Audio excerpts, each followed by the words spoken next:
A certain man, widely regarded as the useless eldest son of Count Perdium, bore a reputation that overshadowed him. He was uncontrollable, a reclusive sword master confined to his room, and often labeled as a madman. This man's name was Ghislain Perdium.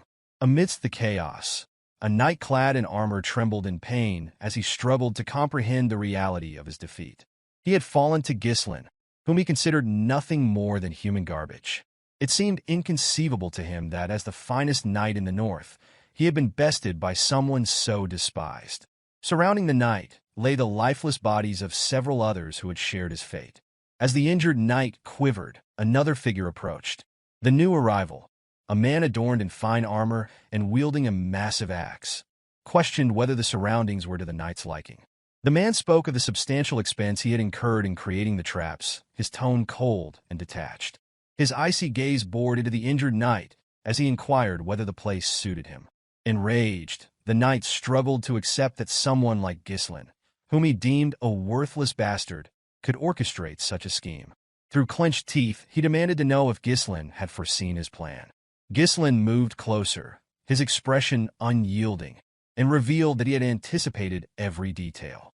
He spoke of knowing the enemy's numbers, the identities of their spies, and even the source of their reinforcements. With a chilling calm, he told the knight that every move had played into his hands. Overwhelmed by the revelation, the knight struggled to grasp the truth. Raising his voice, he declared himself always to have a hidden ace and demanded to know how someone as insignificant as Ghislain could have orchestrated such a victory. Before the knight could finish speaking, Ghislain silenced him with a kick to the face. He commanded him to stop talking. Removing his helmet, Ghislain declared his intention to win not only this war, but every conflict to come. He then asked the knight if he understood why victory was assured. Smiling, Ghislain confidently stated that he held all the plans necessary for triumph. The narrative shifted to a year earlier, taking place in a soldier's camp within the Lithuania kingdom near Perdium estate. Within one of the tents, Ghislain awoke abruptly, stunned to find himself alive. He instinctively placed a hand on his neck, verifying his survival. His mind raced as he recalled events from what's in his mind was mere moment earlier. A knight had disarmed him, knocking his sword away.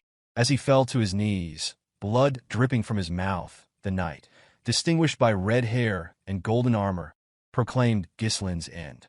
This knight, known as the noble knight Idun, was one of the continent's 7 strongest men. Idun had declared the war over, his voice laced with finality. Pointing his sword at Ghislain, he asked if the defeated man had any last words.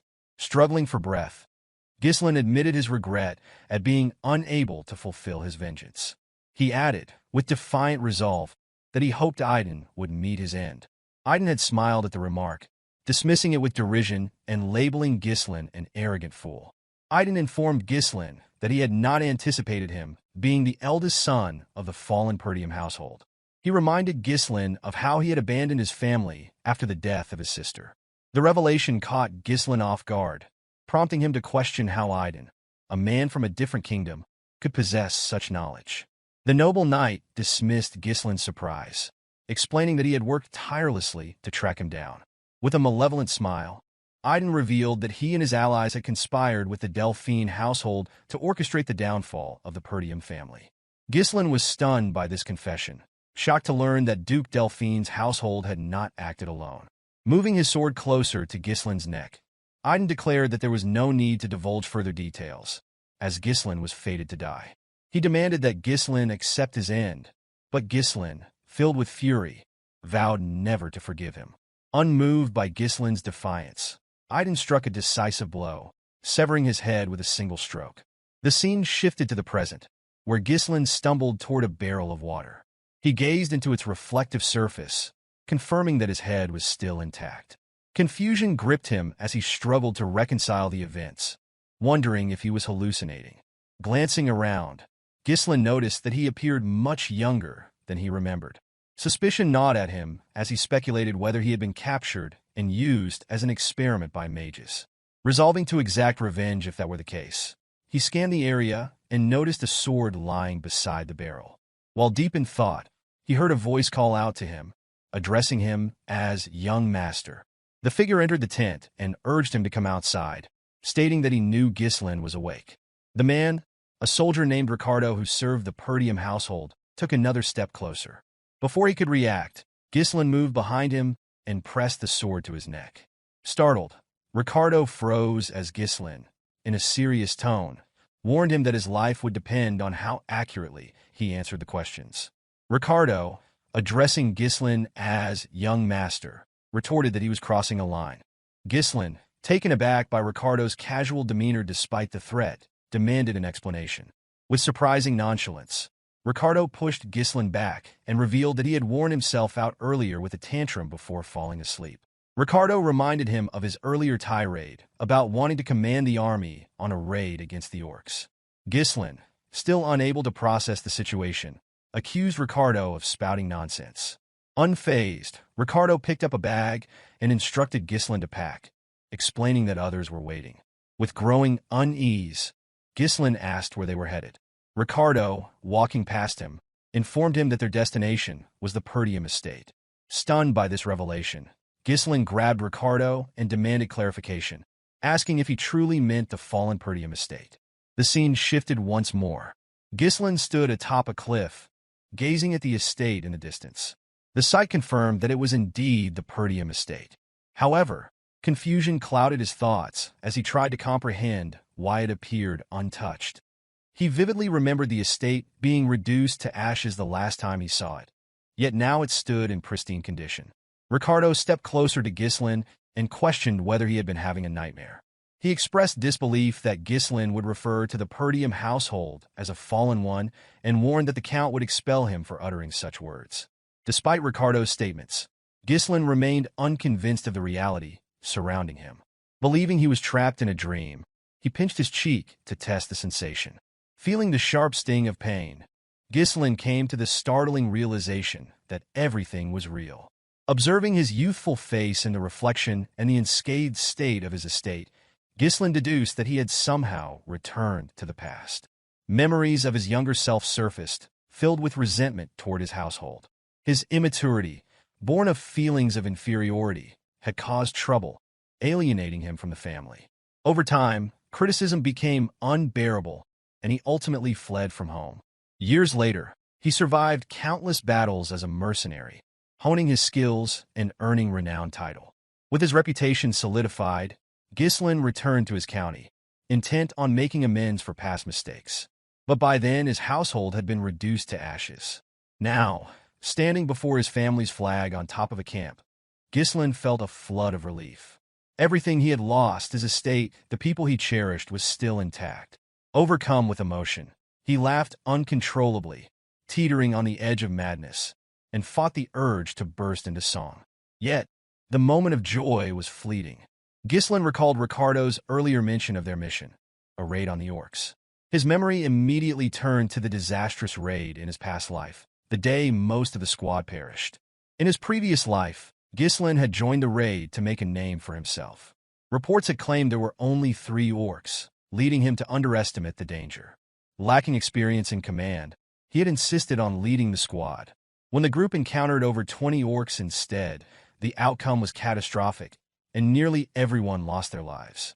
Determined not to repeat his mistake, Ghislain resolved to handle the monsters strategically. Though orcs lacked cunning, their brute strength made them formidable. His primary concern was earning the trust of soldiers who viewed him as a useless failure. Lost in thought, Ghislain was jolted back to reality by a loud crash. A wooden guard post flew through the air, landing heavily in front of him. A soldier screamed, alerting the others to the orcs' arrival. Chaos erupted as the men scrambled to take defensive stances. Ghislain's heart sank. The orcs had come earlier than in his past life. He watched in horror as the beasts tore through the soldiers, their massive weapons and hulking forms overwhelming the defenders. Amid the chaos, a man in blue armor shouted for the soldiers to form ranks. The commander of the raid squad, Scoven, called for calm and ordered a defensive formation. As Scoven moved to confront an orc, the creature swung its massive weapon at him. The commander narrowly blocked the attack with his sword, but the situation grew direr. Scoven realized that the squad had been ambushed and caught unprepared, and the number of orcs far exceeded their expectations. While Scoven reeled from the situation, a voice called out, warning him of danger. An orc loomed behind him, preparing to strike. Before the blow could land, someone pushed Skovin out of harm's way. It was Ghislain, who stepped between the commander and the orc. Skovin was stunned to see his young master standing there. As the orc's axe descended, Ghislain acted swiftly. He stabbed the creature's hand and severed its fingers with his sword. Without hesitation, he followed up with a precise slash to its thigh, wounding the beast and halting its advance. The soldiers, along with Skovin, stood frozen in disbelief as the orc screamed in agony and collapsed. Ghislain, however, was dissatisfied with the cut he had inflicted. He quickly realized his limitations. His inability to use mana yet was a glaring disadvantage. Frustration bubbled within him as he lamented not returning to the past sooner. Turning to Skovin, Ghislain demanded something unexpected. The commander, confused, asked for clarification. With unwavering confidence, Ghislain requested command of the squad. Skovin was stunned. He had always considered Ghislain reckless, but to demand command in the middle of a battlefield where soldiers' lives were at stake was beyond anything Skovin had anticipated. Standing tall, Skovin refused Ghislain's request. He explained firmly that the authority granted by the Lord was not something to be relinquished lightly. Annoyed but understanding, Ghislain reflected that he might have reacted the same way if an inexperienced fool had approached him with such a demand. As his thoughts wandered, an orc charged toward him. Skovin shouted for Ghislain to retreat, insisting he was too inexperienced to lead the squad. Faced with no alternative, Ghislain took his stance. What followed left everyone astonished. He hurled his sword. Skovin instinctively dodged the weapon and spun around, grabbing Ghislain to demand an explanation. Before the words could fully leave his mouth, a sound behind him drew his attention. He turned to find Ghislain's sword embedded in the orc's skull. The creature collapsed silently to the ground, its weak spot struck with precision. Skovin, astonished, questioned how Ghislain had managed such accuracy. Ghislain, unfazed, addressed the commander, stating that the key to victory on the battlefield was morale. He pointed out that soldiers paralyzed by fear could not hope to win. Skovin glanced at the trembling men, their resolve shaken by the orc's intimidating cries. With a confident smile, Ghislain declared that they needed to seize momentum. Without hesitation, he sprinted forward, retrieving his sword from the fallen orc's head before leaping into the midst of the enemy. Ghislain landed squarely on another orc, driving his blade deep into its skull. The soldiers gasped, watching as he stood atop the creature, shouting at the top of his lungs. He taunted the remaining orcs, daring them to face him and vowing to kill them all. The orcs turned their attention to Ghislain, their anger stirred. Undeterred, Ghislain cut into the stomachs of two approaching orcs and severed the arm of a third. Heads rolled and blood sprayed as Ghislain moved through the battlefield. From a distance, Skovin watched in disbelief. Despite being a skilled mana user, even he found it challenging to confront orcs with such efficiency. Yet, here was Ghislain, a seemingly frail young man, tearing through the monsters with unmatched precision. As the fight progressed, Skovin noted Ghislain's exhaustion. His movements grew smaller and more deliberate, conserving energy while evading attacks. Each strike targeted the orc's weak points with surgical accuracy. Skovin realized that Ghislain was fighting like a sword master who had mastered combat without the use of mana, relying solely on refined technique and instinct. Ghislain taunted the orcs as he darted away, mocking their reputation as a warrior species and claiming he wasn't even warmed up yet. Despite his confident words, the sight of all the orcs charging at him left Ricardo in shock. A soldier standing beside Ricardo pointed out that Ghislain was running away even as he continued his trash talk. Concerned, Ricardo called out to Skovin. Skovin struggled to understand what Ghislain was attempting. He acknowledged the strategic brilliance of drawing the orcs' attention, but the direction in which Ghislain ran perplexed him. The path led directly to the edge of a cliff. As the realization hit, Skovin suddenly understood Ghislain's plan. Wasting no time, he ordered his troops to form a shield wall and prepare to follow their young master. Reaching the cliff's edge, Ghislain braced himself against the orcs' relentless attacks, silently hoping that Skovin, as a skilled commander, would discern his intent. Though he would have preferred to eliminate the orcs himself, his limited stamina made it impossible. With a faint smile, Ghislain assured himself that he had done enough. As if on cue, the orcs turned at the sound of soldiers advancing behind them. The sight of Skovin and his men spears at the ready and forming a solid shield wall, caused the orcs to hesitate. Ghislain, seeing this, grinned and declared the timing perfect. Without hesitation, he leapt off the cliff. The moment Ghislain disappeared from view, Skovin ordered the soldiers to push the orcs over the edge. The troops advanced, shouting as they drove their spears into the monsters. The orcs, overwhelmed, were pushed off the cliff one by one, their massive bodies tumbling to the ground below and painting the area in blood. The soldiers stood stunned, marveling at what they had achieved. They could hardly believe they had managed to defeat all the orcs. With the battle over, Skovin rushed to the cliff's edge and called out for Ghislain. To his relief, he spotted his young master clinging to the cliffside, his sword embedded into the rock. Ghislain, breathing heavily, smiled weakly at the commander. Skovin, relieved, stretched out his hand to help him up. Unfortunately, Ghislain's depleted stamina caused his grip to weaken. Before he could reach Skovin's hand, he slipped, releasing the sword and plummeting into the abyss. Skovin and the soldiers looked on in horror. The scene shifted to a hazy memory. Ghislain heard a familiar voice calling to him. He recognized it instantly. It belonged to Elena. Images of his sister flooded his mind. Her tears when their mother passed, her gratitude for his care, and the bitter words she once spoke, telling him she hated him. As these memories replayed, Ghislain felt a tug and saw Elena as a little girl, asking to go with him. Awakened by this vision, Ghislain opened his eyes. He was in a room with a cloth draped across his forehead. He realized the soldiers had managed to save him, and a wave of relief washed over him. Yet he couldn't shake the strangeness of the dream. Attempting to sit up, he was overcome by pain, his body trembling from the toll of his exertion.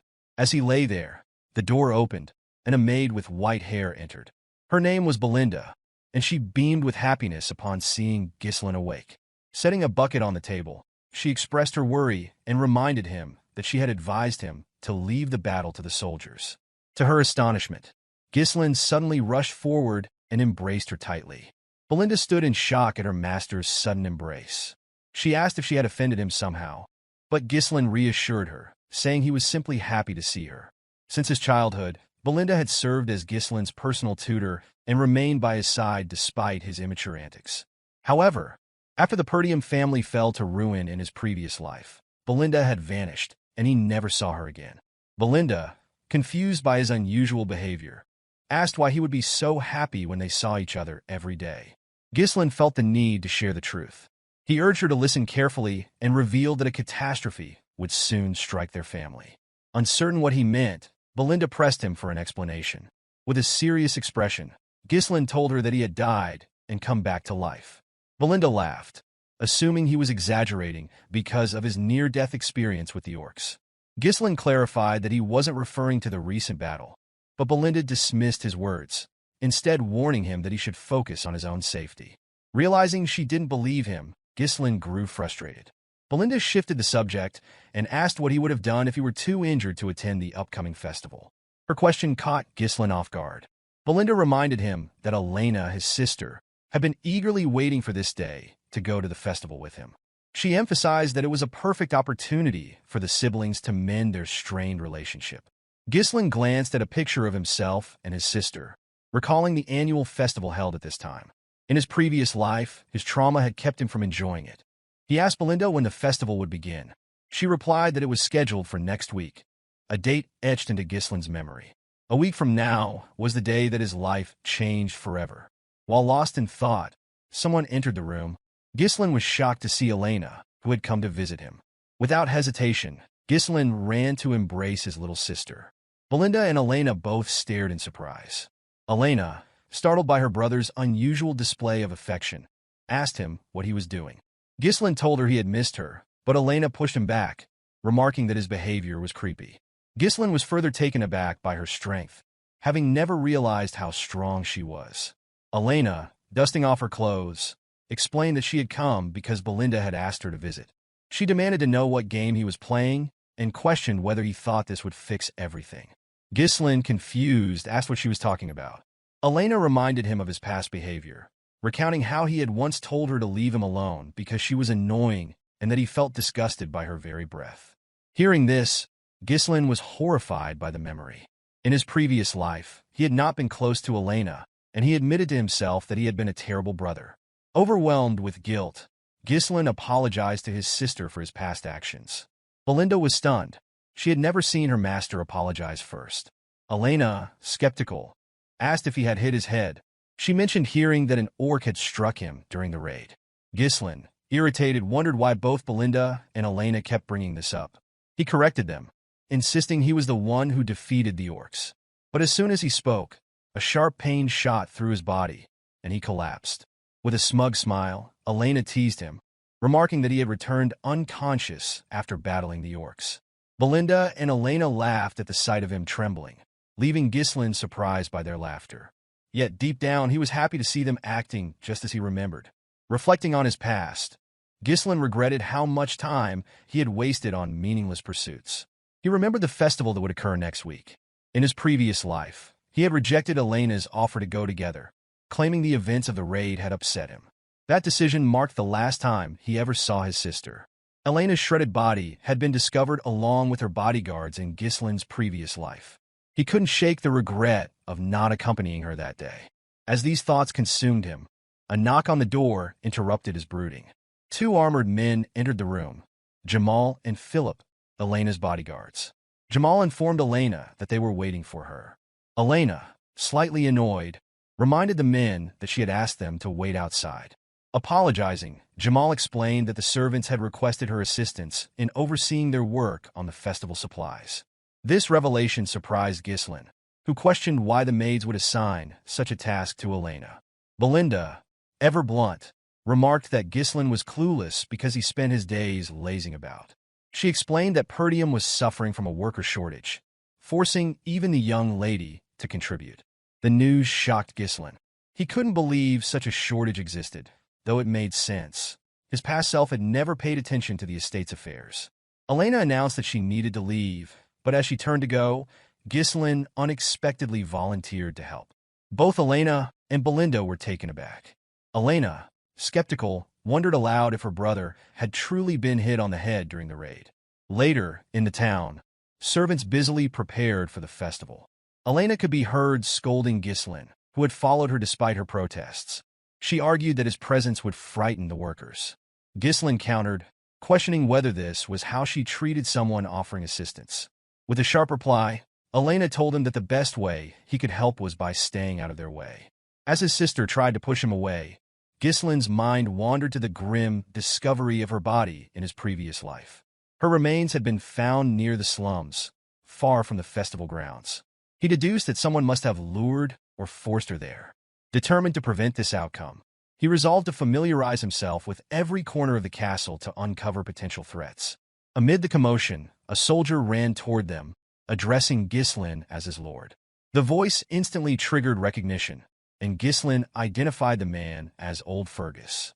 Breathing heavily, Fergus wiped his sweat, relieved to see his master alive and well. Grabbing Ghislain, Fergus humbly referred to himself as a lowly servant and explained that he had come immediately upon hearing news of the orcs. Ghislain, irritated by the constant reminders of the raid, dismissed the topic brusquely. Elena approached Fergus, commending his timely arrival. With a sly smile, she explained that her brother had been acting strangely since waking up and begged Fergus to escort him back to his room. The old soldier readily agreed, much to Ghislain's annoyance. His infamous hooligan reputation was becoming an obstacle, even in situations like this. Resigned, Ghislain decided to delay his investigation of the castle until the following week. Turning to Fergus, he requested to be taken to an abandoned training field within the estate. Fergus was taken aback and asked why Ghislain wanted to go there. With a resolute expression, Ghislain declared his intent to train. The old man was astonished, but complied with the request. Arriving at the training ground, Ghislain was surprised by its pristine condition. The area was well maintained, the weapons in excellent shape, and the grounds ready for use. It was far better than anything he had encountered as a mercenary. Fergus explained that the facility had been kept in readiness in case Ghislain ever wished to use it. The old soldier admitted that he had always believed Ghislain's recklessness was a phase he would outgrow. Ghislain, moved by the man's faith in him, tapped Fergus's armor and declared that he intended to live a long life. With a somber expression, He added that dying was a terrible experience, one he never wished to repeat. The old man was startled by Ghislain's words and asked why his young master spoke as though he had already experienced life and death. Ghislain, wearing a confident smile, commended Fergus for his sharpness. He explained that he had indeed died and been resurrected. Fergus dismissed the comment, insisting he had no time for jokes. Ghislain then instructed Fergus to leave, stating his intent to begin training. Bowing his head, Fergus complied and left the room. Left alone, Ghislain reflected on how he had treated everyone around him in his previous life, often regarding them as enemies. He realized his short-sightedness had alienated those who could have stood by his side. Memories of the past returned to him. Elena's death had been orchestrated by a neighboring territory, which used her demise to provoke Perdium into a war. The conflict eventually led to the household's downfall. Elena's tragic death had been the catalyst for it all. Determined to rewrite his family's fate, Ghislain resolved to set things right in this life. To achieve his goals, he needed to strengthen his physique and refine his abilities. Although time was limited, Ghislain was confident in his capacity to master mana control. Sitting in a lotus position, he began to meditate. Mana, a supernatural force enabling humans to surpass their limits, was said to be challenging to detect and harness. For Ghislain, however, it was second nature. Even amidst the chaos of battle, he had easily connected with the mana particles floating in the air, bundling them together as if spinning thread on a spool. With his battle-hardened experience, creating a mana core was a straightforward task. But Ghislain knew that a single core wasn't sufficient. His success as one of the 7 strongest men had come from mastering an advanced technique. Using knowledge from a half-burned magic book he had found in his previous life, he developed a method to create additional cores. By forming a connected network of 2 or even 3 cores, he could generate explosive power. As he pushed mana through his body, Ghislain screamed in pain. Blood poured from his nose and mouth, and he was disheartened to realize he could only create 3 cores. In his past life, he had managed 5. The technique, while powerful, demanded an immense amount of mana, and Ghislain knew its limitations well. It was this very method that had left him vulnerable during his fight with Idun. The noble knight had brought an entire knight order to the battle, overwhelming Ghislain when he had run out of mana. He was convinced that he would have won if the fight had been fair. Though unstable, Ghislain was undeterred. He had youth and time on his side now, and vowed to refine the technique further. Anger flared within him as he promised to take vengeance on Idun and the traitorous allies of House Delphine who had conspired to destroy Perdium. He swore that this time, he would be the one to deliver the final blow. The scene shifted to the day of the festival. Ghislain donned his gear and made his way to the festival grounds. Elena, spotting her brother, was visibly shocked. She approached him, asking if something was wrong and reminding him that he had never shown interest in such events before. Ghislain calmly replied that, as a member of the Perdium household, it was necessary for him to attend these gatherings occasionally. Elena looked at him suspiciously, remarking that he had been acting strangely lately. She went on to say that she had heard rumors about his week-long training regimen, a stark departure from his usual indolence. With a nervous expression, Ghislain explained to his sister that there was nothing unusual about the heir of a knightly family engaging in training. Elena reminded her brother that he had never cared about such matters before. She also recalled that he had once declared their father to be annoying and expressed eagerness to assume the role of lord. Ghislain was shocked to hear his own words repeated back to him. Smiling brightly, Elena remarked that she liked the changes she observed in him, adding that it felt as though he had returned to his former self. Ghislain reflected on the past week, realizing that his recent actions had begun to reshape both his reception by others and his future prospects. While Ghislain was deep in thought, he noticed Belinda giving instructions to Elena's bodyguards.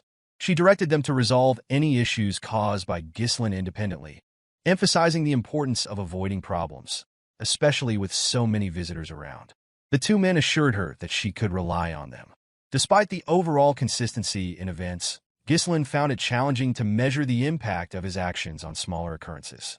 Utilizing the information available to him effectively became a priority for Ghislain, who knew he needed to respond appropriately to each situation. Ghislain accompanied his sister throughout the festival, carefully observing their surroundings for any suspicious behavior. After some time, Elena sat down and commented that she had enjoyed the festival a little, though she found it repetitive and wondered if there was anything new this year. Ghislain found it peculiar that nothing untoward had occurred, speculating that his presence might have deterred any incidents. While pondering this, a soldier approached Elena and suggested visiting other areas where new events were reportedly taking place.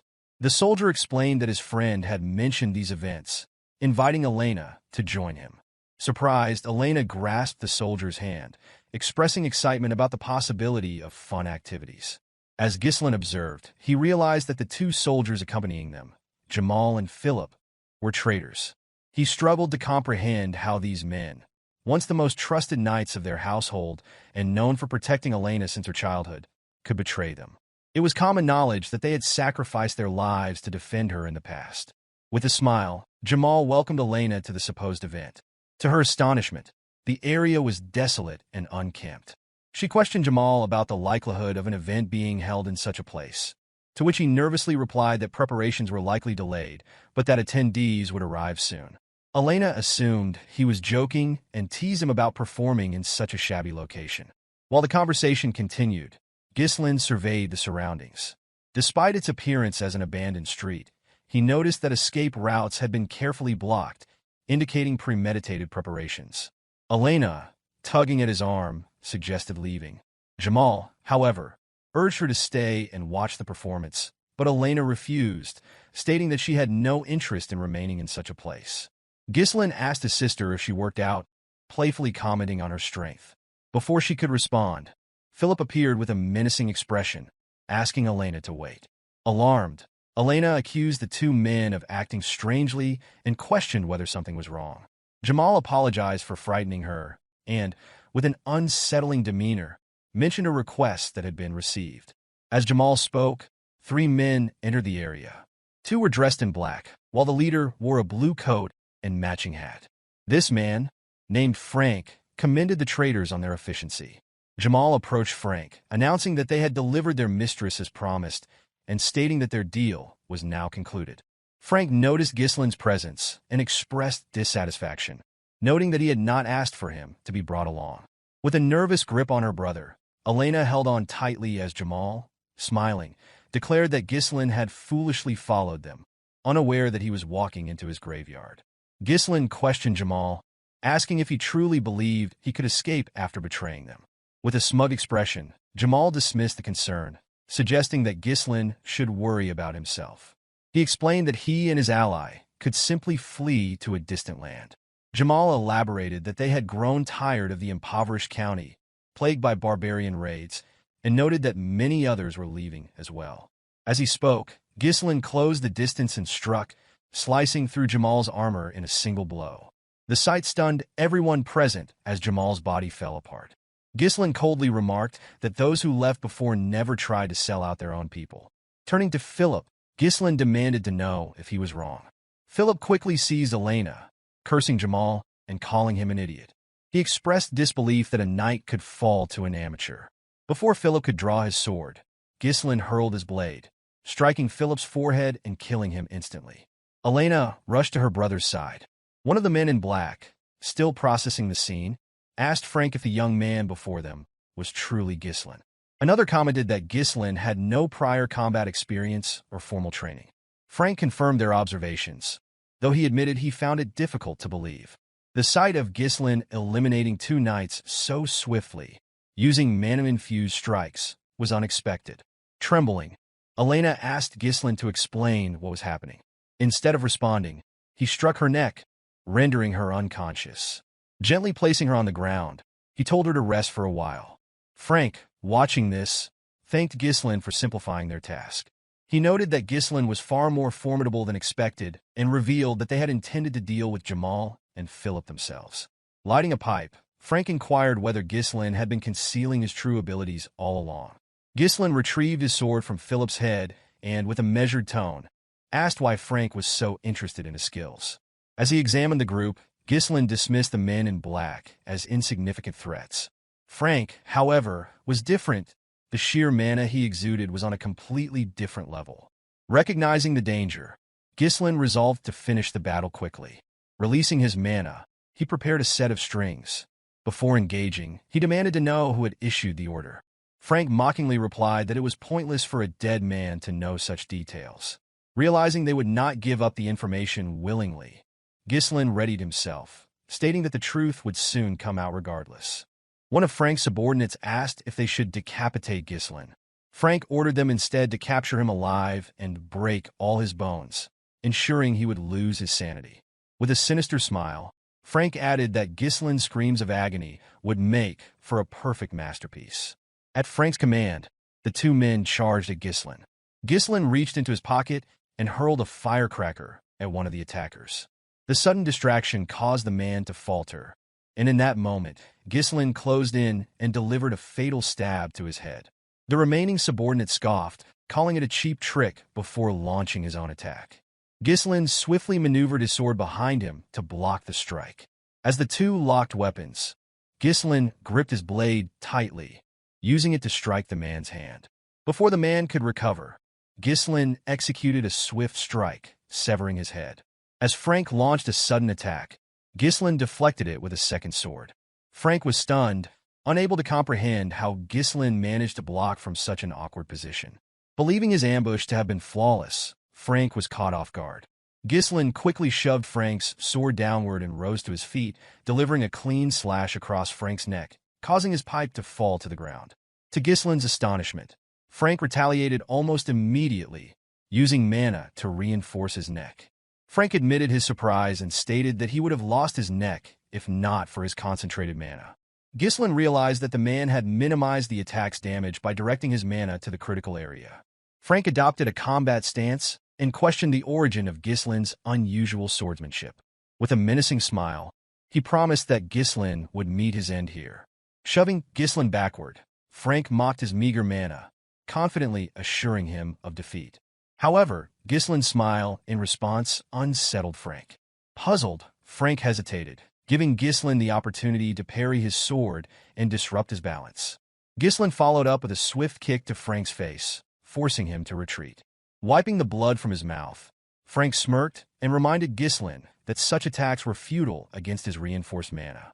Yet moments later, Frank coughed violently and collapsed to his knees, bewildered by the unexpected potency of Ghislain's attack. Frank struggled to process how Ghislain's seemingly low mana could bypass his enhancements. Ghislain slowly approached, revealing that he had suspected someone of orchestrating his sister's demise, but never imagined the true culprit. With a piercing gaze, Ghislain unleashed his third core, dramatically amplifying his mana. Frank, visibly shaken, was unable to react before Ghislain appeared directly in front of him, moving at a speed his eyes could hardly track. Ghislain's attacks came fiercely and relentlessly, each strike heavier than the last. Despite his best efforts, Frank's arms grew numb under the barrage, and his sword was nearing its breaking point. Frank tried to regain his footing, reminding himself that excessive mana bursts typically had limited effects. However, Ghislain's surge defied his understanding. It was as if the young man had transformed entirely. Ghislain, noticing Frank's faltering defense, shattered the assassin's weapon with a decisive strike. Without hesitation, he followed through with a heavy blow to Frank's body, driving his sword deep into the assassin's torso. Frank cried out in agony, but Ghislain silenced him by gripping his throat and pinning him against the wall. Keeping his blade embedded, Ghislain demanded answers, insisting that Frank reveal who had ordered the assassination. Refusing to cooperate, Frank produced a hidden blade and vowed to take Elena with him, unwilling to go down without inflicting further harm. Before he could act, strings wrapped tightly around his wrist, halting his movement. Ghislain, controlling the strings, warned Frank against making any rash decisions. With a cold, unwavering stare, Ghislain proposed a deal, promising to sheath his sword if Frank complied and refrained from further resistance. Frank was stunned to realize that the threads binding him were made with mana. He could not fathom when Ghislain had managed to create such a tool. With calculated precision, Ghislain drove his sword deeper into Frank's body, remarking that someone of Frank's caliber should be able to patch up the injury. His voice carried a chilling tone as he warned that no amount of skill would matter once Frank's mana core was destroyed. Panic flickered in Frank's eyes as he glanced down to see Ghislain's sword glowing ominously. The assassin screamed as he felt his mana core cracking uncontrollably, shouting at Ghislain and accusing him of madness. He warned that the backflow could cause a catastrophic explosion, obliterating the entire area, and questioned whether Ghislain intended to self-destruct. With an unflinching gaze, Ghislain coldly replied that only the unskilled made such mistakes and assured Frank he had complete control. Frank was unnerved by Ghislain's expression and realized he wasn't bluffing. Accepting his impending death, Frank screamed and revealed that Count Desmond had orchestrated the assassination. The Count, he explained, sought a pretext to ignite a war against the Perdium and Degard families. Ghislain was taken aback by this revelation. In his previous life, such schemes were typically carried out by families allied with Duke Delphine. It infuriated him to see the Duke pulling strings from behind the scenes while remaining uninvolved. Ghislain demanded to know if this was why Frank had targeted his sister. Frank confirmed it with a grim smile. Without hesitation, Ghislain drove his sword through the assassin's body. Coughing up blood, Frank reminded him of his earlier promise to put the sword away. Ghislain smirked and asked why Frank, who had taken so many lives, was now afraid of death. Frank began to laugh, catching Ghislain off guard. Moving closer, Frank declared that his death would change nothing. The Degard family's mission was already accomplished, and Perdium was destined to fall into ruin. He sneered, questioning whether anyone would listen to someone like Ghislain. As Frank taunted him, Ghislain grabbed the assassin's head and slammed it against the wall. With a sinister smile, Ghislain declared that his rebirth after death meant everything would be different this time. His sword began to glow brighter, and Frank's screams echoed through the air. A burst of energy erupted from Frank's mouth and exploded in the sky like fireworks. Moments later, the assassin's lifeless body crumpled to the ground. Ghislain, breathing heavily, surveyed the scene. The bodies scattered around, and his unconscious sister's sleep peacefully confirmed the carnage. Satisfied that no one else was nearby, he discarded his sword, took a deep breath, and collapsed to his knees, coughing up blood. Wiping his mouth, Ghislain muttered that detonating 3 mana cores had once been effortless for him as the Mercenary King. Steeling himself, he rose and vowed not to fall here. Heading to a nearby building, he kicked the door open and found 2 bodies inside. In his previous life, a 3rd body had been discovered here alongside Elena's. This time, based on Frank's earlier words, Ghislain identified one of the deceased as a son of the Degard family. The boy had been murdered alongside his escort knight, their deaths staged to frame Elena as the killer. Ghislain moved the bodies, aware that revealing them would almost certainly spark a war. Deciding to eliminate all evidence, he took out a firecracker and set the building ablaze. With the flames consuming the damning proof, Ghislain carried his sister and began walking away. Determined, he promised himself that his enemies would never succeed in their plans. Unbeknownst to Ghislain, a figure hidden in the trees observed his every move. After watching for a moment, the person disappeared into the shadows. The scene shifted to a round table, where the observer reported the assassination's failure to a group of superiors. The members of the council were visibly shaken, unable to comprehend how Frank and the 2 knights had failed their mission. The council members questioned the spy, accusing him of underestimating the mission because he assumed it would be easy. Nervously, the spy admitted their failure was due to Ghislain. The revelation shocked the men at the table, as they found it hard to believe that the so-called useless bastard of the North could accomplish anything significant. One member dismissed the claim, branding Ghislain as a worthless excuse for failure and demanding the spy stop using him as a scapegoat.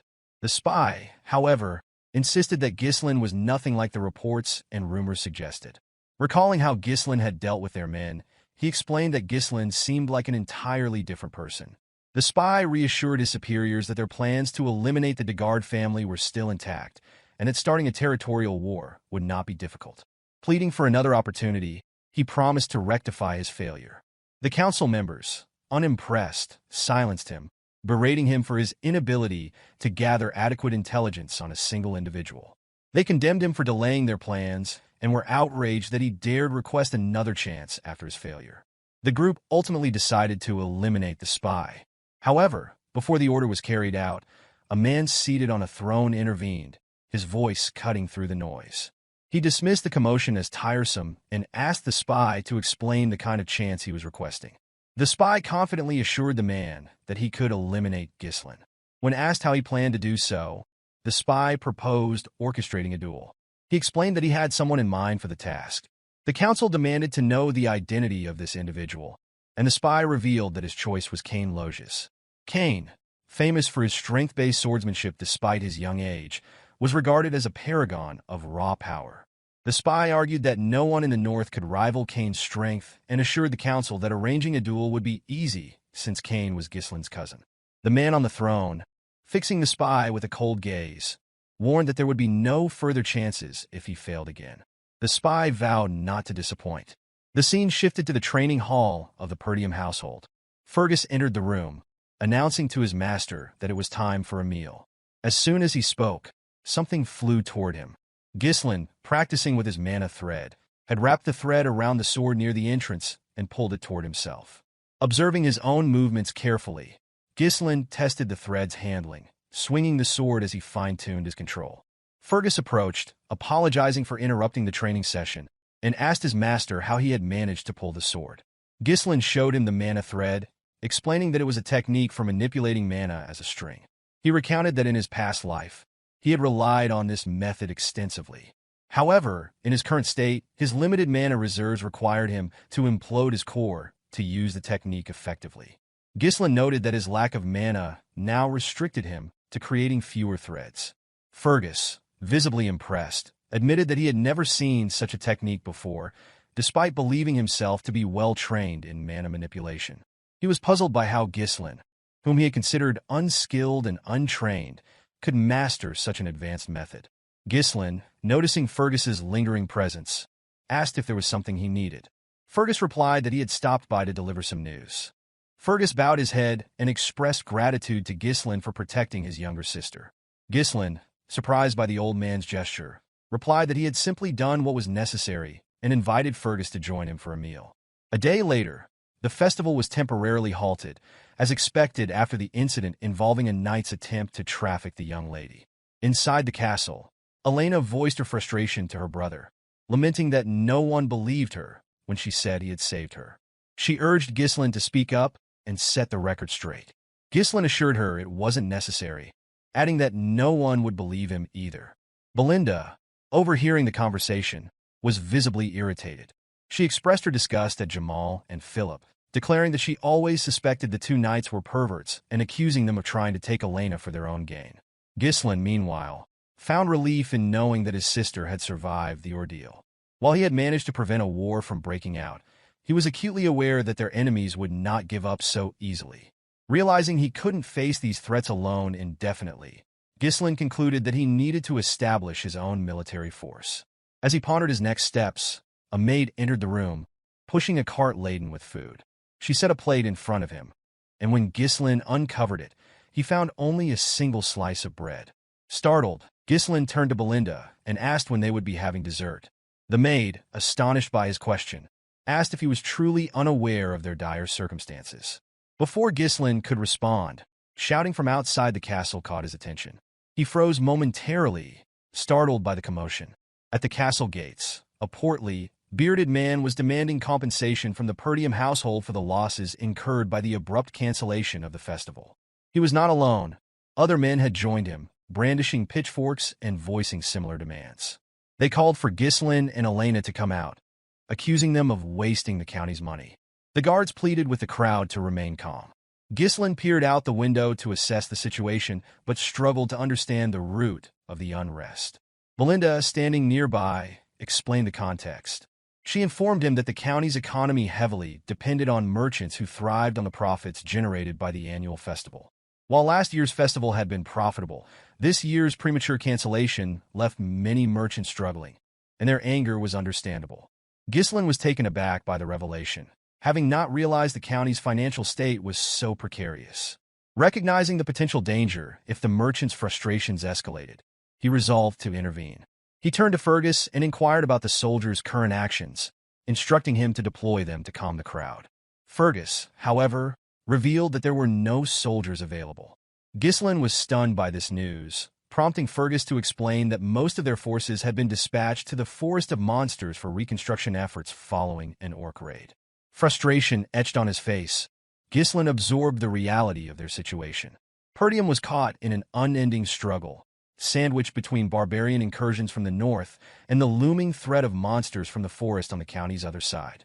The challenges of governing the region became increasingly apparent, and Ghislain realized the need for a swift and strategic response to address the growing unrest. Ghislain struggled to grasp the reality of their dire situation. No money and no soldiers. He pulled Belinda aside and reminded her that she was responsible for managing his finances. He asked her to use whatever funds he had left to calm the merchants. Belinda, visibly surprised, informed him that he had no money remaining. Stunned, Ghislain demanded an explanation. Belinda reminded him that the Count had cut off his allowance due to his past extravagance, spending money recklessly. Realizing he was broke, Ghislain pleaded with Belinda to lend him some funds, but she admitted she had no cash either. The scene shifted to Ghislain staring out the window at the town below, his thoughts racing. He couldn't believe his family was in such a precarious state. Without money, even his knowledge of the future seemed useless. Ghislain began to consider whether anything on the estate could change their fortunes. As he pondered, Ricardo burst into the room, breathing heavily. Startled, Ghislain asked him why he was in such a hurry. Ricardo, visibly distressed, informed him that there was a problem. Cain wanted to see him. The mention of Cain shocked Ghislain. The scene shifted again to Scoven, who was struggling to remain standing. His face was bruised, and his opponent struck him once more, landing a blow so forceful it pierced his chest plate and left him sprawled on the ground. At the entrance to the tavern, Ghislain arrived just in time to witness the commander's collapse. Scoven, noticing his young master, called out weakly. Ghislain, irritated by the sight, turned his attention to Cain, who greeted him with a wide smile. Standing before Ghislain was a massive young man, Cain Loges, heir to the Loges County. Ghislain recognized his cousin immediately, recalling that Cain had always been both his friend and rival. As Cain descended the stairs, Ghislain asked Ricardo for an explanation. Ricardo revealed that he and Scoven had come to the tavern to investigate reports of a disturbance. Upon arrival, they encountered Cain and his escort knight. Recognizing them, Cain questioned the rumors he had heard about Ghislain. Scoven had attempted to explain the details, but Cain had silenced him by grabbing his jaw. With a sinister smile, Cain accused Scoven of lying to the heir of Loges County before proceeding to beat him. Cain then asked Ricardo to recount the story properly. According to him, the rumors suggested that Ghislain, despite never training, had taken down an orc with his bare hands and single-handedly dealt with traitorous knights. Cain, mocking the tale, claimed he was merely giving the commander a wake-up call to knock some sense into him. Cain turned his attention to Ghislain, accusing him of being the root of the situation. He sneered, claiming that none of this would have happened if Ghislain hadn't lied. Ghislain immediately remembered Cain's behavior, recalling how his arrogant cousin had always treated him like a subordinate.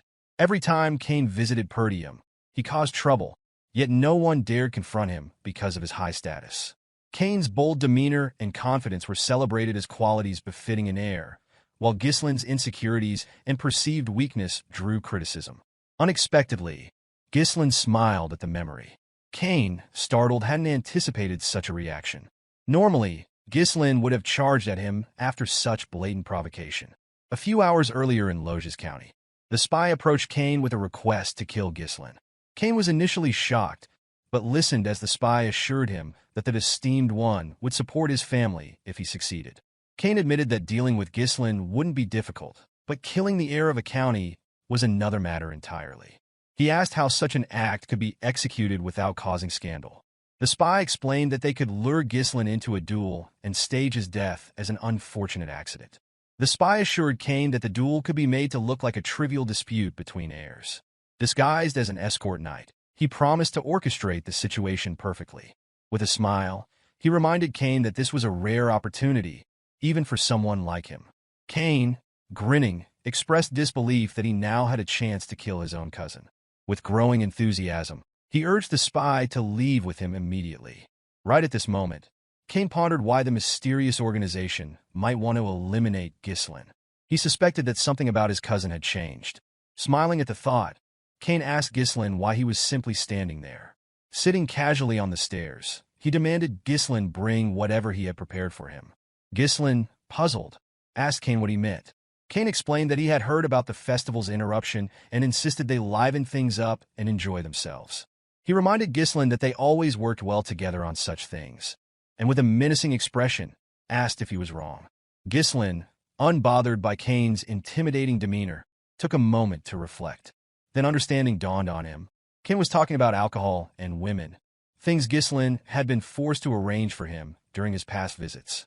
Back then, Ghislain had complied to avoid being beaten up by his larger, stronger cousin.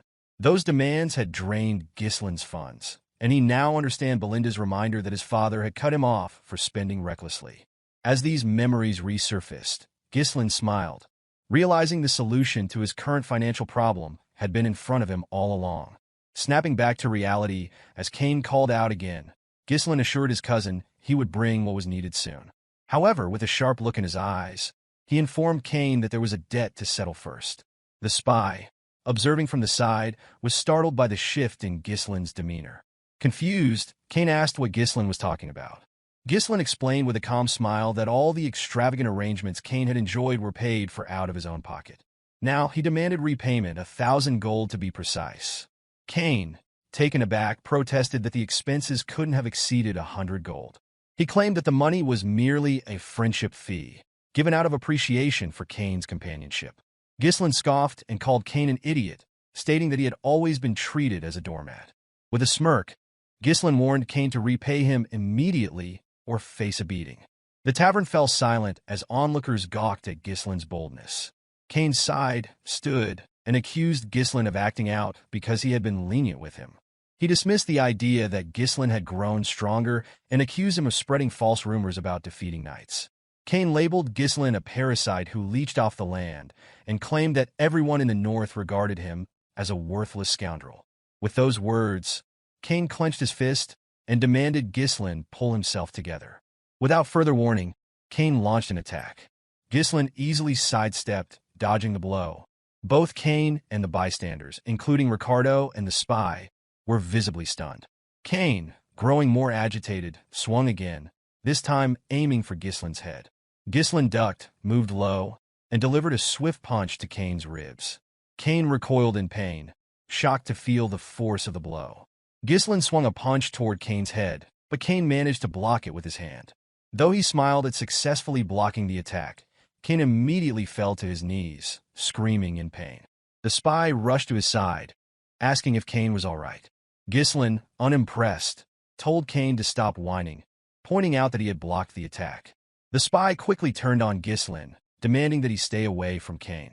The tavern fell silent, the crowd stunned by the sight of Cain, the seemingly unbeatable air, brought low by Ghislain. Ghislain observed the situation, quickly deducing Cain's intentions. Whispering to the spy, Cain asked if his acting had been convincing. With a sly smile, the spy assured him it was perfect, explaining that the stage was now set to paint Ghislain as the aggressor. Cain, determined to leave a lasting impression, pulled a blue glove from his pocket. He raised it high and declared that Ghislain had disgraced the nobility with lies, accusing him of attacking without provocation. Before Cain could finish his speech, Ghislain hurled his glove at him, cutting off his words. Ghislain challenged his cousin to a duel, leaving Cain momentarily shocked. Ghislain pointed out that Cain had insulted him as an heir and assaulted his knight, accusing him of tarnishing the dignity of the nobility. With a calm smile, Ghislain asked if Cain intended to deny the allegations. Cain, regaining his composure, smirked. He had always believed Ghislain to be foolish, but he hadn't expected him to dig his own grave so thoroughly. Drawing his sword, Cain accepted the challenge, vowing that Ghislain would regret it, even if it cost him his life. Ghislain called out to Ricardo, who promptly responded. Ghislain instructed him to bring the merchants protesting outside the castle.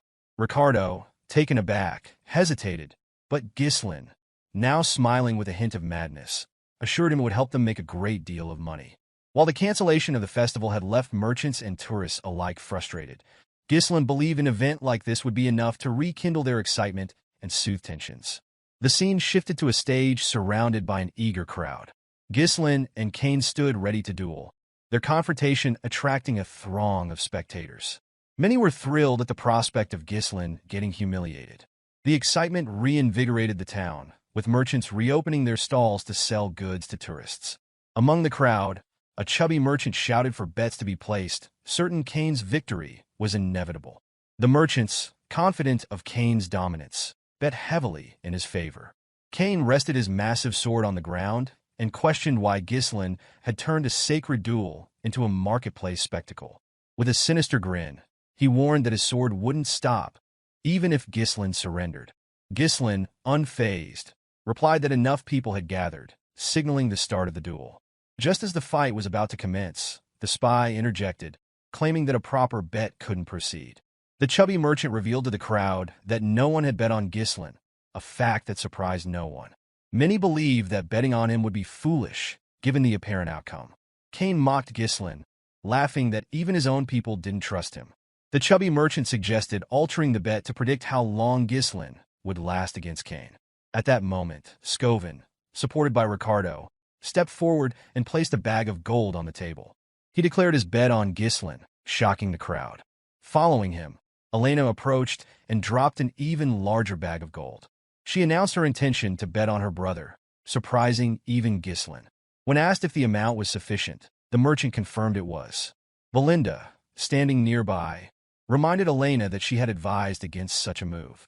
Kane, irritated by the delay, demanded the duel begin. The referee signaled the start of the fight. Ghislain reminded Kane that, as his elder cousin, it would look strange for him to make the first move. This statement confused Kane, who responded that it was far too late for Ghislain to act like an older brother. As the referee gave the command, Kane leapt forward, using his momentum to swing his heavy sword at Ghislain. He managed to block the attack, but was surprised by the sheer weight of the blade. Kane, smiling arrogantly, taunted Ghislain, saying he had stooped too low to act like an elder sibling. Using the hilt of his sword, Kane shoved Ghislain back and immediately followed up by swinging the hilt toward Ghislain's head. Ghislain dodged Kane's attack by ducking low, but Kane immediately followed up with a powerful kick. Although Ghislain evaded the strike, the force of Kane's legs shattered the ground beneath them. The crowd gasped, awestruck by Kane's raw strength. It was clear that Kane wasn't giving Ghislain even a moment to counterattack. With a cocky grin, Kane reveled in his own power.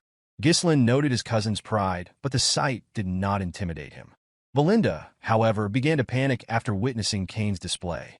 She clutched Elena's arm and urged her to stop the fight. Nearby, the spy smiled knowingly, confident that it was already too late. He understood Kane's strategy well. His overwhelming strength and relentless attacks would force any opponent to focus solely on evasion. Exhaustion would eventually leave them vulnerable, and Kane would seize that moment to end the fight. It was a strategy Kane had perfected, and he had always emerged victorious this way. As Kane's attacks became more aggressive, Ghislain continued to dodge, displaying surprising agility. Kane, noticing this, remarked that his cousin was as slippery as ever. He acknowledged that Ghislain's skills had improved since their last encounter. Switching tactics, Kane grabbed his sword by the blade and swung the hilt at Ghislain. He mocked his cousin, claiming that Ghislain had always been good at running away since they were children. Ghislain managed to block the attack with his sword, but Kane used the hilt to grab and toss him into the air. The crowd watched in stunned silence, assuming this was the end for Ghislain. The spy smirked, convinced of Kane's victory.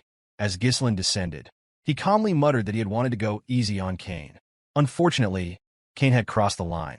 Gathering mana into his legs, Ghislain controlled his landing and immediately charged at his cousin. Kane was caught off guard by Ghislain's sudden burst of speed and gasped in pain as Ghislain's blade struck his stomach. The spy, stunned, realized that Ghislain had condensed mana into his legs to regain stability and move swiftly.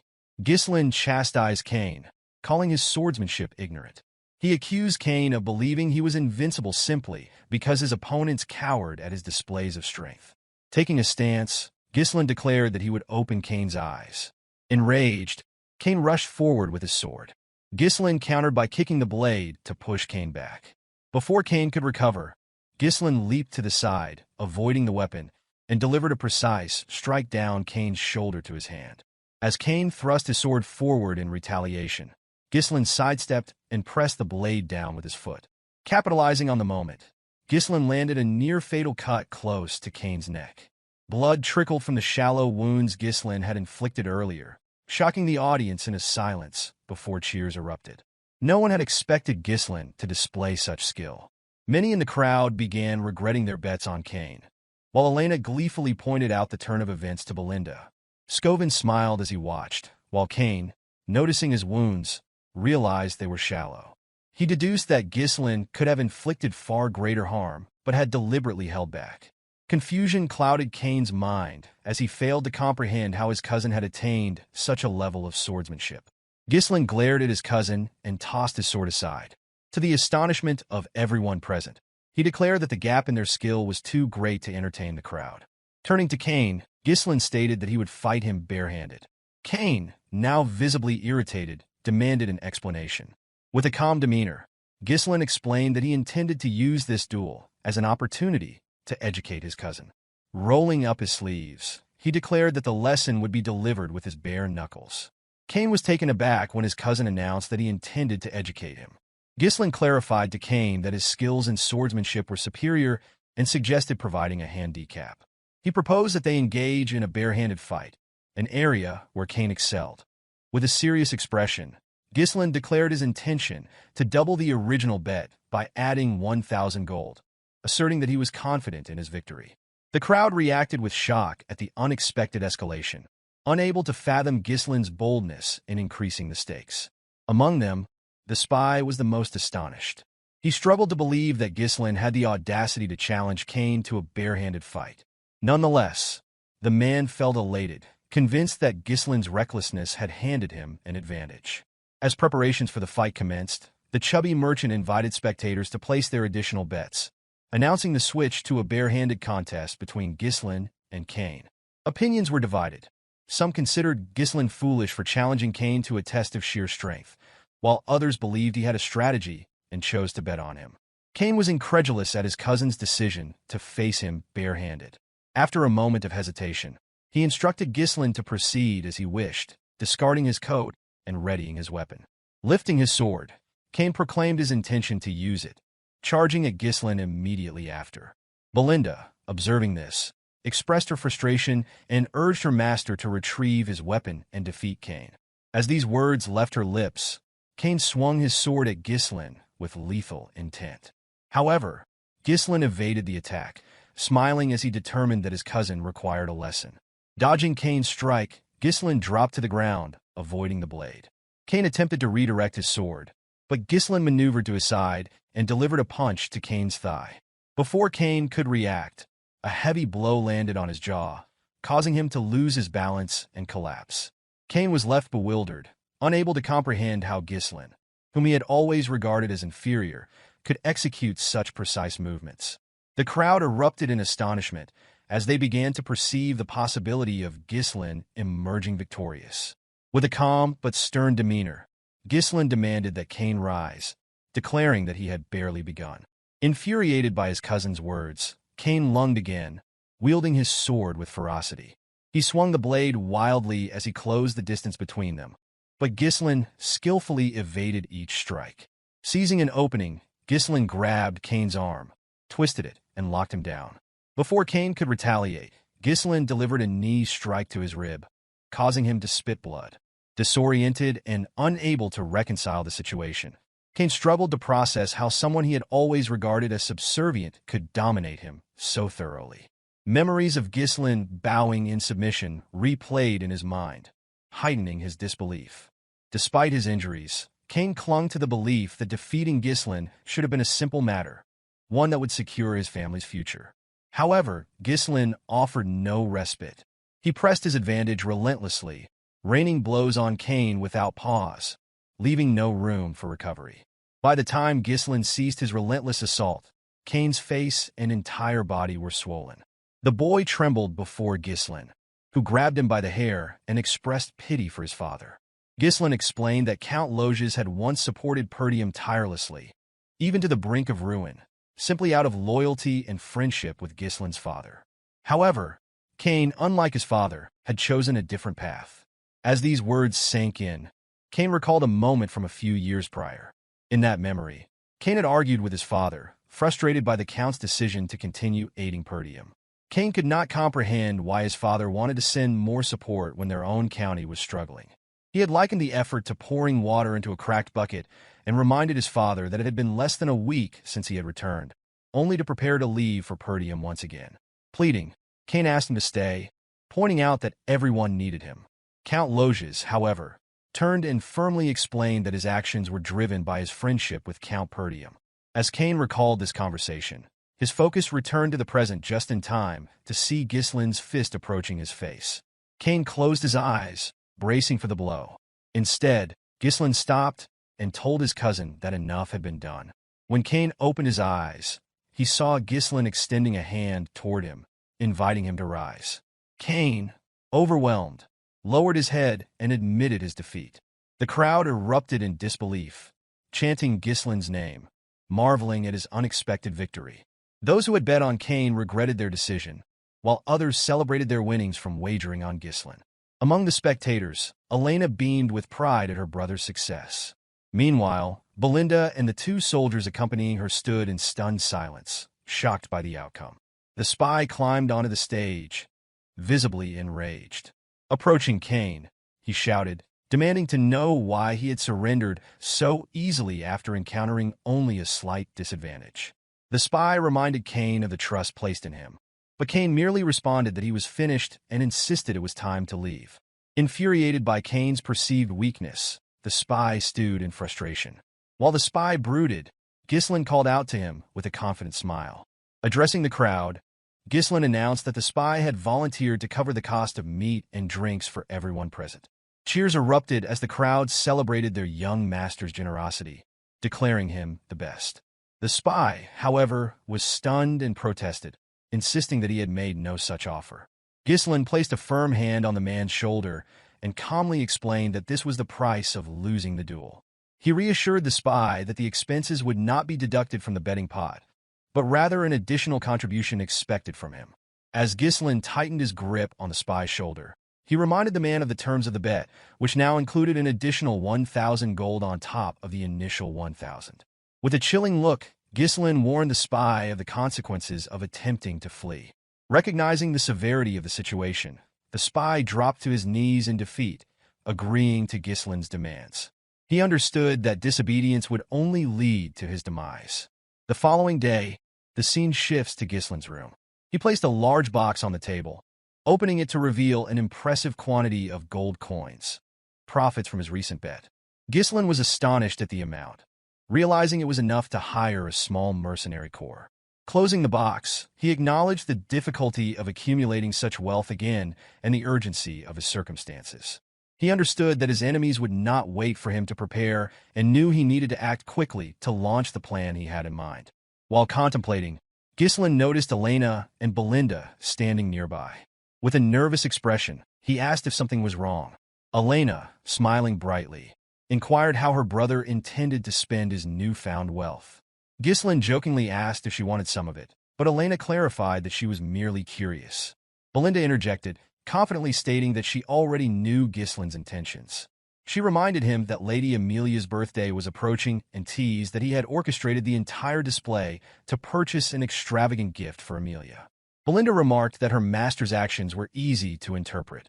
Elena, surprised, questioned whether her brother was truly working so hard to impress his fiancée. Ghislain, startled, seemed unaware of having a fiancée. He asked his sister and maid for clarification. Belinda, amused, urged him to stop pretending and assured him there was no need to feign ignorance out of embarrassment. Elena then reminded Ghislain that they were referring to Amelia from the Rayfold County.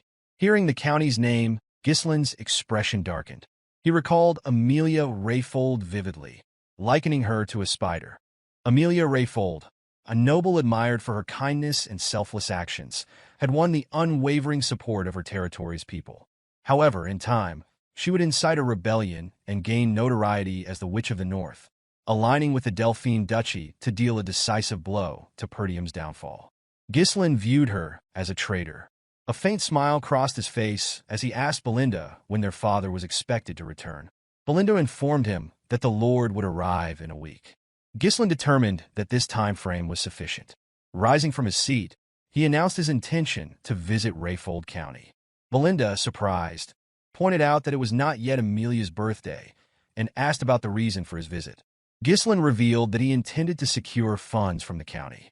The narrative transitions to a beautiful noblewoman placing her shoes on the ground.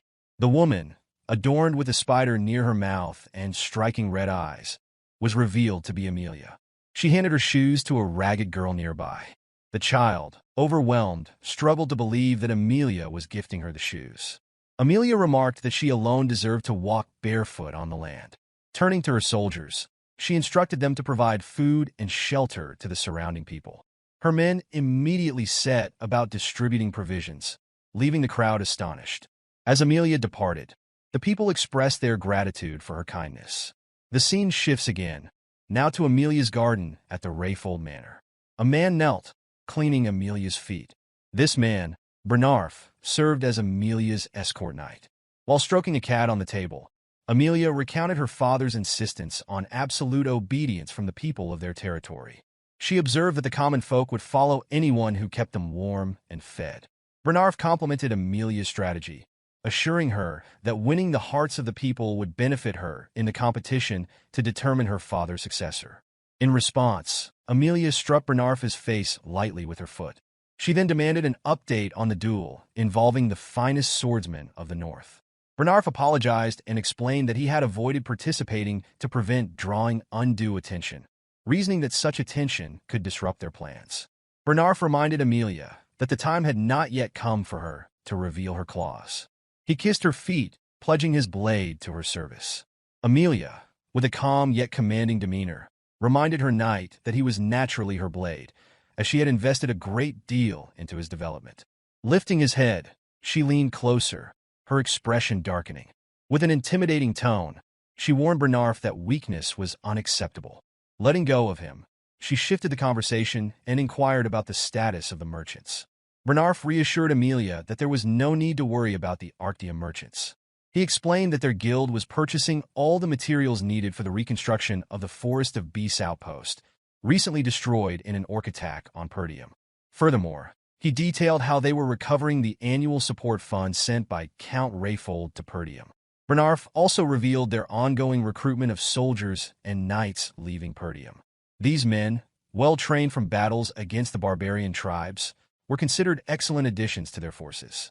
Amelia commended Bernarf's efforts, cautioning him to ensure that the guild maintained the appearance of an ordinary merchant operation. She emphasized the importance of keeping their true intentions concealed until their strength was fully amassed. While they spoke, a steward entered the garden, prompting Bernarf to rise and confront him. In a stern voice, he demanded to know who had allowed the interruption. The steward, unfazed, explained that news had arrived from the gate. Ghislain had come to visit. Amelia, surprised by this revelation, questioned the steward about the purpose of Ghislain's visit. The man relayed that Ghislain claimed to have matters to discuss concerning their merchant guild. Both Amelia and Bernarf were startled by this unexpected development. The scene transitioned to the visitor's room, where Amelia entered and took a seat. Across from her sat Ghislain, dressed in a rough coat and holding a small flower. Ghislain greeted her cordially, but Amelia expressed her disapproval of his unannounced visit. She chided him for his lack of etiquette and manners. Smiling, Ghislain explained that he had come to present her with an early birthday gift. He placed the flower on the table, describing its pleasant fragrance and mentioning that he had acquired it from the nearby merchant guild. Ghislain added that he intended to purchase flowers from this guild moving forward, revealing its name as the Arctium Merchant Guild. Amelia listened, but appeared perplexed by Ghislain's remarks. Rising from her seat, she claimed not to understand his point and dismissed herself, stating that she would leave now that she had received his gift. However, as she turned to depart, Ghislain, his gaze cold and unyielding, asked her to sit back down.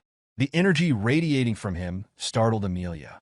She froze momentarily, unable to reconcile the powerful presence before her with the timid young man she had once known, who could barely speak in her presence. Ghislain lifted the tea in front of him, addressing Amelia directly. He informed her that he had no intention of wasting her time and revealed his need for 10,000 gold. Amelia, taken aback, struggled to believe that Ghislain had appeared so suddenly, only to request such a large sum of money.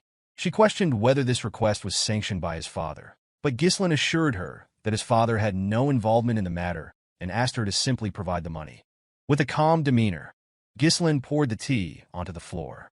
Smiling, He remarked that Amelia had never intended to marry him. The statement left her momentarily stunned. Ghislain continued, explaining that it would be disastrous for her if word spread about her secret efforts to build power, particularly in the midst of a fierce succession struggle. As he spoke, Amelia's cat leapt onto the table and growled at him. Amelia dismissed his remarks as a poor joke, but Ghislain assured her that her secret was safe with him, for now. However, he warned that his silence might not last if he left empty-handed. Amelia smiled coldly and told Ghislain that such a scenario would never occur. Without hesitation, she called for Bernarf. The knight entered the room promptly, placing a hand over his chest as he greeted Ghislain. Recognizing Bernarf, Ghislain recalled him as a loyal companion to Amelia and a skilled swordsman, capable of rivaling the finest sword in the north. Ghislain addressed Amelia directly, warning her that his death would spark a war. He asked if she could truly handle the consequences.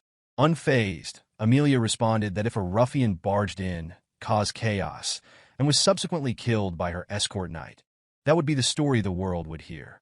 Smiling, she ordered Bernarf to kill Ghislain. The knight drew his sword without hesitation, and Ghislain realized he had no choice but to take the situation seriously. Placing a hand on his sword hilt, Ghislain prepared to defend himself. Before he could act, Bernarf smiled, catching Ghislain off guard. A sudden noise broke the tension as an assassin emerged from a knight's armor positioned behind Ghislain.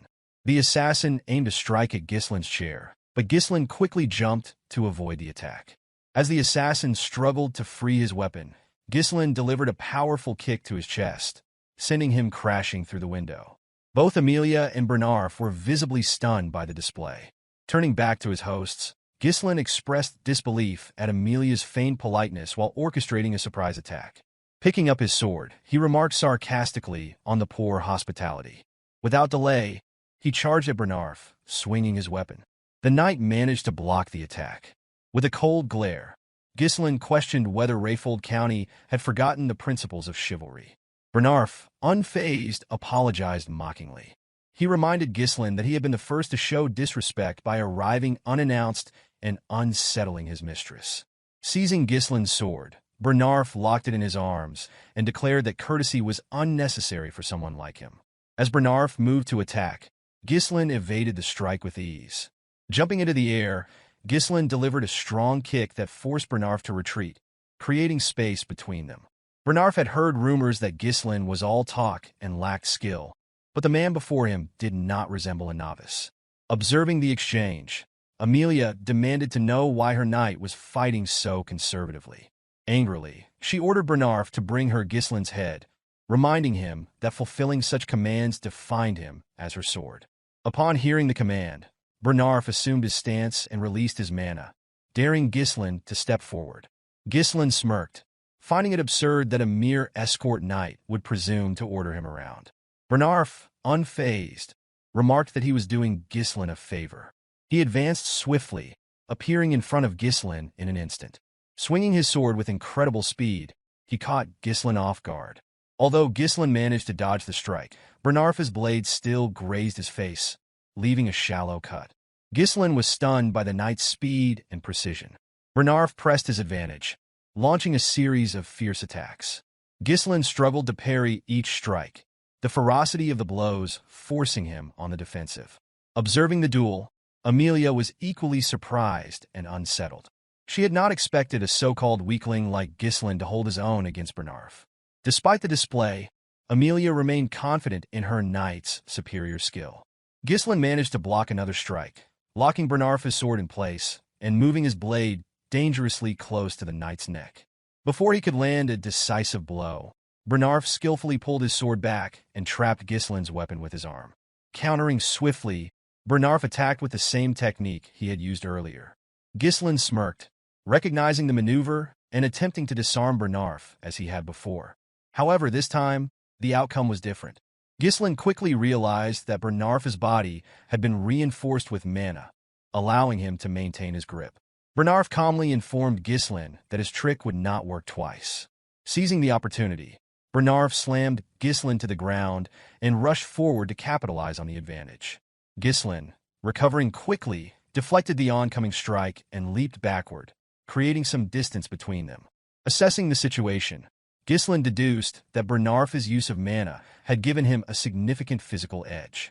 Bernarf took note of his opponent's resilience, remarking that Ghislain was far removed from the rumors. He acknowledged that one could truly understand an opponent's capabilities only by engaging in combat. Analyzing Ghislain's technique, Bernarf observed that his swordsmanship lacked the structure of formal training, appearing instead to have been honed through real combat experience. With a confident expression, Bernarf inquired if Ghislain had fought the barbarians so frequently that he had adopted their chaotic style. Tossing Ghislain's sword aside, Bernarf declared that such methods were only effective on the battlefield and that Ghislain's deviation would end now. Breathing heavily, Ghislain silently admitted the difficulty of the battle. Bernarf's precise thrusts, aimed narrowly at vital points, disrupted Ghislain's sense of timing and distance. At close range, Bernarf's larger frame and refined techniques created an overwhelming advantage. Ghislain realized that Bernarf was an opponent beyond his current level. Raising his hand, Ghislain revealed a mana thread attached to his wrist. He informed Bernarf that his own time was running out as well. Pulling the thread sharply, Ghislain caught the knight off guard. Bernarf, unfamiliar with the technique, hesitated for a fraction of a second. Using this opening, Ghislain struck Bernarf at the back of his head with the hilt of his sword. As Bernarf staggered, his stance faltered, and Ghislain advanced. Delivering a powerful knee strike to Bernarf's face, Ghislain left the knight disoriented.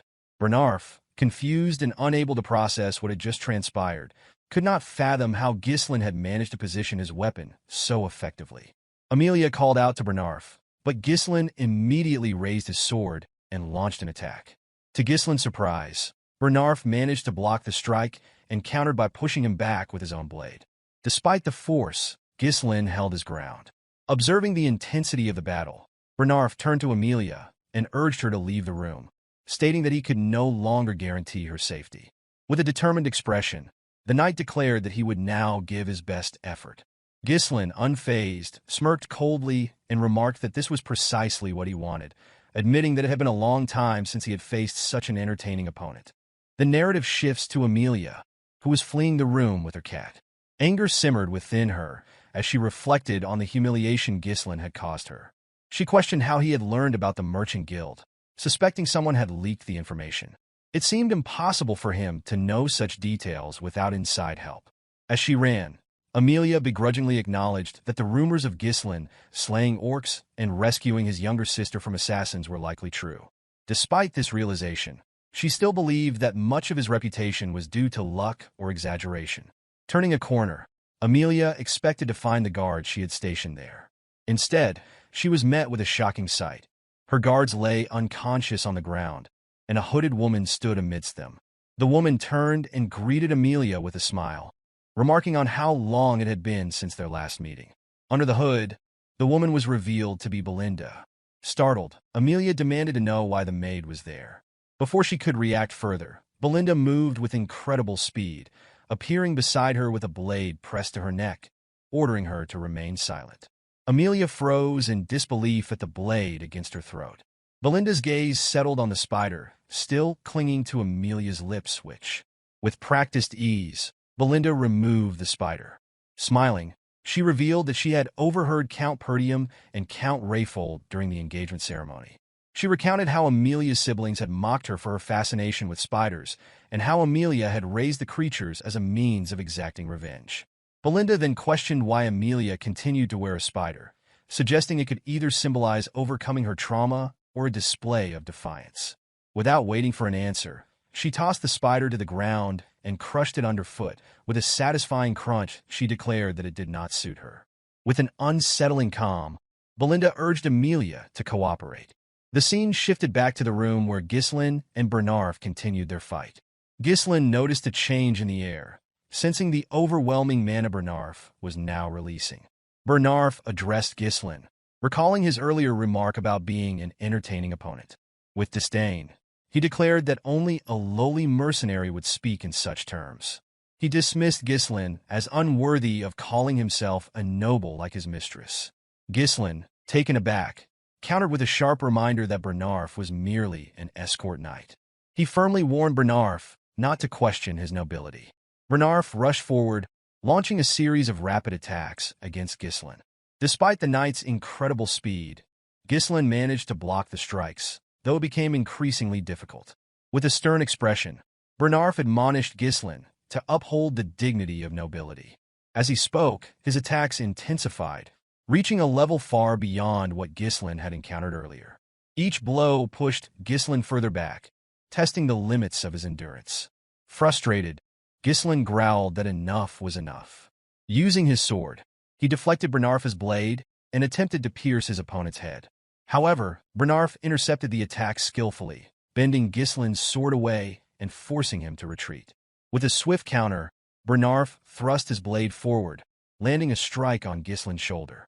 To the knight's astonishment, Ghislain had intentionally taken the hit, using the impact to push the blade aside and create an opening. Capitalizing on the moment, Ghislain launched a counterattack, but Bernarf managed to block it in time. Realizing the danger of underestimating his opponent, Bernarf maintained his guard, locking down Ghislain's sword and kicking him away. He remarked that this was the difference between a true warrior and one who wields a sword for mere entertainment. Ghislain, breathing heavily, couldn't help but find the battle exhilarating despite the mounting pressure. Bernarf's overwhelming speed, reach, and relentless attacks kept him in control of the fight. Any attempt by Ghislain to counter through close-quarter grappling was immediately neutralized. In a binding clash, Bernarf deceptively locked their swords together, giving the impression that neither could break free. With Ghislain's current mana reserves, it was nearly impossible to overcome the knight's superior strength. The situation was dire, and Bernarf appeared to have the upper hand. As Ghislain analyzed his predicament, Bernarf charged again, forcing him to act decisively. Ghislain, preparing himself, acknowledged that the fight had to end soon. While Bernarf had accounted for nearly every variable, he had overlooked one critical factor: Ghislain's unique mana cultivation technique. Drawing upon his third mana core, Ghislain unleashed an explosive surge of power and met Bernarf head-on. When their swords clashed, Ghislain channeled his newfound strength, forcing Bernarf's blade downward and disarming him with sheer force. The knight froze in disbelief, unable to comprehend how Ghislain had summoned such overwhelming mana mid-battle. Before Bernarf could recover, Ghislain raised his sword to strike a fatal blow. At that moment, a voice interrupted, commanding Ghislain to stop. Turning, he saw Amelia standing nearby, fury etched across her face. She demanded that Ghislain take the 10,000 gold and leave immediately. Irritated, Ghislain lowered his sword and stepped back, remarking that it would have been far simpler if she had handed over the money when he had asked politely. Belinda, observing the scene, quipped that Ghislain's actions went far beyond what could be called a lover's quarrel. Ghislain, unfazed, replied that it was merely a difference in opinion. Approaching Amelia, he rested his sword on his shoulder and informed her that there was unfortunate news. With a calm but firm tone, Ghislain announced that the fee had now doubled to 20,000 gold. In the next scene, Amelia smashed a vase onto the floor, her frustration echoing through the room. Bernarf stood beside her, bowing slightly as he apologized for his failure. He explained that Ghislain was far stronger than the rumors suggested, admitting that he had underestimated him. Bernarf revealed that Ghislain had managed to release mana exceeding that of an advanced-level knight. Amelia, her expression darkening, stated grimly that Ghislain had changed. When Bernarf cautiously suggested reporting this development to the Delphine Duchy, Amelia's reaction was swift. She slapped him sharply and grabbed his shirt, glaring at him with fury. She reprimanded him, asking if he truly understood the terror Duke Delphine inspired. Amelia explained that exposing the incident would spell their doom. The alliance with the Duke, formed secretly and without her father's knowledge, hinged on a covert agreement. The Duke had promised to support her rebellion in exchange for her assistance in toppling Perdium. Amelia added that her siblings would kill her if the agreement ever came to light. Her anger deepened as she considered the possibility that Ghislain might already know about the deal, given his knowledge of the Merchant Guild secrets. Turning to Bernarf, she declared that Ghislain had to be eliminated, no matter the cost. Bernarf readily accepted the directive. Amelia then inquired about the state of Ghislain's injuries. The knight explained that while he had inflicted light injuries across Ghislain's body and a heavier wound on his shoulder, Ghislain's use of explosive mana would likely leave him in poor condition for a time. Bernarf cautioned that they could not use knights from their own territory, as doing so would leave a trail. Amelia nodded, acknowledging the constraint and reminding him of the reason she had trained a specific group of operatives. Immediately understanding her intent, Bernarf asked if she intended to deploy the Wildcats. Amelia confirmed this, explaining that the Wildcats were composed of war orphans, outcasts, and those without status. Only the most naturally talented individuals proficient in mana were selected for this elite group. Amelia placed a flag on the map before her, marking a location, and instructed Bernarf to send a dozen of the Wildcats there. She emphasized that only those skilled in mana manipulation should be chosen. Bernarf understood her reasoning. The ravine she marked was the only narrow passage between Rayfold territory and Perdium County. Its remote location and restrictive terrain made it an ideal site for discreet operations. Bernarf assured his mistress that he would prepare the Wildcats as instructed. Amelia, her expression resolute, vowed to repay Ghislain for the humiliation he had inflicted upon her. The scene shifted to Ghislain, who was seated in a carriage. Wrapping a cloth around his injured arm, he appeared deep in thought. Ghislain's senses prickled, and he wondered if Amelia was already planning her next move. Fergus, seated nearby, asked if he was all right. Ghislain assured him that he was fine, explaining that the cuts were not very deep. Reflecting on the recent battle, Ghislain acknowledged that he had pushed himself to his limits, but was satisfied with the outcome. The 20,000 gold he had obtained from Amelia was enough to cover the foundational funds needed to rebuild Perdium. For his territory, it was equivalent to years of accumulated savings. Despite his earlier anger, Ghislain had decided against killing Amelia, knowing that her death would have inevitably triggered a war, one his county could not afford at the moment. Ghislain understood that he could not risk the safety of his territory for the sake of his whims. Perdium was already struggling to handle the barbarian threat, making it wiser for him to retreat for now. The knowledge he possessed about the Arctium Merchant Guild would be enough of a burden on Amelia. As he put on his jacket, Ghislain resolved to make good use of Amelia's predicament. Belinda, observing her master's confident demeanor, asked if events were unfolding according to his plan. She reminded him of his earlier instructions to subdue the guards upon hearing fighting noises and to take Amelia hostage if she exited the room. Ghislain clarified that he had entrusted Fergus with those tasks. As he spoke, a wave of pain coursed through his body, causing him to spit blood. Alarmed, Belinda and Fergus quickly moved to his side. Ghislain realized that the pain was the recoil from using and opening his third mana core. Although the current discomfort was less severe than before, it remained a significant burden. He acknowledged that this would be troublesome to endure every time he accessed his power and concluded that he needed to find a way to increase his mana capacity. While he was lost in thought, Belinda grabbed his hand and took out a large needle coated with mana. She noted that the flow of his mana was chaotic and unbalanced. Without hesitation, she began applying the needle to various points on his hand. Ghislain was startled by the sensation, feeling something being released from his body. Exhaling sharply, he noticed that his tangled mana pathways had opened slightly. The technique, he realized, required an advanced understanding of mana manipulation. Ghislain reflected on Belinda's unusual skills. Though he knew she was not an ordinary maid, having been brought into the family by his mother, he remained uncertain of her true identity. He found it curious that someone so talented would choose to serve as a head maid in the countryside. However, Ghislain dismissed the mystery, reasoning that having skilled individuals in his territory was always beneficial, especially since the challenges he had faced were just the beginning. Belinda assured Ghislain of her unwavering loyalty, promising to help him with anything he required. She then asked why he had taken such a large sum of money from Amelia. Ghislain explained that he needed to spend money, and Amelia was the wealthiest person he knew. Both Fergus and Belinda were shocked by this revelation. Belinda expressed disbelief that he had ended his engagement for such a reason, warning that Count Rayfold would retaliate if he found out. Ghislain, unconcerned, assured her that Amelia would never report the incident to her father. Smiling, he reminded Belinda of her earlier declaration of trust. Annoyed, Belinda demanded to know his intentions for the money, asserting that she had taken risks alongside him. Ghislain revealed that he intended to use the funds to conquer the Forest of Beasts.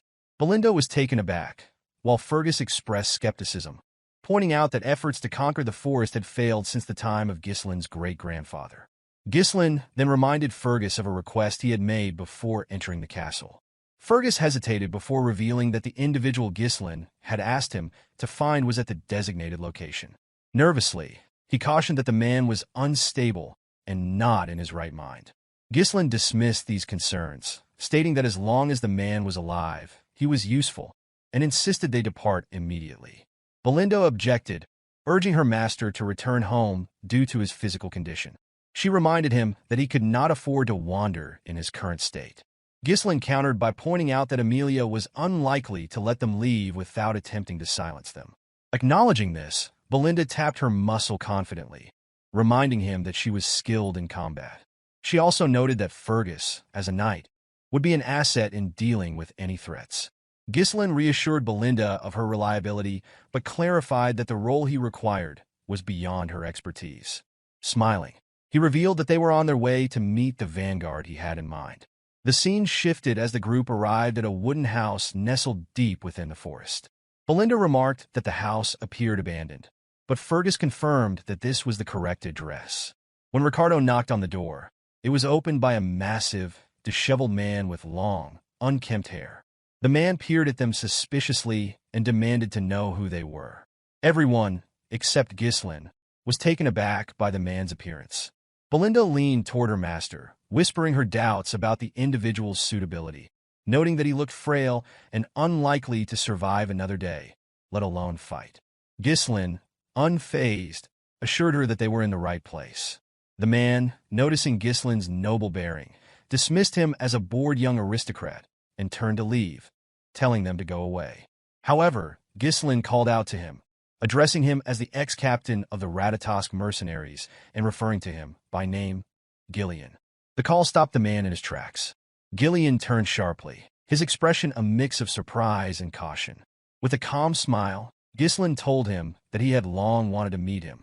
The rest of the group was stunned to learn that the seemingly destitute man before them had once led the legendary Ratatosk mercenaries, a group renowned for requiring mastery of nearly all weapons from its members. Though the group no longer existed, their valor and reputation remained so great that even knights in foreign lands knew their name. Without warning, Ghislain hurled an axe at Ghislain, the blade narrowly missing and slicing through his jacket. Alarmed, the group drew their weapons and moved to protect their master. With a menacing look, Ghislain demanded that Ghislain state his business. Belinda urged her master to step back, warning that Ghislain was unstable. Ignoring her, Ghislain mentioned the eternal punishment, causing Ghislain to freeze in shock. Ghislain revealed that he knew the cure for the incurable disease afflicting Ghislain's daughter, describing the symptoms: high fever, bloody coughing, and red spots resembling flower petals on the skin. Ghislain explained that the disease's agonizing nature earned it the name eternal punishment. He then asked if this information had piqued Ghislain's interest. Reluctantly, Ghislain stepped aside and allowed the group to enter. Inside, the sound of a girl's screams filled the house. Ghislain rushed to his daughter, Rachel, who writhed in pain on the bed. As Ghislain observed her, he concluded that it was not too late to act. In his past life, Ghislain had searched for Ghislain to recruit him, but by the time he found him, the man had lost his daughter, sold all his assets, and ultimately taken his own life. The condition of the house, bare, leaving only weapons, confirmed that Ghislain had already sacrificed everything to try to save Rachel. She is sobbing, pleaded with her father to end her suffering.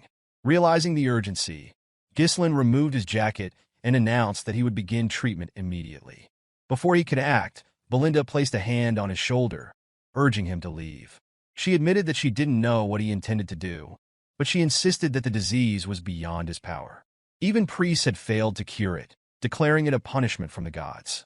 Belinda implored him to explain how he planned to deal with such a dire illness. Ghislain brushed her hand aside, asserting confidently that he could save Rachel. Belinda was unconvinced and called out to him again. Ghislain turned to remind her of her earlier promise to trust him, which left her momentarily silent. He handed her a list of medicinal herbs and instructed her to purchase them immediately. Surprised by the items on the list, Belinda quickly carried out the task and returned with the requested supplies. For wandering mercenaries like Ghislain, survival often depended on knowledge, and while the disease, known as eternal punishment, was currently deemed incurable, a cure would eventually be discovered in the future. Ghislain, drawing on his foreknowledge, prepared to apply his unique insight to save Rachel's life. The cure quickly became a topic of great interest, especially due to its relatively simple method of preparation. Ghislain, thanks to its straightforward process, remembered it clearly. The primary challenge, however, was the exorbitant cost of the ingredients, with the fairy's blessing being the most critical and expensive component. To prepare the cure, the fairy's blessing and the herbs were finely chopped, tightly packed into a bottle, and covered with distilled alcohol. The mixture was shaken thoroughly and left to sit for a while. Afterward, the remaining ingredients were added and stirred until combined. Once the preparation was complete, Ghislain handed the purple glowing liquid to Ghislain, instructing him to let his daughter drink it. Desperation left Ghislain with no alternative. He quickly fed the liquid to his daughter, Rachel. Almost immediately, the red spots on her face began to fade, leaving everyone in the room astonished. The group could barely comprehend what they were witnessing. Ghislain, more shocked than anyone, stared in disbelief at the visible transformation. Ghislain, calm and composed, remarked that the outcome was as expected. With a trembling voice, Ghislain asked Ghislain how he had accomplished this, pointing out that even holy power had failed to cure her. Ghislain explained that divine power was not omnipotent. While it could enhance the body's vitality and regenerative capabilities to aid in combating illnesses, it was fundamentally different from a cure. Ghislain's hands trembled as he grabbed Ghislain and desperately asked if his daughter could truly be healed. Ghislain reassured him that Rachel would be fully cured within a few months. Overwhelmed, Ghislain stepped back and bowed his head in gratitude, acknowledging that Ghislain must have come to this remote place with a purpose. He confessed that all he had left was his body and offered to become Ghislain's servant or even his dog if that was what he desired. Ghislain dismissed the man's offer, stating firmly that he wanted neither a slave nor a servant.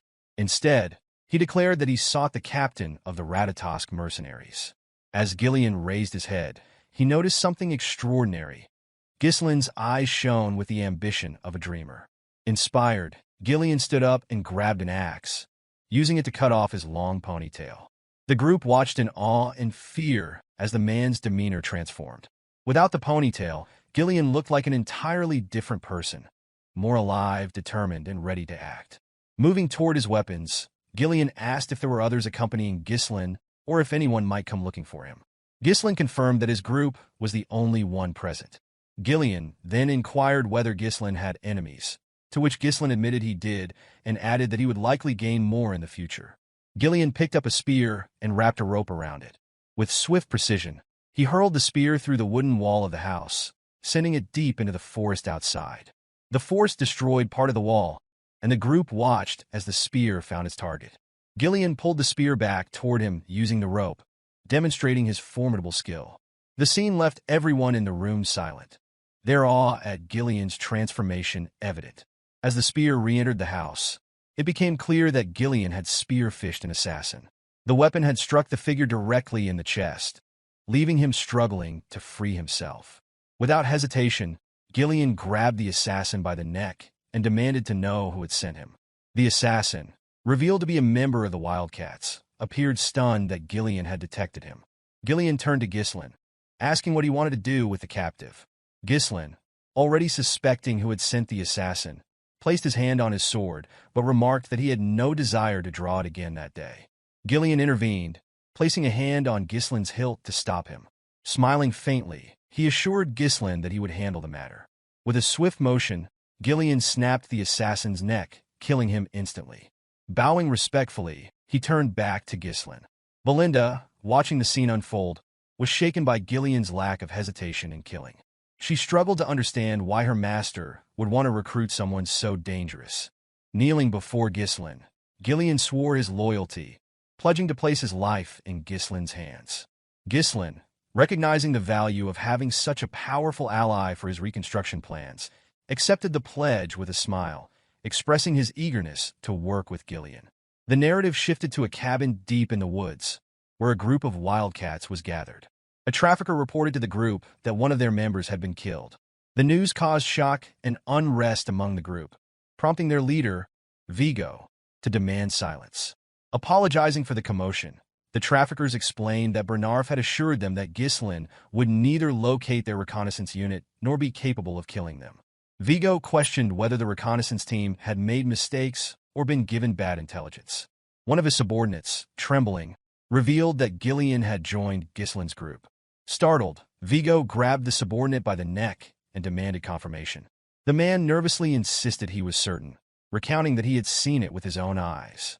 Hearing this, Vigo smiled, expressing satisfaction that his former captain was finally taking action. The scene transitioned back to Ghislain, who was traveling through the woods with Ghislain and the others in a carriage. Belinda, feeling cramped, complained about the sheer volume of weapons Ghislain had brought along. She asked Ghislain whether it was truly necessary to transport so many, remarking that a sword or two should have sufficed.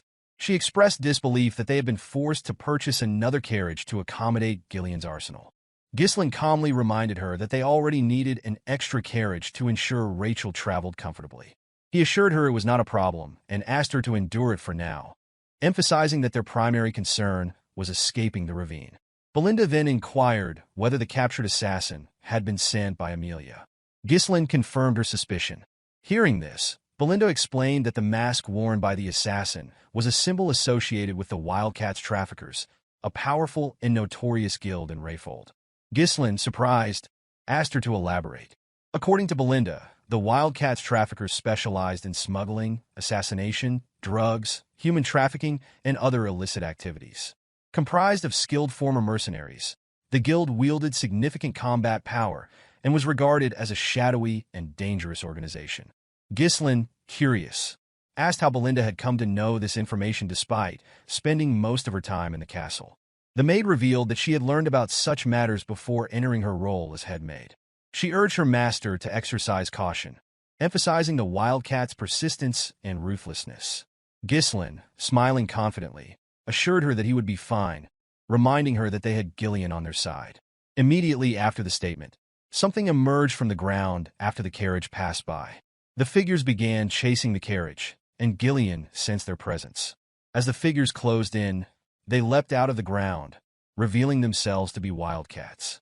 The Wildcats launched an attack on Ghislain, catching him off guard with their ambush. He responded swiftly, drawing both an axe and a sword to block their assaults. With precise movements, he severed one's hand using the axe and then drove it into the chest of another. Before the injured Wildcat could retaliate, Ghislain ripped his head apart, and both bodies fell lifeless to the ground. As the men fell, their remaining allies released ropes that triggered massive trees to drop onto the carriage.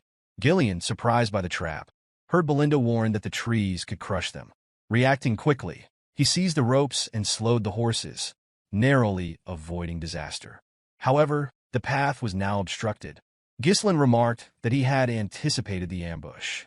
Nearby, Wildcat traffickers began to close in, and one of them, Vigo, addressed Ghislain directly. He referred to Ghislain as the former captain of the Ratatosk mercenaries, a title that visibly startled him.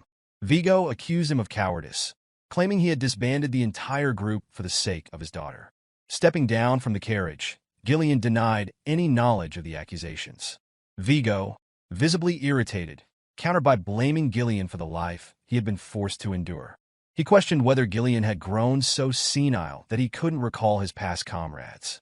Ghislain offered no response, which further convinced Vigo that he was feigning ignorance. With a smirk, Vigo declared that he would force Ghislain to remember and commanded his men to attack. The attackers advanced quickly, prompting Ghislain to offer his assistance. Ghislain, however, declined, stating that Vigo clearly had personal business with him. He assured Ghislain that he could handle the situation alone. Before the Wildcats could strike, Ghislain infused his axe with mana and dispatched 4 attackers in a single, devastating swing. The sight of this stunned the remaining assailants, who surged forward in a renewed attack. Drawing his short sword, Ghislain struck down the first who approached with his axe, stabbed the second through the neck, and cleaved the third in half after deflecting their strike. Vigo observed these feats with little surprise, recognizing that Ghislain's strength had not waned. He instructed his men to split into 2 groups and encircle Ghislain. As they moved to execute the order, Ghislain mounted a horse, drawing a larger axe and spinning it menacingly. Charging at the Wildcats, he unleashed a mana-enhanced strike that decimated several attackers. The remaining Wildcats, hesitant to approach, shifted their focus to the horse, but before they could act, Ghislain attached a rope to his axe and swung it in a deadly swirl, cutting through their ranks. Belinda watched in disbelief as Ghislain dispatched his opponents. With his men defeated, Vigo launched a direct assault. Sensing the attack, Ghislain equipped a shield to block the strike. Vigo accused him of ruining his life and vowed to kill him. With 3 blades in hand, Vigo hurled them at Ghislain's horse, bringing the animal down.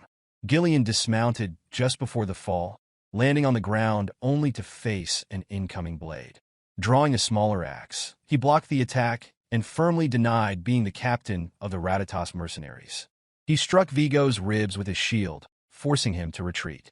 Vigo demanded an explanation, asking Ghislain to reveal his identity if not the captain. Ghislain replied that he had abandoned his past and now served as Ghislain's subordinate. The declaration angered Vigo, who charged forward, vowing to kill Ghislain at any cost. Ghislain parried the attacks as Vigo pressed his sword into the shield. Vigo revealed that the mercenary company had disbanded after Ghislain's departure, lamenting that he had lost his purpose and fallen into a disgraceful existence just to survive. Ghislain deflected the sword and countered with a swing of his axe. Vigo evaded by dropping low and quickly retaliated with a kick, which Ghislain blocked with his wooden shield, though the shield shattered under the force. Vigo expressed his frustration, explaining that he had dedicated his entire life to making the Ratatas mercenaries the best in history. He voiced disbelief that his former captain had abandoned everything, only to become a mere pawn of a spoiled noble. Drawing several blades, he imbued them with mana and hurled them toward Ghislain. Ghislain intercepted the attack with his axe, but as he did so, Vigo closed the gap and attempted to stab him. Ghislain narrowly dodged the strike and countered with an overhead swing of his axe. Vigo landed just in time to block with his sword, smiling at the exchange. The clash between them grew more intense, with both men exchanging fierce blows. Vigo believed that Ghislain had not changed from the captain he once admired, though he viewed him as weakened by his years spent searching for a cure for his daughter.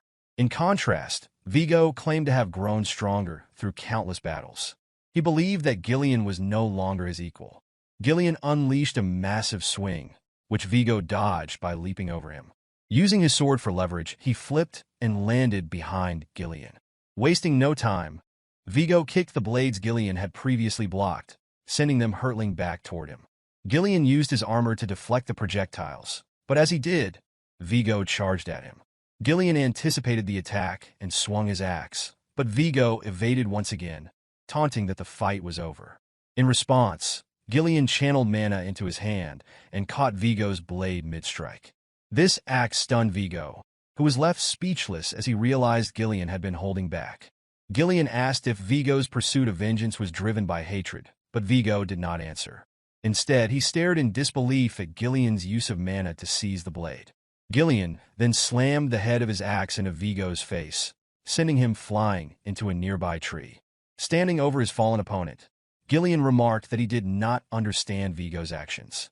He pointed out that Vigo had many opportunities to exact revenge if that was his true intent.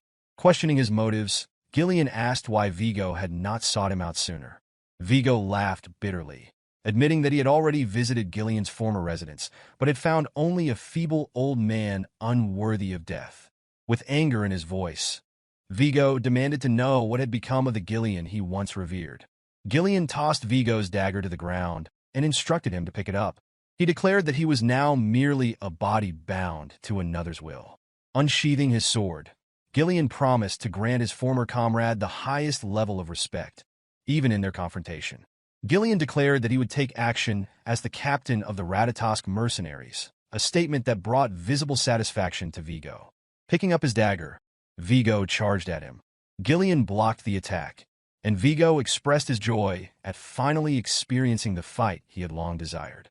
The intensity of the battle increased as Vigo attacked more fiercely, but Ghislain held his ground. With a powerful swing, Ghislain aimed to end the fight, but Vigo dodged by dropping low and countered swiftly. Ghislain parried the attack with his axe, forcing Vigo's dagger downward before driving his sword into Vigo's ribs. Despite the injury, Vigo gritted his teeth and retaliated. Ghislain evaded and raised his axe high, pausing momentarily to acknowledge Vigo as the 5th unit commander of the Ratatas mercenaries, referring to him by his full name, Vigo Villanos. Hearing this, Vigo smiled, but the expression was fleeting as Ghislain plunged his blade into him, ending his life. With Vigo's lifeless body at his feet, Ghislain picked up the dagger and stood silently, gazing at his fallen comrade. Ghislain commended Ghislain's efforts, and Belinda remarked on the potential profit from looting the wildcats. Ghislain apologized to Ghislain for causing unnecessary delays, but Ghislain reassured him, expressing admiration for his exceptional skills. Reflecting on his early days as a mercenary, Ghislain admitted that stories about Ghislain from his seniors had inspired him and helped lay the foundation for his rise to becoming the Mercenary King. This encounter confirmed to Ghislain that recruiting Ghislain had been the right decision, as he had gained a reliable ally. Ghislain then asked Ghislain if he remembered who Vigo had been. Ghislain raised Vigo's sword and replied that Vigo had been an old comrade. These words resonated deeply with Ghislain, prompting him to reflect on his own former comrades. He wondered where they were and what lives they were leading, knowing that their paths had diverged long before meeting him. Resolving to reconnect with them one day, Ghislain instructed the group to follow Belinda's suggestion and gather anything valuable from the wildcats. Belinda ordered Ghislain to lead the collection efforts, but Ghislain curtly reminded her that he was not her subordinate. 2 days later, the group reached Perdium territory. Belinda, visibly relieved, commented on their arrival. Ghislain looked at the city ahead and asked Ghislain if it was Perdium. Ghislain confirmed it, feeling a sense of contentment at returning home. He reflected on how, when he had first run away, he believed he could return any time. As Ghislain studied the county, Ghislain asked for his opinion. Startled, Ghislain nervously responded that it seemed great. Ghislain, however, disagreed. He pointed out that the houses were outdated and renovations were impossible. He revealed that the fields lay uncultivated because the farmers had been conscripted into the military, leaving the land barren. Ghislain remarked that he had heard of Perdium's perpetual conflict with the northern barbarians, but admitted the situation was worse than expected. Ghislain affirmed the dire circumstances, but expressed determination to fix the issues. Turning to Ghislain, he declared that he needed his strength to make it happen. Both Belinda and Ghislain were surprised by this sudden appeal. Ghislain understood that the upcoming battle would be a long and arduous one, a fight to eradicate everything tied to Duke Delphine and to safeguard what had been taken for granted. Resolute, he vowed to restore the land, no matter the cost. As the group entered the county, Belinda noticed something unusual and urged her master to look ahead. When Ghislain lifted his gaze, he saw a figure he hadn't expected. The silhouette was unmistakable, a man in armor with a coat draped over his shoulder. It was his father. At Perdium Castle, several men were gathered, engaged in discussion with the Count. The Count proposed reducing their forces, a suggestion that shocked the assembly. One man protested, warning that maintaining the front lines would become increasingly difficult with fewer troops. Another suggested requesting additional support from the Rayfold family. In response, the general administrator disclosed that the Rayfolds had cut the support funds. He added that they were amassing soldiers and stockpiling food instead, a revelation that left the knight in the room visibly surprised. One man pointed out the urgent need for funds to rebuild the Forest of Beast garrison, which had been partially destroyed in the recent battle against the orcs. He argued that reducing the Knight Order's forces would barely provide financial relief and carried significant risks. Ghislain observed the heated debate, finding the scene unsurprising. Among the men was Randolph, the knight captain, known for his commanding presence. Albert, the bearded treasurer, exuded a gruff seriousness, while the general administrator, Homern, maintained a more composed demeanor. Ghislain's thoughts drifted to his father. Though only a few months had passed since their last meeting as the young Lord of Perdium, for Ghislain, who had lived decades as the Mercenary King, the time felt far longer. Addressing his father directly, Ghislain welcomed him back home. Count Zwalter Perdium, Ghislain's father, found his son's words unusual, given their typically formal interactions. As a child, Ghislain had disliked his father's stern and serious nature, but now he saw the weight of countless burdens etched into the Count's shoulder, the exhaustion and responsibility of governing the land. Sipping his tea, Zwalter remarked that he had heard of Ghislain's absence from the castle for a week. Ghislain explained that he had visited the Rayfolds. The Count inquired if he had caused any trouble during his visit, to which Ghislain reassured him that he had not. Albert, the treasurer, interjected, mentioning rumors of a duel Ghislain had won against Cain. along with a significant sum of money. Albert, skeptical, questioned if the young lord had gone to Rayfold to gamble. Ghislain, irritated by the suggestion, clarified that his trip had been an investment-related visit and that he had conducted business with Amelia.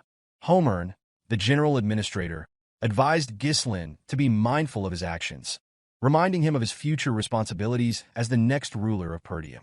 Ghislain, maintaining a calm demeanor, acknowledged the reminder, but assured Homern that there was no need for concern. Homern grew increasingly frustrated as it became evident that Ghislain was disregarding his advice. His concern only deepened as a result. Zwalter set his tea down and intervened, instructing his subordinates to stop. Turning to his son, he remarked that he had heard about some good trouble Ghislain had caused during his absence. Ghislain, puzzled, waited for clarification. Zwalter then asked if it was true that Ghislain had executed Jamal and Philip for attempting to sell Elena. The mention of those disloyal knights surprised Ghislain. Randolph, the knight captain, interjected with skepticism, insisting that it was impossible for Ghislain to have defeated the two knights alone. He speculated that they must have turned on each other and that Ghislain merely delivered the final blow. Ghislain understood the captain's disapproval. Despite their treachery, the fact that knights had died at Ghislain's hand troubled Randolph. To avoid conflict, Ghislain chose to go along with Randolph's version of events. Randolph, with a smug expression, declared that his assumption had been correct. Zwalter, however, praised his son for his actions, much to Ghislain's astonishment. The Count dismissed the details of how the knights had been dealt with, stating that the only thing that mattered was Elena's safety. For the first time, Ghislain received a genuine compliment from his father. Encouraged, he informed Zwalter that he had a request. Zwalter, surprised by the declaration, listened as Homern cut in, warning Ghislain to stop if he intended to ask for money. Randolph agreed, citing all the trouble Ghislain had caused in the past. With visible irritation, the captain listed incidents such as selling military provisions for gambling funds, setting the front gate on fire to grill an army horse, and melting down armor to forge a useless, legendary sword. Ghislain couldn't refute the accusations. Though he didn't recall these events clearly, he knew he was likely responsible. Ghislain clarified that he wasn't asking for money, but simply needed his father's permission. Zwalter asked what the request entailed, and Ghislain revealed that he wished to pioneer the Forest of Beasts. The announcement shocked everyone present. Ghislain, unfazed by their reactions, smiled confidently. Later, in his bedroom, Ghislain recounted the encounter with amusement, sharing that his father had denied his request. According to him, Zwalter had reacted with alarm and began yelling at him. Belinda, unsurprised, commented that the response had been predictable. She explained that the forest was teeming with dangerous monsters and that there was nothing to gain from such a venture. Ghislain then asked Gillian if he had heard the plan from Belinda. Gillian confirmed that he had, recounting Ghislain's intention to fund the endeavor using the money received from Amelia. He further explained that the Forest of Beasts was infamous as a forest of death, where no one had ever returned alive. Its deadly reputation extended even to other regions, and people universally avoided it. With a calm smile, Ghislain assured his guard that he was well aware of the forest's dangers. Ghislain explained that there was nothing to gain by delaying their departure any further. Rising from his seat, he walked toward the door and informed Gillian that it was time to get started. Belinda reminded him that he had not received permission from the Count and asked if he intended to proceed regardless. Turning to her, Ghislain clarified that he had only asked for permission out of courtesy, emphasizing that he didn't actually require his father's approval. He stated firmly that this was something he had to do. Belinda, confused by her master's determination, questioned what he hoped to find in the forest that made him so resolute. Ghislain deflected, promising to explain later. He knew revealing the truth now could be disastrous if word spread. The forest held the key to massive wealth, a vein of runestone buried near its entrance. When infused with mana, or from this vein would produce runestones, a rare mineral highly coveted by mages. These stones were essential for crafting magical tools, including barriers, magic circles, scrolls, alchemy devices, and for conducting magical research. Their value was immense. In his previous life, Duke Delphine had discovered this vein, but in the present, only Ghislain held this critical information. Belinda, unable to discern her master's motives, ultimately chose to trust him, conceding that he must have a plan. Ghislain assured Ghislain that he would follow his orders. Ghislain instructed Belinda to visit the nearest guild and hire 200 mercenaries for the mission. Belinda, taken aback by the number, remarked on his willingness to spend the hard-earned money he had risked his life to obtain. Ghislain voiced concerns, pointing out that mercenaries were often unruly and difficult to control, especially in large numbers. He warned that they might even betray their employer if the opportunity arose. Acknowledging the risks, Ghislain agreed, but explained that he and Ghislain would personally select the most reliable individuals. Ghislain asked for clarification, and Ghislain revealed that they were headed to the most skilled small-scale mercenary group in the north. Ghislain, visibly uneasy, inquired if his master was referring to the Mad Dogs, also known as the Cerberus mercenaries. He explained that while the Mad Dogs were indeed skilled, they were infamous for turning on their employers if situations deteriorated. Ghislain confidently responded that they were going to put a leash on the Mad Dogs. The scene shifted as Ghislain led his master's horse up a hill toward the outskirts of the Zimbar territory, where the Cerberus mercenaries were based. One of the mercenaries spotted the pair approaching from a distance and alerted his colleague. Upon hearing this, the second man laughed, referring to Ghislain as a poor soul and remarking that the visitors had no idea what they were walking into. The mercenary took another look at Ghislain and realized he was a noble. Convinced that Ghislain would be a profitable target, he continued observing through his spyglass. Suddenly, someone grabbed him, prompting a scream of pain that startled the rest of the camp. It was Ghislain who had seized the man, lifting him effortlessly with one hand. The mercenary cursed Ghislain, demanding to know what he was doing. Without a word, Ghislain hurled the man with such force that the upper half of his body became lodged in the sand. The remaining mercenaries, outraged by what had happened to their comrade, began shouting at Ghislain. One of them stepped forward, accusing Ghislain of acting recklessly because of his connection to a noble family. This mercenary held a chain with a spiked ball attached, smiling as he warned Ghislain not to expect to leave the camp alive. Unaware of who he was dealing with, the man paused as he noticed someone else entering the camp. Ghislain, seated on his horse, addressed the mercenary, instructing him to be quiet and fetch his captain. The mercenary laughed mockingly at the demand and began spinning his chain. He taunted Ghislain, calling him a noble brat and declaring that it was time for him to learn responsibility. As he hurled the spiked chain toward Ghislain, something intercepted it midair.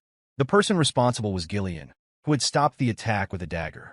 The blade lodged into a section of the chain, halting its movement and causing the spiked ball to drop to the ground. The mercenary, shocked by the display, watched as Ghislain twisted the dagger into the chain to disable it further. Ghislain smiled at the scene, remarking that words alone would not suffice. He instructed Ghislain to handle the situation, but warned him to ensure no fatalities.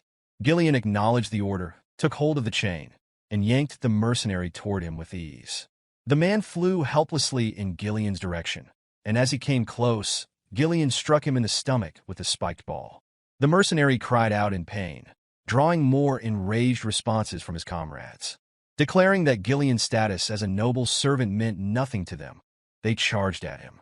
Ghislain twisted his dagger further into the chain, using it to hoist the injured mercenary into the air. He then threw the man into the group of attackers, scattering them as they collided with their fallen comrade. The remaining mercenaries, stunned by Ghislain's strength and precision, hesitated as Ghislain turned to glare at them. His piercing gaze sent fear through their ranks. Ghislain dismounted his horse and addressed the group, demanding to know how much longer they intended to keep him waiting. He ordered them to fetch their captain immediately. Before they could respond, a voice interrupted, asking about the cause of the commotion. The mercenaries quickly parted, clearing a path for the newcomer. The man, with fiery red hair and an imposing presence, introduced himself as Kair, the captain of the Cerberus mercenaries. Curious about their purpose, Kair asked Ghislain why they were seeking him. Ghislain found the question absurd, believing there was only one reason to approach a mercenary group. Without hesitation, he stated that he was there to entrust them with a request. Kair was taken aback by the situation and questioned Ghislain about why a client would harm one of his subordinates. He remarked that a noble should have better manners.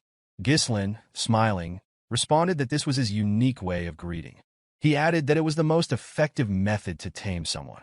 Kair, amused by the remark, chuckled and wondered aloud what might have happened if Ghislain had greeted them twice. The scene shifted to Kair's tent, where he and several mercenaries sat with Ghislain and Ghislain. Kair asked Ghislain to explain the nature of his request. Ghislain revealed his intent to hire the mercenary group to pioneer the Forest of Beasts. The announcement stunned Kair's men, who were incredulous at the idea of entering a forest notorious for being filled with dangerous creatures. Knowing the forest bordered Perdium territory, the mercenaries exchanged uneasy glances. Kair, maintaining his composure, asked Ghislain what kind of person he must be to consider disturbing such a perilous place. Ghislain introduced himself as the young lord of Perdium. Kair and his men, surprised by the revelation, erupted into laughter. They could hardly believe they were speaking to the infamous young lord described in local rumors. Their laughter grew louder as they became convinced that Ghislain had lost his mind. Kair, dismissive, told Ghislain that he likely had no idea what the Forest of Beasts was truly like, having grown up sheltered in a greenhouse. He asserted that the forest was no place for rookies like him. Declaring the discussion over, Kair signaled his men, who raised their weapons. Ghislain, seeing this, lifted his axe in preparation for a fight. Ghislain, unfazed, asked Kair if he was afraid. The question startled Kair, who responded with a smile that he was disappointed. He remarked that he had heard of the Cerberus mercenaries' reputation for skill, but now he believed it to be a hoax. Placing his foot on the table, Kair warned Ghislain not to provoke him, reminding him that mercenaries do not take jobs that offer no worthwhile reward. Ghislain replied that weaklings often rely on excuses, a comment that visibly annoyed Kair.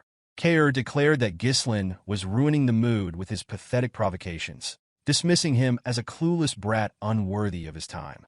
He assured Ghislain that he would allow him to leave unharmed, but demanded compensation for the trouble caused. Ghislain, his demeanor now serious, refused. He then made a bold request, a Moriana's recognition with Kair, the captain of the Cerberus mercenaries. Both Ghislain and the other mercenaries were shocked by the challenge. Kair, narrowing his eyes, asked Ghislain if he even understood what he was asking for. Ghislain, wearing a confident smile, confirmed that he did. He explained that Moriana's recognition was a traditional mercenary duel, bound by specific rules. Each participant used only a single dagger, with one arm tied to their opponent's. The use of mana was strictly forbidden, and stepping outside the designated small circle counted as a loss. The match thrust both participants into a brutal, life-or-death struggle, confined within a small space that limited their movements. Often, the duel resulted not only in the death of the loser, but sometimes even the victor. Ghislain explained to Kair that the terms of the match required the loser to admit defeat without reservation and submit completely to the winner, effectively becoming the winner's subordinate or dog. He then asked Kair how he felt about the bet. Ghislain, observing his master, was puzzled by how a noble could be so familiar with such a crude mercenary tradition. Among mercenaries, rejecting a Moriana's recognition was seen as an admission of weakness, making refusal virtually impossible. Kair began laughing maniacally, his expression turning unsettling. Addressing his subordinates, he mockingly announced that they had a bold young noble who wanted to prove himself by mercenary standards. Encouraged by their captain, the mercenaries laughed along, amused by the absurdity of the situation. The scene shifted outside, where Ghislain and Kair stood ready for the duel. Their arms were tied together, and each was handed a dagger. Kair removed his jacket, revealing his imposing physique. The mercenaries cheered for their captain, shouting for him to kill the insolent noble. Kair, believing Ghislain had learned about the tradition from somewhere and was attempting to bluff his way through, told him there was no turning back now. Pulling Ghislain closer with a binding, Kair confidently stated that he had participated in this type of duel 5 times before. Returning to his starting position, Ghislain pulled Kair toward him and, with a cold, condescending gaze, revealed that he had completed this type of duel over 100 times. The captain was visibly shocked by the claim. At the signal to begin, both men charged at each other with their daggers, narrowly dodging each other's initial strikes. They swung again, their movements precise, though neither landed a blow. Ghislain pressed forward with greater strength, forcing Kair to block his attacks. Seizing an opening, Kair yanked Ghislain toward him and attempted to stab him from behind. Ghislain, unable to see the blade clearly, blocked each strike with skill. As Kair missed an attack, Ghislain bent his head to avoid it and countered swiftly. Kair managed to evade and retaliated by pulling Ghislain close and delivering a heavy kick to his leg. The force of the blow was jarring, but Ghislain endured it. Kair, surprised by Ghislain's resilience, acknowledged that he was performing better than expected. He expressed disbelief at Ghislain's claim of having participated in over 100 Moriana's recognitions, remarking that most mercenaries never experience even one in their lifetime. Charging at Ghislain again, Kair mocked him, advising that he should at least make his bluffs more convincing. This time, he didn't give Ghislain any opportunity to counter. The Cerberus mercenaries, delighted by the display, encouraged their captain to finish Ghislain off. However, their cheers subsided under Ghislain's intense glare, silencing them instantly. Ghislain, observing the fight, recognized the severity of the situation. The circle was so small that it barely accommodated one person lying down. With no mana or external force allowed, the duel demanded complete reliance on physical skill and strength alone. Another significant challenge in the duel was the size difference and restricted movement due to the tied hands, which left Ghislain at a disadvantage. He could barely evade or block Kair's relentless attacks, while Kair had ample opportunity to dominate and control the fight. Ghislain, observing closely, rested his hand on his axe, prepared to intervene if the situation turned dire. Kair seized Ghislain's arm and pinned him down before swinging his dagger toward him. Ghislain evaded the strike by jumping to the other side, landing unsteadily. Upon landing, he felt a sharp pain surge through his leg, the same leg that had absorbed Kair's earlier attack. Without the protection of mana, the accumulated damage was beginning to take its toll. Kair noticed Ghislain's pained expression and smirked. Mockingly, he remarked that Ghislain looked pale and asked if he had already reached his limit. Kair then intensified his assault, driving Ghislain into a desperate defense. Despite his disdain for nobles, Kair acknowledged that Ghislain showed more determination than most.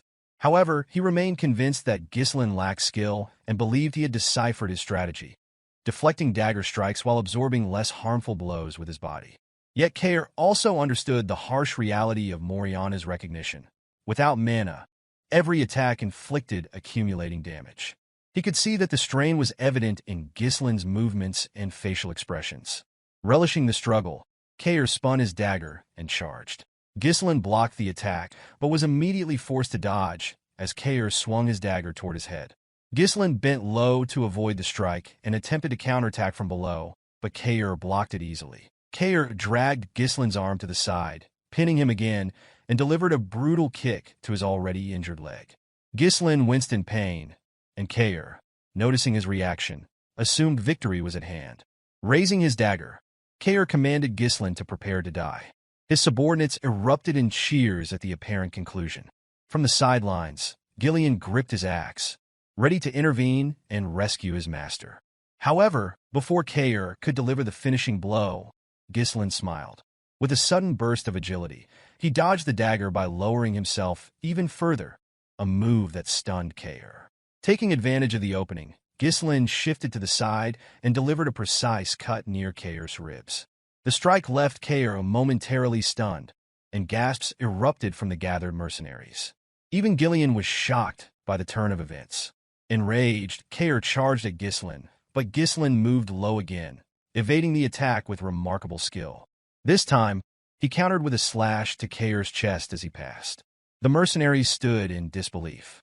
Their captain, who had been dominating the fight and tossing Ghislain around earlier, was now wounded twice.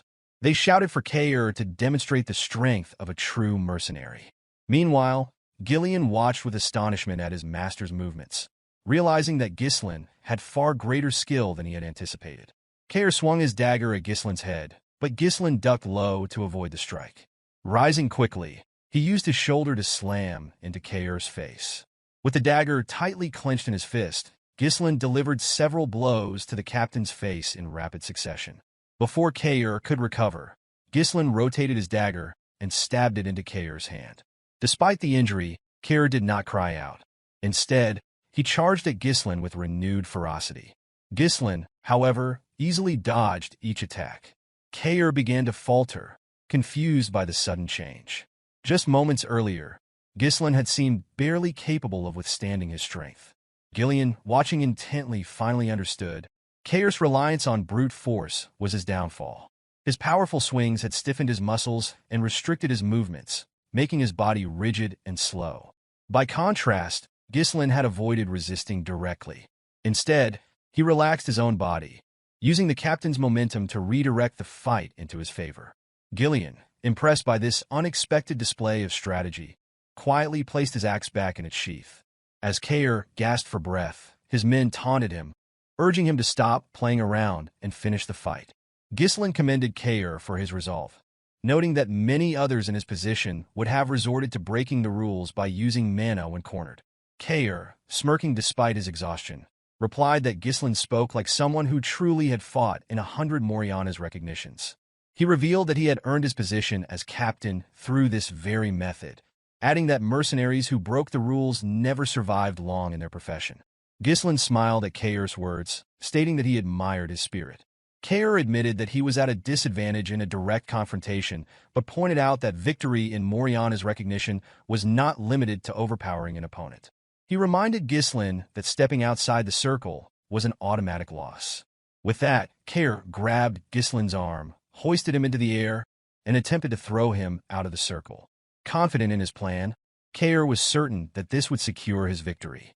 However, before Ghislain's foot could touch the ground, he tightened his grip on Kair's hand and pushed his legs upward, bracing against Kair's knees to stop his descent.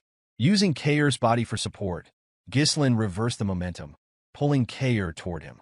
Taking advantage of the surprise, Ghislain climbed up Kair's leg, maneuvered behind him, and locked his arm around the captain's neck. In one fluid motion, he slammed Kair's head to the ground, pushing it outside the circle. The gathered mercenaries stared in stunned silence, unable to believe what had just happened. Kair, realizing his loss, glared at Ghislain in frustration. Ghislain smiled gently, declaring his victory. Still in disbelief, Kair turned to Ghislain and demanded to know his true identity, unable to reconcile the skill he had witnessed with the idea of Ghislain being a noble. Fixing Kair with a cold, piercing gaze, Ghislain stated that he disliked the captain's attitude and reminded him that he was now speaking to his new master. Pulling Kair to his feet, Ghislain asked what he planned to do next. Kair assumed the fight was over, but Ghislain calmly corrected him, pointing out that he himself had not yet stepped outside the circle. Kair, taken aback, watched as Ghislain clenched his fist. Ghislain announced that it was time to discipline his subordinate, signaling that the ordeal was far from over. Ghislain delivered a solid punch to Kair's face, knocking him to the ground. Kair quickly raised a hand, asking Ghislain to wait. He reminded him that the fight was over the moment a combatant stepped out of the circle. In response, Ghislain struck him again and questioned if Kair intended to abide by rules on the battlefield. Kair, furious, called him a bastard and reminded him that nobles weren't supposed to act this way. Ghislain, his expression serious, ordered him not to speak back to his master. When Kair insulted him again, calling him a lunatic, Ghislain hit him once more. The punches continued, one after another, until Ghislain's hand was smeared with Kair's blood. The mercenaries, watching from the sidelines, grew uneasy. They had expected Ghislain to let their captain go after winning the duel, but instead, the beating continued. Kair, his face swollen and bloodied, begged Ghislain to stop. Ghislain pulled him to his feet and, with a cold gaze, reminded him that he had not yet stepped out of the circle. Kair, horrified, turned to his men and shouted for them to intervene and kill Ghislain. The mercenaries grabbed their swords, but before they could approach, Ghislain unsheathed his axe. His commanding tone froze them in place as he warned that anyone interfering with his master's discipline would be killed. The mercenaries, seeing the deadly intent in Ghislain's eyes, dared not move. Kair, trembling like a beaten dog, turned back to the young noble. Ghislain asked if he was finished, and Kair's only reply was laughter born of fear. He knew he had miscalculated. Another punch landed, pushing Kair back. For the first time, Kair's overconfidence had failed him. He had always seen nobles as pompous losers, arrogant, selfish, and easily manipulated with the right scare tactics. It was this attitude that had earned him the nickname Mad Dog, a title he relished.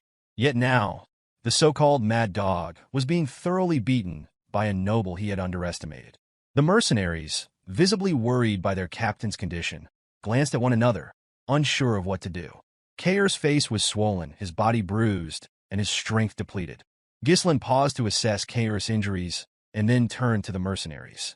Breaking the silence, he ordered them to fetch water, bandages, and a towel. The men were taken aback by the command, but Ghislain calmly warned that their captain would die if they didn't act quickly. Shocked into action, they complied with his orders. Ghislain observed the scene closely. He noticed how the previously unruly mercenaries were now following Ghislain's commands without question. In a world where strength often carried more weight than laws, Ghislain had established his authority in the most direct and irrefutable way. He had demonstrated who was in charge. In the next scene, Kair sat slumped in a chair, his body wrapped in bandages. Ghislain placed a sheet of paper on the table in front of him and instructed him to sign it. Kair, staring at Ghislain with a mixture of defeat and resignation, realized that he had no choice but to comply.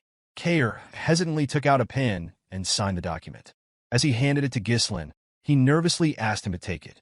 Ghislain, fixing him with a cold stare, demanded he repeat what he had just said. Kair, now visibly shaken, stammered that he looked forward to working with him. Ghislain grabbed Kair's hand, causing him to flinch.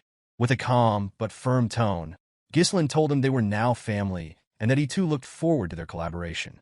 A few days later, at the outskirts of Perdium territory, a group of mercenaries had gathered in the early morning. One of them, yawning, asked if anyone knew why they had been summoned so early. A bald man carrying a shield chimed in, mentioning a rumor that their employer was the young lord of Perdium. The mercenaries were shocked to hear this. One of them scoffed, calling Ghislain just a brat and doubting his ability to manage mercenaries effectively. He speculated that the job would be easy. A shirtless, heavily built man clapped his hands to grab the attention of the group. Known as Gordon the Muscle, he smiled and addressed his fellow mercenaries, suggesting that they needed a representative to handle their brat employer. His imposing presence caught everyone's attention, and they nodded in agreement. Gordon commended their admirable posture in devising ways to gain rewards without effort, but he warned them that their plan would fail without unified voices. The mercenaries agreed with Gordon, recalling past incidents where poor coordination had led to failure. The bald man asked Gordon about his plan, and he explained that knowing one's boundaries was crucial. Opening a bag of coins, he announced that he would act as their representative to pressure their employer, requesting contributions from the group for his hard work.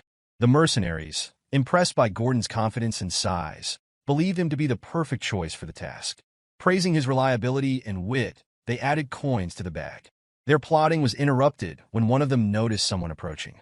Looking up, they saw Ghislain riding toward them alone on his horse. The sight surprised them, and one remarked that Ghislain might flee once he saw Gordon's intimidating build. Gordon instructed the group to approach him together, creating an imposing presence. Smiling confidently, he declared it was time to teach the young lord a lesson about the real world. However, before Gordon could confront Ghislain, he noticed a group trailing behind him. As they drew closer, the mercenaries identified the group as the Cerberus mercenaries, recognizable by their distinct dog-snout-shaped helmets. Shocked, Gordon questioned how Ghislain had managed to recruit the infamous Mad Dogs. When Ghislain finally reached the group, the mercenaries instinctively stepped back. Turning to Gordon, Ghislain asked if he was the representative. Gordon, now visibly nervous, admitted that he was. Ghislain inquired about his name, and Gordon introduced himself as Gordon the Muscle. Ghislain smiled, commenting on the uniqueness of the name before tapping Gordon's chest and complimenting it as pretty cool. Introducing himself as the young lord of Perdium, Ghislain commanded Gordon to gather the mercenaries. Once assembled, Ghislain addressed them with a serious demeanor. He announced that the time had come to begin the pioneering of the Forest of Beasts. In the next scene, Belinda was assisting Ghislain in donning his armor. All preparations for pioneering the forest had been completed. The expedition's temporary base had been constructed, resources had been procured, and the most critical asset, the troops, had been secured. Ghislain requested Belinda to perform a final head count, and the maid obliged. She informed him that 148 mercenaries had been contracted through the office, along with 41 Cerberus mercenaries he had brought himself. The total number of personnel reached 192. Ghislain acknowledged her effort, commending her for the work, and inquired whether Scoven had been properly informed. Belinda assured him that Scoven had been notified and, contrary to her expectations of resistance. The knight had stepped in to ensure their passage through the forest of beasts remained undetected. As the commander of the forest post, Scovin's involvement gave Belinda confidence that no immediate issues would arise. She urged Ghislain not to worry, and her reassurance brought a smile to his face. Ghislain then called for the mercenaries to assemble. He addressed them, stating that the land they were about to pioneer lay ahead. Acknowledging the rumors surrounding the forest, he explained that it was a place rife with unknown dangers, inhabited by monsters and unseen threats beyond imagination. Yet, he expressed his determination to conquer the forest despite its perils. The mercenaries, visibly unsettled by the mention of the forest of beasts, murmured among themselves, claiming they had not been informed of such dangers and feared for their lives. Belinda, stepping forward, silenced them and reminded them not to interrupt while their leader was speaking. Ghislain gave the mercenaries an opportunity to withdraw if they wished, promising to pay them 3 times their current wages should the mission succeed. The unexpected offer shocked the group, as it was an exceedingly tempting reward. Belinda moved closer to her master and whispered her concerns, pointing out that all their funds had already been spent on preparations. Ghislain calmly explained that such promises were necessary to boost morale. Confident in the mission's success, he assured her that there would be sufficient funds to fulfill the promise afterward. When he asked Belinda if she trusted him, she admitted she had no choice but to place her trust in him. Care commented to Ghislain that their master must be out of his mind to offer such an extravagant reward and questioned how Ghislain intended to honor his words. Ghislain, however, remarked that their master always had a plan. Ghislain officially named the group the Forest of Beasts Expedition Team and declared that it was time to move out. As the group progressed, they began cutting down the trees obstructing their path. Everyone, including Ghislain, actively participated in clearing the way. After felling a tree in front of him, Ghislain looked up, relieved to see sunlight piercing through the now-thinned canopy. Raising his hand, he directed the men to continue clearing the path toward the indicated direction. He instructed them to chop the felled trees into logs, load them onto carriages, and dig around the stumps to facilitate their removal. According to the Forest of Beasts Developmental Journal, a resource Ghislain had obtained in his previous life, the forest was vast and rich in untapped potential. He firmly believed that one day, the monsters would be driven out, and the forest's resources would be fully utilized. At that moment, what Ghislain needed most was money. He chose to disregard all other concerns, focusing solely on securing the quickest route to the runestone vein. The wealth from this expedition would play a pivotal role in halting the conspiracy surrounding Perdium. Care found it peculiar that their employer was taking such an active role, while one of the mercenaries suggested that Ghislain was simply trying to uphold the dignity of a noble. Another mercenary, wearing a helmet, scoffed, claiming that Ghislain was merely pretending and would soon give up. Belinda, overhearing the remarks, firmly told the men to stop gossiping and return to their work. Though they obeyed, she was visibly irritated by their dismissive attitude toward her master. She approached Ghislain, reminding him of the considerable effort he had put into hiring the mercenaries. She questioned why he was personally involved in the labor, pointing out that his actions made the men take him lightly. Ghislain reassured her that it was fine, explaining that having more hands on the job would allow them to finish faster. He emphasized that lingering in the area for too long would bring no benefit. Accepting his reasoning, Belinda remarked that he spoke as though he already knew what lay ahead. Care observed their exchange with a bemused smile. He found it hard to believe that his employer had someone worrying about him, while he himself had become the dog of his master, willingly heading into danger.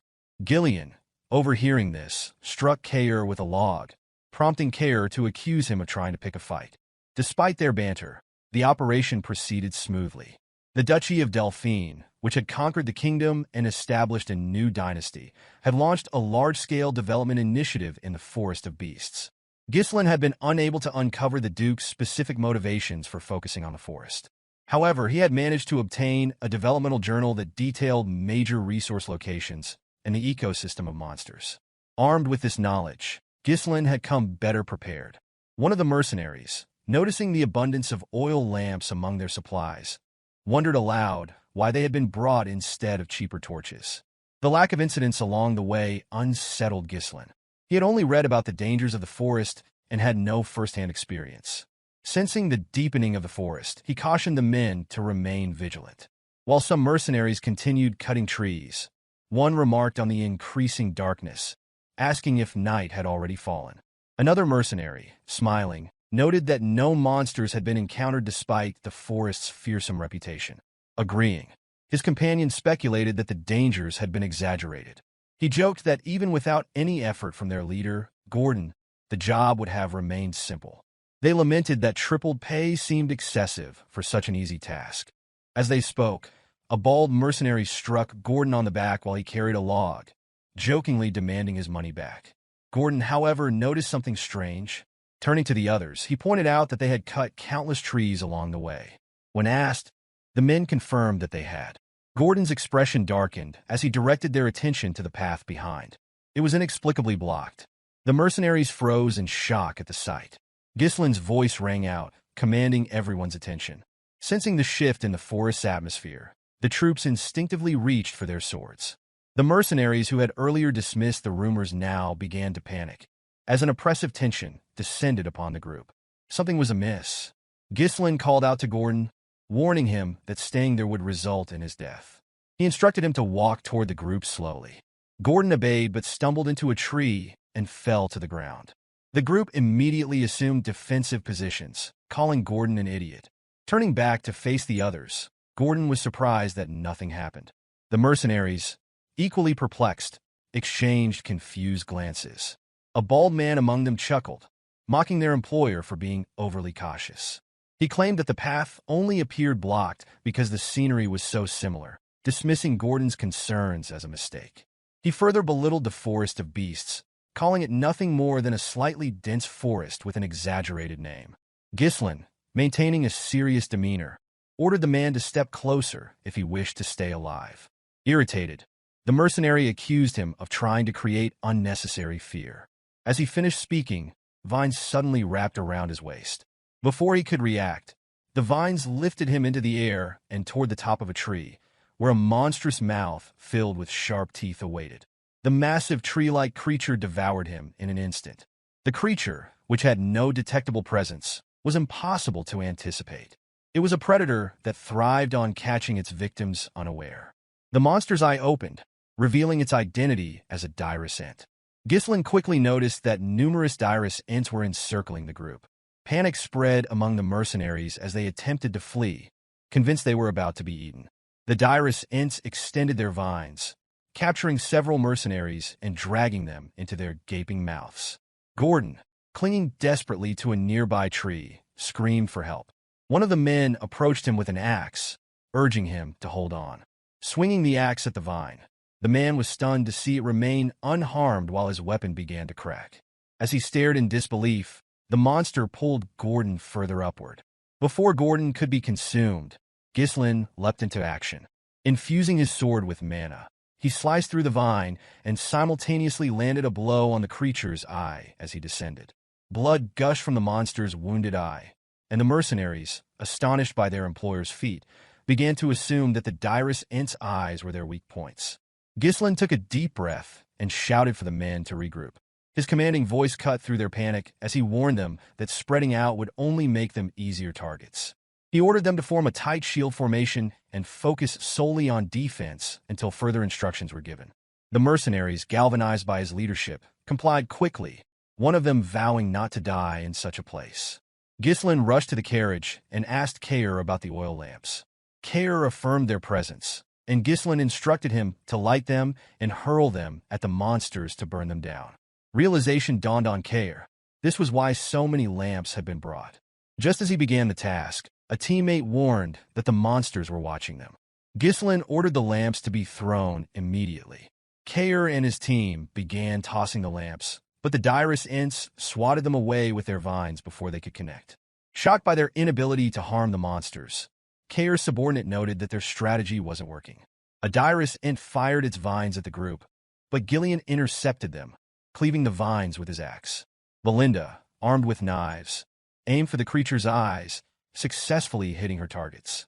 Ghislain instructed Ghislain and Belinda to prepare for a coordinated assault while protecting the Cerberus mercenaries. Raising his sword, he declared that he would draw the monster's attention. Almost immediately, a dirus ent launched its vines at him. Belinda called out, urging him to be careful. Ghislain swung his sword, cutting through the vines, only to be targeted by additional attacks. Displaying remarkable agility, he dodged their strikes. One of the direst ants raised a massive leg, preparing to crush him. The mercenaries were stunned to see that the monsters, despite resembling trees, had legs. Many believed that their employer was about to be crushed. Ghislain, undeterred, infused his sword with mana and struck at the leg of a direst ant, severing it. Using the momentum of his leap, he drove his sword directly into the creature's eye. The remaining direst ants immediately shifted their attention to him, their movements drawing gasps of shock from the onlookers. Belinda, maintaining her composure, ordered the Cerberus mercenaries to throw the oil lamps. Certain that this tactic would succeed, the mercenaries acted swiftly.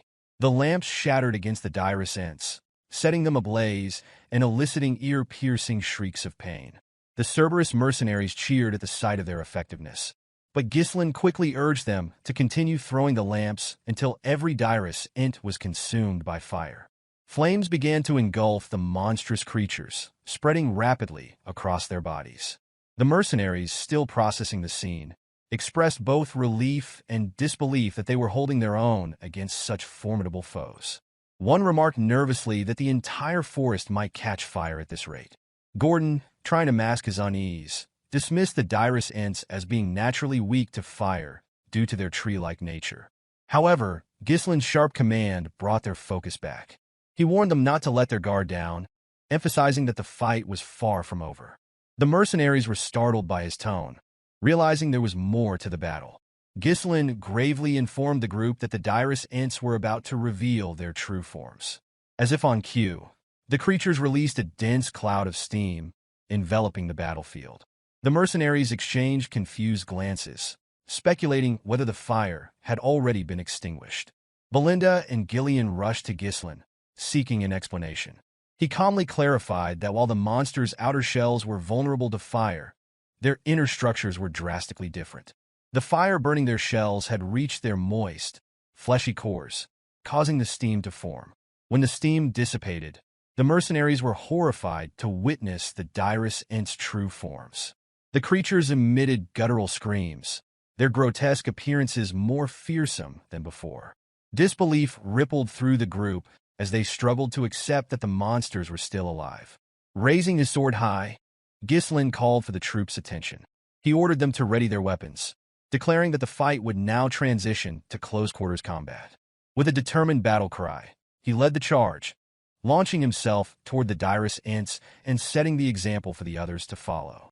Ghislain moved forward alone with commanding confidence, though the group of the mercenaries hesitated to follow. The enormity of the task ahead weighed on them, and their fear was palpable. A member of the group expressed disbelief at the idea of a close-range attack against such a colossal monster, remarking that it was beyond belief. Another murmured that even one wrong move would mean their end, while a third admitted outright that standing against such creatures seemed impossible. Kair, however, dashed forward without hesitation. He called out to Cerberus, urging them to advance, and his mercenary group followed in close formation, as though he had been waiting for this moment to unleash his pent-up energy from enduring his master's previous discipline. Belinda, worried for her young master, hurriedly followed after him. Ghislain turned to the paralyzed mercenaries, his voice cutting through their fear as he asked what they were waiting for. He reminded them that the order came directly from their young master, Ghislain, urging them to trust and obey.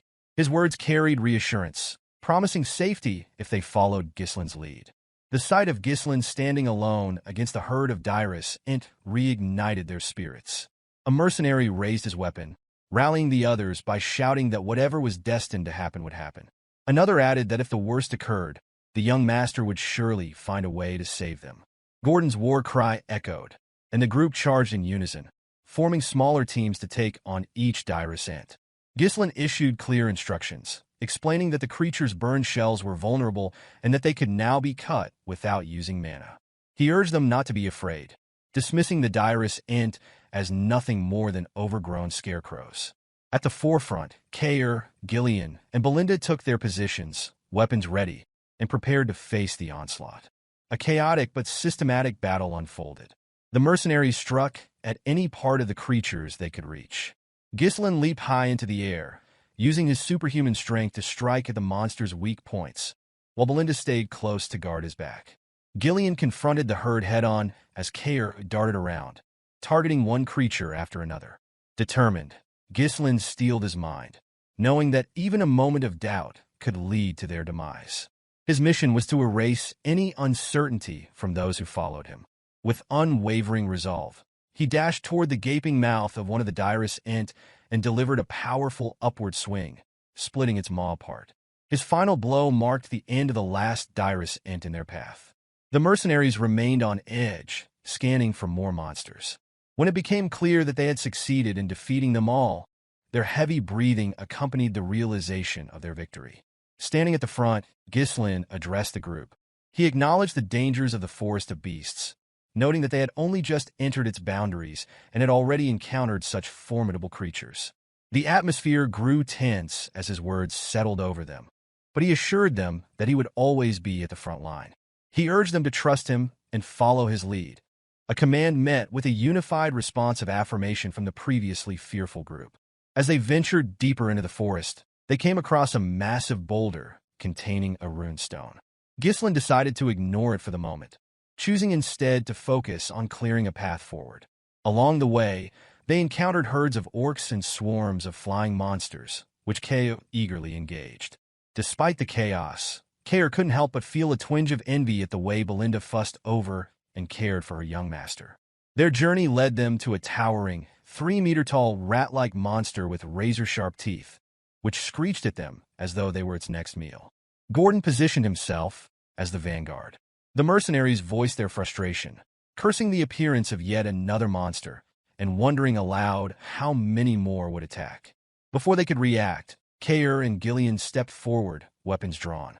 Kair lunged at the creature, severing one of its legs with a single swing, but the rat continued its charge toward the group. Ghislain intercepted its advance, standing firm as an immovable force. Seizing the opportunity, Ghislain delivered a precise blow, driving his blade into the creature's gaping mouth and ending its threat. A quick head count revealed that no one had fallen during the skirmish. As the day progressed, the group shared a collective thought. Survival hinged on staying true to their master's command. Together, they could overcome any challenge. Ghislain observed that the mercenaries were beginning to resemble a cohesive unit. Kair remarked that real-life experience was the best teacher, and Ghislain affirmed their sentiments before commanding them to clear the path ahead. The mercenaries immediately set to work, chopping down trees. Not all shared the same resolve, however. One mercenary privately thought that the Forest of Beasts had driven the group mad. Nightfall brought them to a pristine lake, where the mercenaries rushed to wash their faces and fill their water pouches. Belinda, ever cautious, stayed close to Ghislain, her worry evident as she watched the others approach the water. Ghislain assessed the situation and deemed the lake an important waypoint on their journey to the runestone vein. He ordered the group to set up camp with the lake behind them, deciding that they would rest there for the night. As the mercenaries gathered around the campfires for their meal, unease lingered. Some muttered doubts about the expedition, expressing concern about what deeper dangers awaited. Gordon dismissed the idea of abandoning the mission when Manus suggested it at another fire. Manus argued that their lives were more important than money and criticized their leader's motivations, accusing him of seeking glory through brute force. Others, like Gordon and a calm mercenary with a patch over his eye, defended Ghislain, pointing out his repeated efforts to save them and emphasizing that they had already been paid.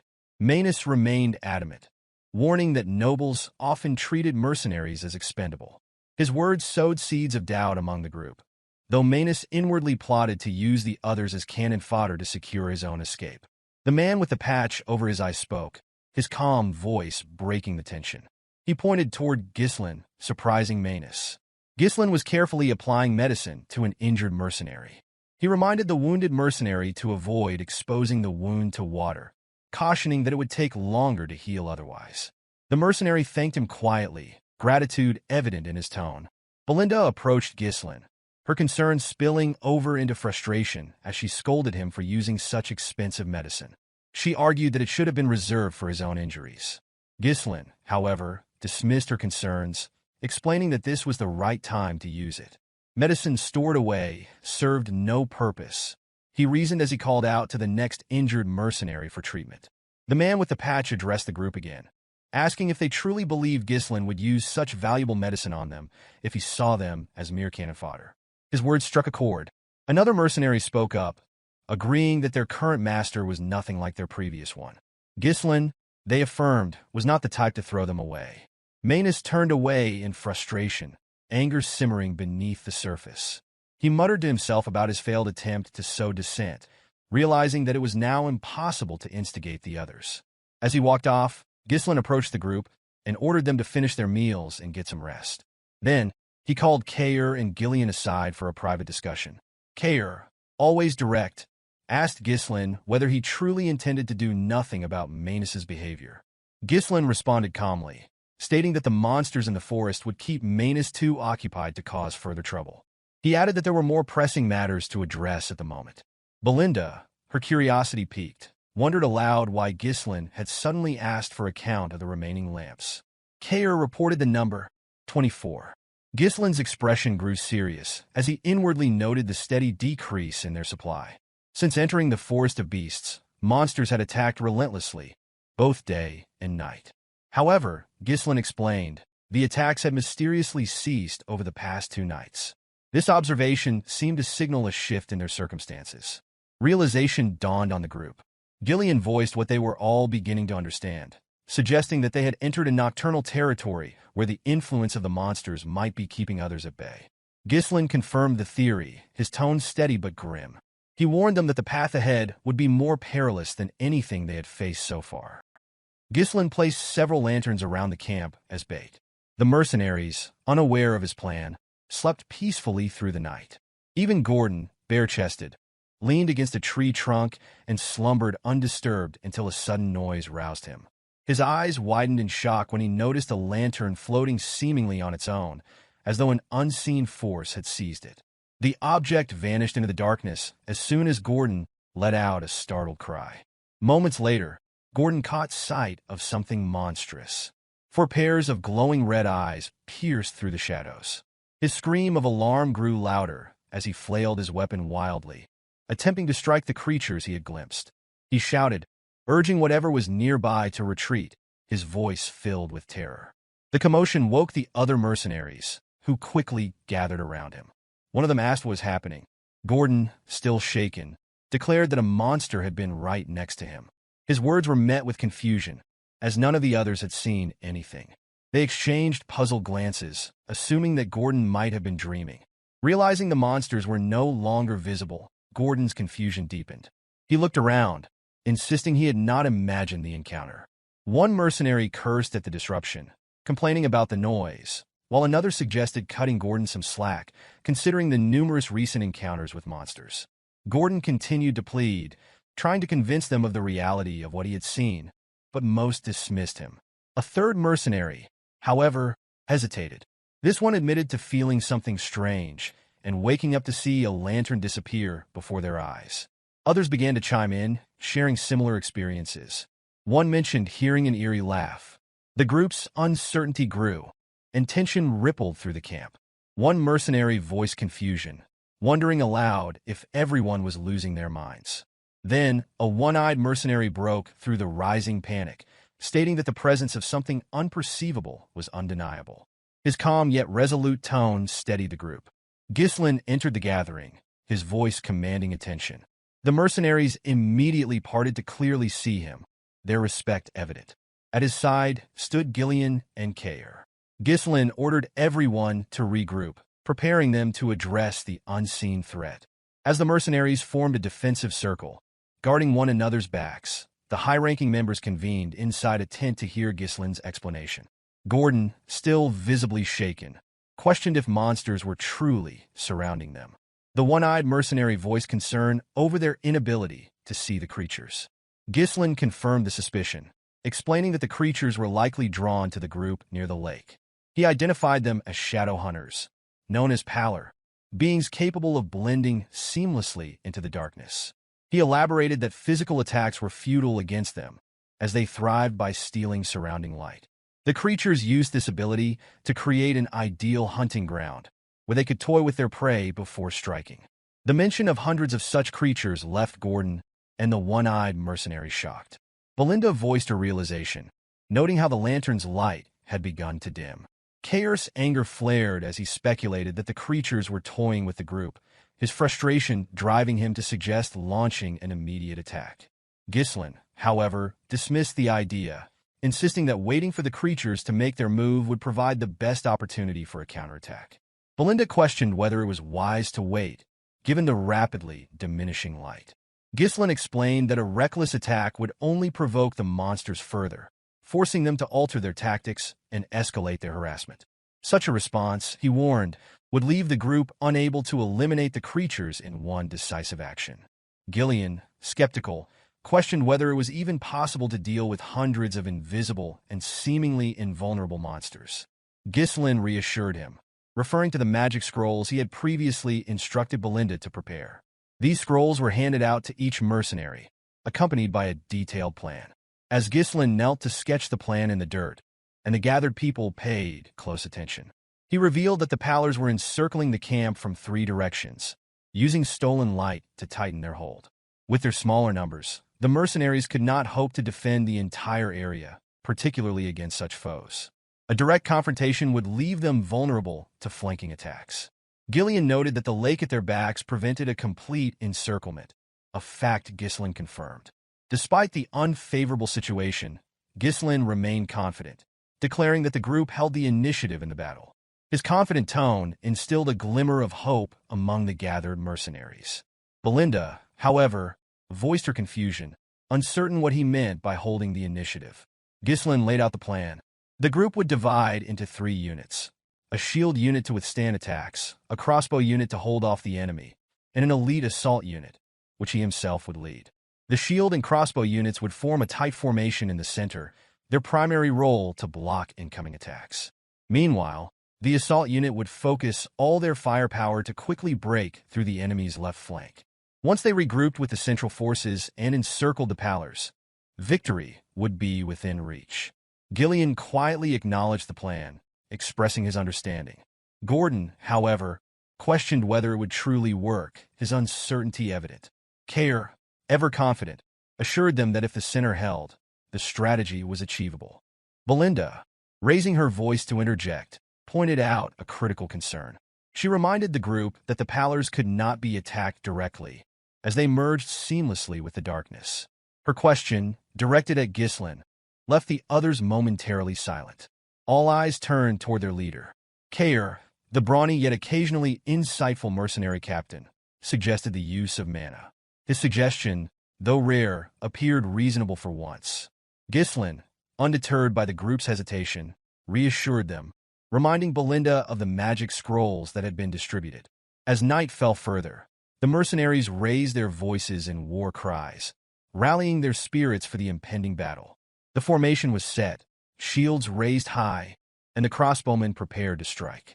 One mercenary shouted instructions to maintain formation, emphasizing the importance of their cohesion. Another voice rang out, reporting the loss of the last lantern. The Pallars were closing in. Ghislain, speaking to himself, recalled an entry from the pioneering journal of the Delphini ducal house, which described the Pallars' extreme aversion to light. He moved with purpose, retrieving a magic scroll and preparing to use it. With a clear command, he tore the scroll, releasing the stored magic. Another note from the journal is that illuminating the area will reveal the true forms of the Pallars. The assault team followed Ghislain's lead, tearing their scrolls to unleash the magic stored within. Beams of light shot into the night sky. In an instant, the sky lit up as though it were day, banishing the oppressive darkness, exposing the Pallars' eel-like forms as they surrounded the camp. One mercenary, stunned by the transformation, murmured about the darkness lifting. Another, more alarmed, exclaimed at the revelation of the creature's forms. Gordon, now able to see the monsters clearly, shouted his observation, his voice filled with both fear and determination. The creatures, recognizing the threat, began their charge. Chaos erupted as another mercenary called for preparation against the attack. The crossbow unit fired in unison, their bolts aimed to halt the Pallars' advance. Amidst the chaos, Gordon rallied the shield unit, urging them to hold the line as he stood at the forefront, becoming the vanguard for the central formation. Ghislain, raising his sword high, called for the assault unit's attention. The true forms of the Pallors had been revealed, and the time to act was now. With a decisive swing of his sword, he signaled the charge. Ghislain, driven by his loyalty, moved without hesitation to follow his leader's command. Caer, energized by the prospect of combat, grinned at the chaos to come. Belinda, ever watchful, stayed close behind Ghislain, ready to watch his back. With unwavering confidence, Ghislain raised his sword once more, leading the assault unit into the fray, determined to slay the Pallors in one fell swoop. Caer's passion for battle ignited with every strike he delivered. Ghislain's tactical mastery with various weapons became evident as he engaged on the flank. Ghislain thrust his sword forward, skewering several monsters in a single motion. He then swung his sword horizontally, slicing through more foes in the broad path of his blade. The Pallors, monsters capable of blending into the darkness, but with weak physical durability, filled the battlefield. Ghislain assessed that with this team, they could break through the enemy's ranks in an instant. With a wave of his hand, he commanded his forces to reduce the monsters' numbers as much as possible. Ghislain blocked the incoming attacks, drawing the monsters' attention with both an axe and a sword. Meanwhile, Caer disrupted their formation with swift movements and precise sword strikes, breaking through their ranks. Though he was not invincible, the sheer number of monsters soon swarmed him. At that moment, Belinda stepped in, creating an opening by throwing 8 daggers at the monsters surrounding Caer. Once she has done her part, she called out to Ghislain, signaling him to step in. Ghislain leaped high into the air, his sword moving as though dancing with the wind. He came down hard, striking with the full power of his blade, cutting down monsters in his path. This was the strength of Perdium's elite force in action. As magical light illuminated the battlefield, the fight continued around the shield and crossbow units. Fortunately, the monsters had yet to break through the mercenaries' ranks. From behind their shields, mercenaries shot their arrows without hesitation. One mercenary cursed the overwhelming number of monsters. Another reported running out of bolts. The pressure was mounting, and many wondered when the assault unit would arrive. The Pallors, growing closer with their gaping mouths, caused the shield unit to cry out in fear. But just as things seemed dire, the assault squad swept in from the flank, their weapons never pausing as they slaughtered the hundreds of Pallors in front of them. Ghislain paused briefly, silently commending the 2 units who had managed to hold their ground. Now, all 3 units were united. He could feel the momentum shift in their favor. One of the mercenaries shouted that the boss had arrived. Others, relieved, began shouting that they were saved. Gordon, visibly pleased, noted that the plan was going well. Ghislain, still focused, ordered his forces to spread out and surround the remaining monsters from all sides. The experienced mercenaries charged in an organized fashion. But as they moved, one of the Pallors, a horned one, issued a loud scream, commanding the others to retreat. This left the mercenaries momentarily confused. Pallors were not known for their intelligence, and it was strange to see them attempted to flee. Ghislain realized the Pallor leader must be giving the signal to retreat. He immediately ordered Belinda to find the leader, instructing her that the one with the horns was the one calling the retreat. Caer, seeing the retreat, asked if they should keep chasing them. Belinda questioned whether it would be better to simply let them go. Ghislain explained with certainty that the Pallors had a strong obsession with their prey. Even if they retreated now, they would follow the group for days, relentless in their pursuit. The only way to avoid another battle was to take down the leader, disrupting their command structure and causing them to fall apart. Belinda paused for a moment, a smile forming as she thought of how much her young master had changed. She pulled out a hook attached to a line, infused it with mana, and expertly threw it toward a tree trunk. She used the line to propel herself into the air, soaring over the retreating Pallors and heading straight for the leader.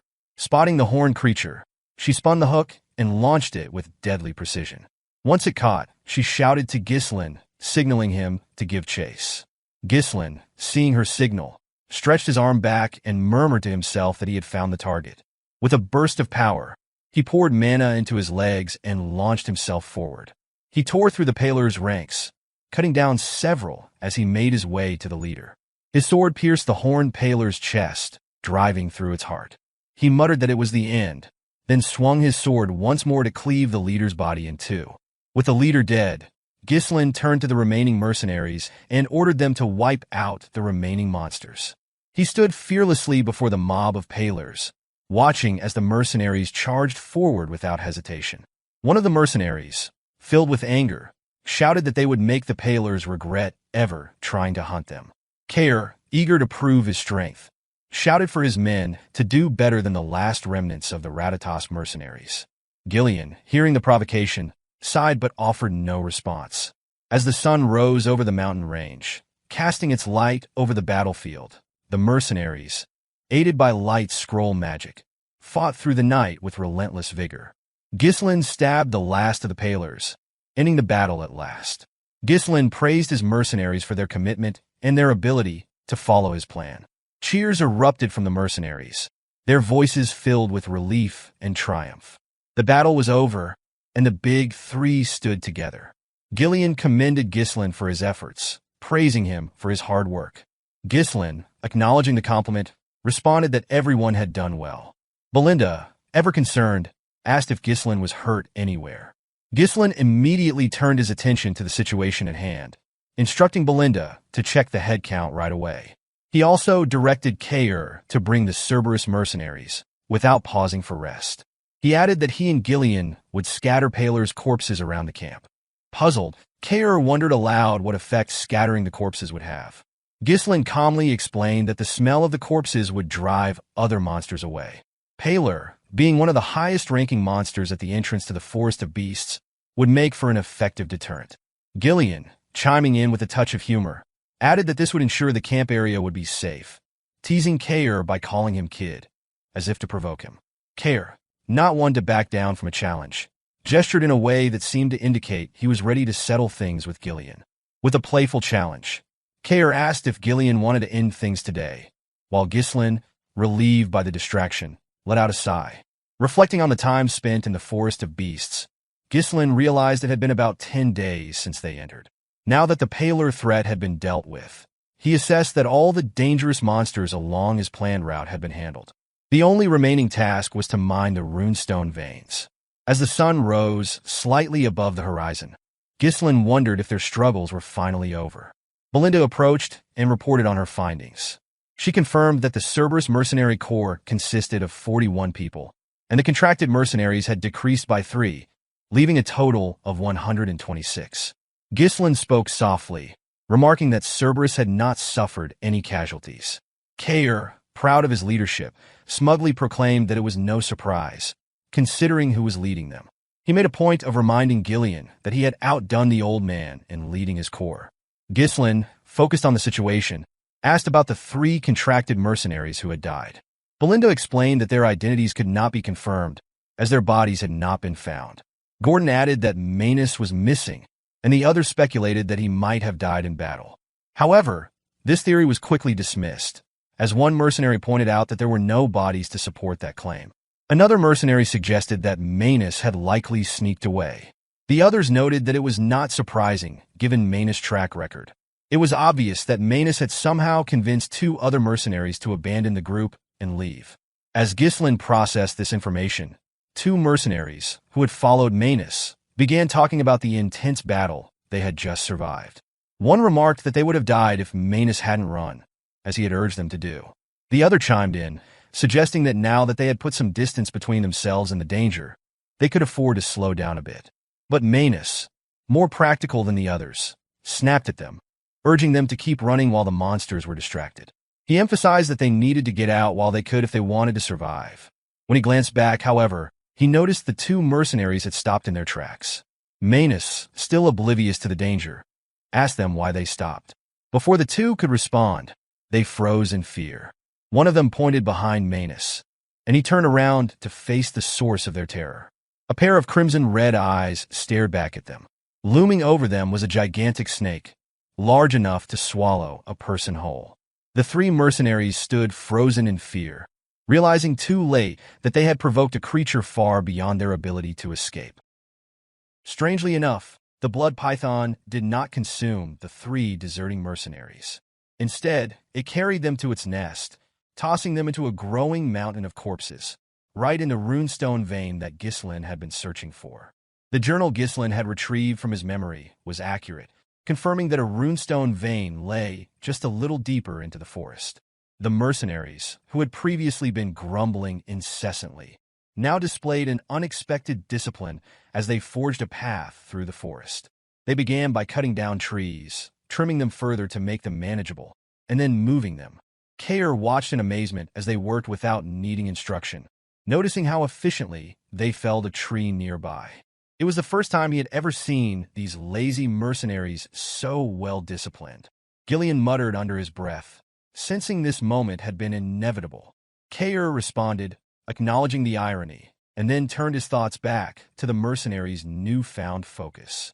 He wondered aloud if they would all disband after this expedition, remarking that it would be a waste to use them only once. Ghislain, focused on his task of cutting through a tree, casually mentioned that he planned to hire them all as his personal soldiers. The mercenaries had surpassed the limits of their usual role through their experience here, and Ghislain believed they could form a solid foundation for expanding his forces. Gazelle approached with a report. He mentioned that the pallor corpses had been scattered near the clearing, just as he had ordered. Kair acknowledged the report and expressed satisfaction with their progress, noting the impressive effect. He observed that no monsters had been spotted between the campsite and their current location, a sign that the tactics had been successful. His gaze briefly shifted to Ghislain, the disdain from their earlier encounters seemingly gone. However, something still felt off to Ghislain, an uneasy sensation he couldn't shake. He tried to dismiss it, but couldn't quite rid himself of the ominous feeling that lingered. Belinda suddenly appeared, swinging from a tree before landing and kneeling. Her excitement was palpable as she reported that she had returned and, with just one word, conveyed the thrilling news. There was something ahead. Ghislain immediately understood the significance. He commanded the mercenaries to clear the path at full speed, as their destination was now within reach. Hearing this, the mercenaries rallied their remaining strength and pressed forward. Not long after, they saw it, the very thing they had been searching for. The runestone vein gleamed just beyond the last line of trees. The sight of it was mesmerizing, and they paused, taken aback by the beauty of the shimmering crystals. One mercenary muttered in disbelief that this couldn't be real, while another voiced similar shock. Ghislain calmly explained that this was exactly why they had embarked on the expedition. It was a top-grade runestone vein. The crystals protruded from the earth like a mountain of diamonds, and Kair marveled at the sight, realizing that there truly was something valuable hidden in the forest.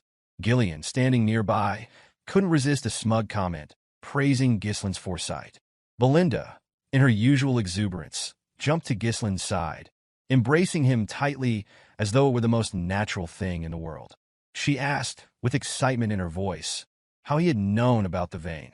One of the mercenaries wondered aloud if all the scattered crystals were truly runestone, while another enthusiastically shouted about how they had just stumbled upon something most would only dream of encountering once in a lifetime. Others eagerly discussed the possibility of mining the crystals and becoming rich. However, a sudden, hoarse voice echoed through the mist, abruptly cutting through their excitement. It warned that none of them would be going anywhere. They immediately recognized the voice and noticed Manus standing up, as though possessed by some unseen force. Before anyone could react, Manus collapsed, shrouded in a thick mist. The mercenaries rushed toward him, calling out in frustration, but Ghislain raised his sword and commanded them to step back. With practiced ease, Ghislain stretched his arm back in preparation to swing his broadsword. When he did, the sheer power behind the strike sent a gust of wind that swept away the mist. As the fog cleared, the mercenaries were confronted with the grim sight of a mountain of bones, the blood python's lair. One mercenary shouted in horror at the sight of the countless corpses scattered across the ground. Another demanded to know what had happened here.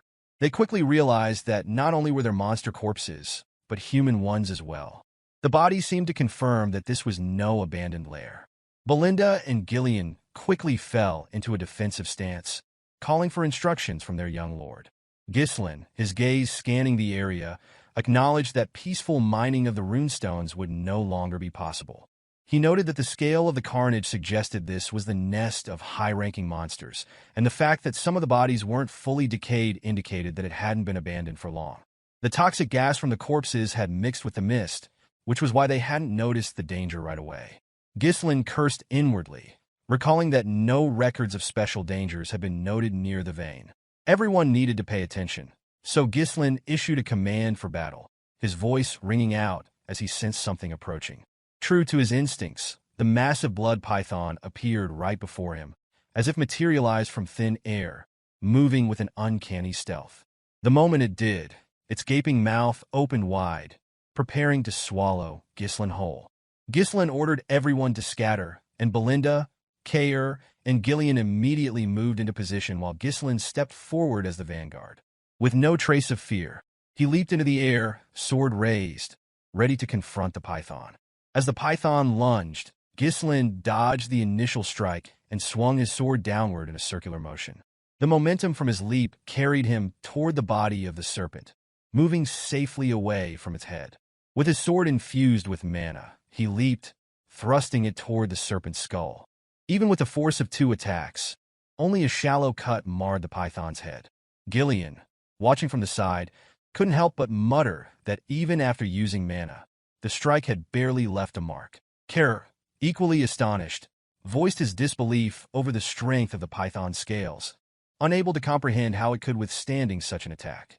When Ghislain attempted to jump away, the python immediately opened its mouth wide again. Using its glands near the fangs, it sprayed venom at Ghislain while he was still in the air. Ghislain, quick to respond, twisted his body and turned his cape to shield himself from the poisonous spray. But the attack didn't stop there. The python swiftly brought down its tail, aiming to strike Ghislain from above. Ghislain, anticipating the strike, used the momentum from his turn to swing his sword. The tail and his blade collided, and the sheer physical power of the python sent him crashing to the ground with a tremendous impact. Belinda's voice rang out in worry, so loud it almost seemed imbued with mana, as she called out to her young lord, fearing for his safety. Meanwhile, the python's body moved frantically, and chaos erupted around them. One of the mercenaries, caught in the madness, shouted in panic, warning everyone to be careful not to get caught up in the python's rampage.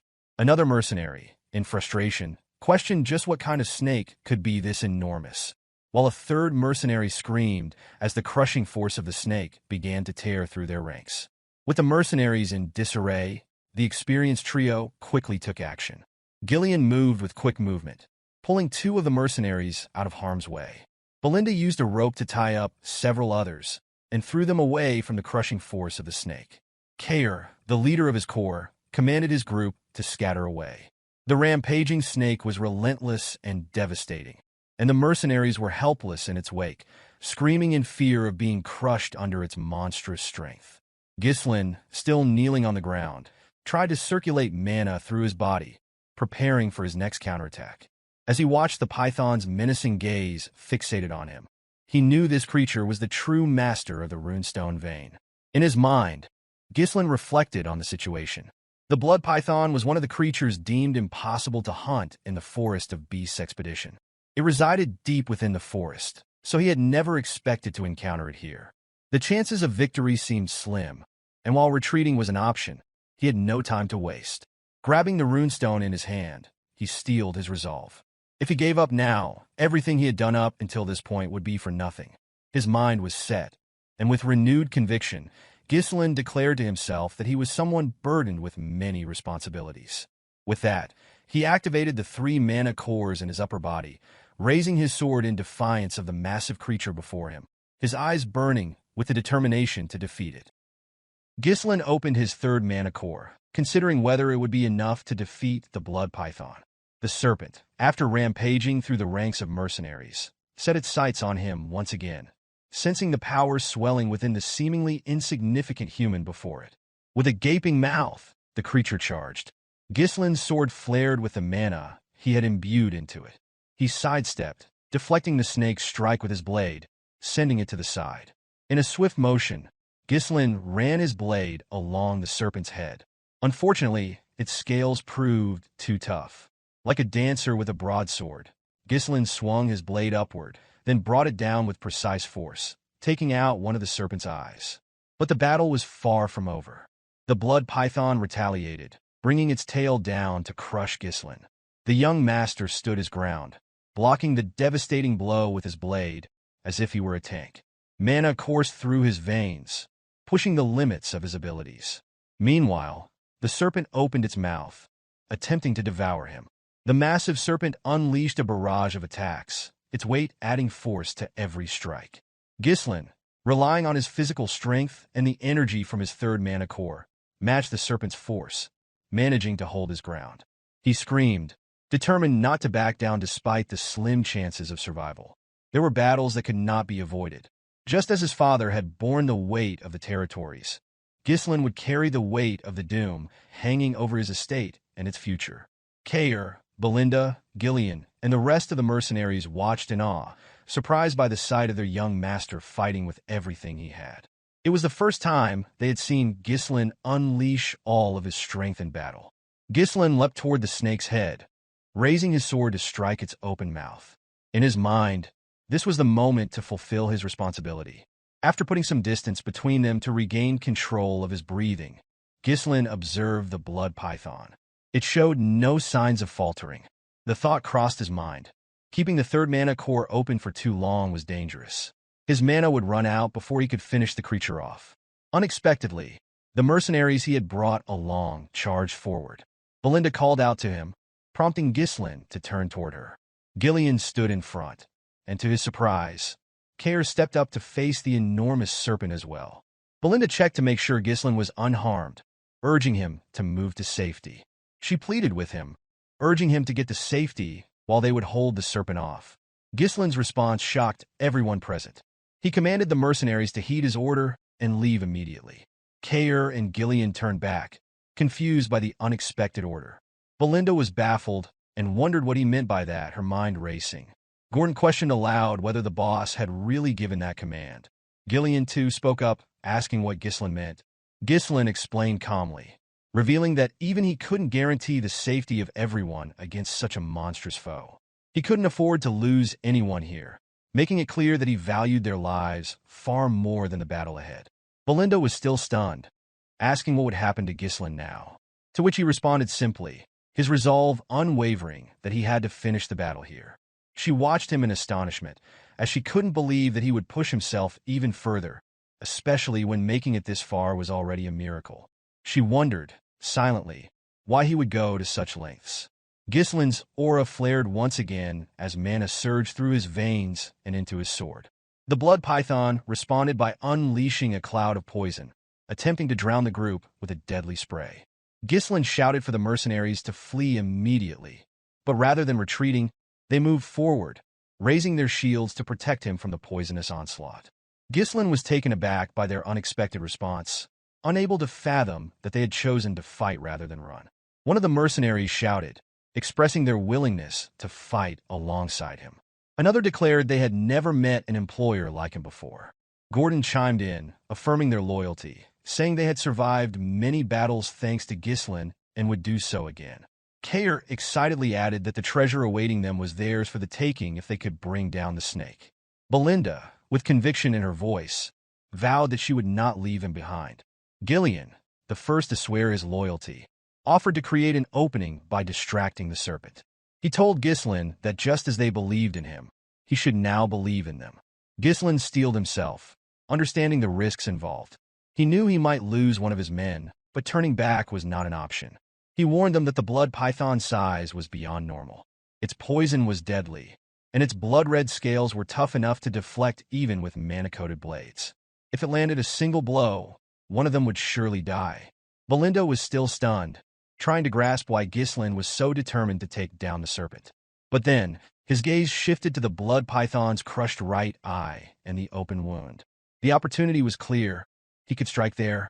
Raising his blade so everyone could see, Ghislain called for action, commanding the mercenaries to heed his orders and return together. In unison, the mercenaries raised their voices in affirmation. They were undeterred by the blood python's enormous size who stood tall before them. The serpent's mouth opened wide, and the mercenaries raised their shields in preparation. Without hesitation, the big four sprang into action. Belinda, with her dagger in hand, positioned herself behind Kair, who wielded his strangely shaped blade, both preparing to strike at the serpent's right eye. Gillian, raising his axe, aimed for the wound in the creature's mouth, while Ghislain searched for an opening, moving carefully with his blade. The mercenaries did all they could to restrict the snake's movements, using every ounce of strength they had. Carrick thrust his blade into the serpent's right eye, drawing the creature's attention. In response, the serpent swiftly swung its head, opening its mouth in a lethal snap aimed at him. Fortunately, Belinda was there to react, pulling Kair out of harm's way using a line, saving him from the deadly jaws. Ghislain leaped in, his axe crashing down with force. While the weapon couldn't pierce the blood python's scales, Ghislain's strength, enhanced by his mana, forced the serpent's head to slam into the ground. Seeing the opening, Ghislain moved from the side toward the serpent's remaining eye. The snake noticed him, but it was too slow to stop him. With precision, Ghislain pierced the serpent's eye, causing it to scream in agony. Ghislain's thoughts raced. Even though he knew what would happen in the future, he understood that not everything would go exactly as planned. But he could not afford to stand by and watch as others perished. He had to kill it. The mercenaries pounced on the snake, with Ghislain still pinning it down. The creature, in its final moments of strength, suddenly jerked its head upward. It sensed the strongest mana above it and prepared to charge. Ghislain leapt high into the air, blade raised, prepared to deliver the final blow. He had no choice but to end it now. After all, he was the only one who knew the future of the estate, and he could not fail. The serpent, with its mouth gaping wide, surged toward Ghislain. As if Ghislain failed to react, the serpent swallowed him whole. The others watched in shock, convinced that the young master had been swallowed whole. Belinda screamed for her young master, helpless. But to their astonishment, Ghislain's blade pierced the serpent's head from inside. He ran his blade outward, splitting the serpent's upper head in two. Ghislain emerged from the wreckage, drenched in poison, but victorious. The blood python was dead. Kair and Ghislain smiled, relieved to see their young master safe. Belinda, overwhelmed with joy, was just as glad to see Ghislain alive and well. As the future of Perdium, Ghislain knew that he couldn't allow the expedition to fail. And as the Mercenary King, he couldn't let those who followed him die without purpose. With the defeat of the blood python, the expedition toward the runestone vein came to a successful conclusion.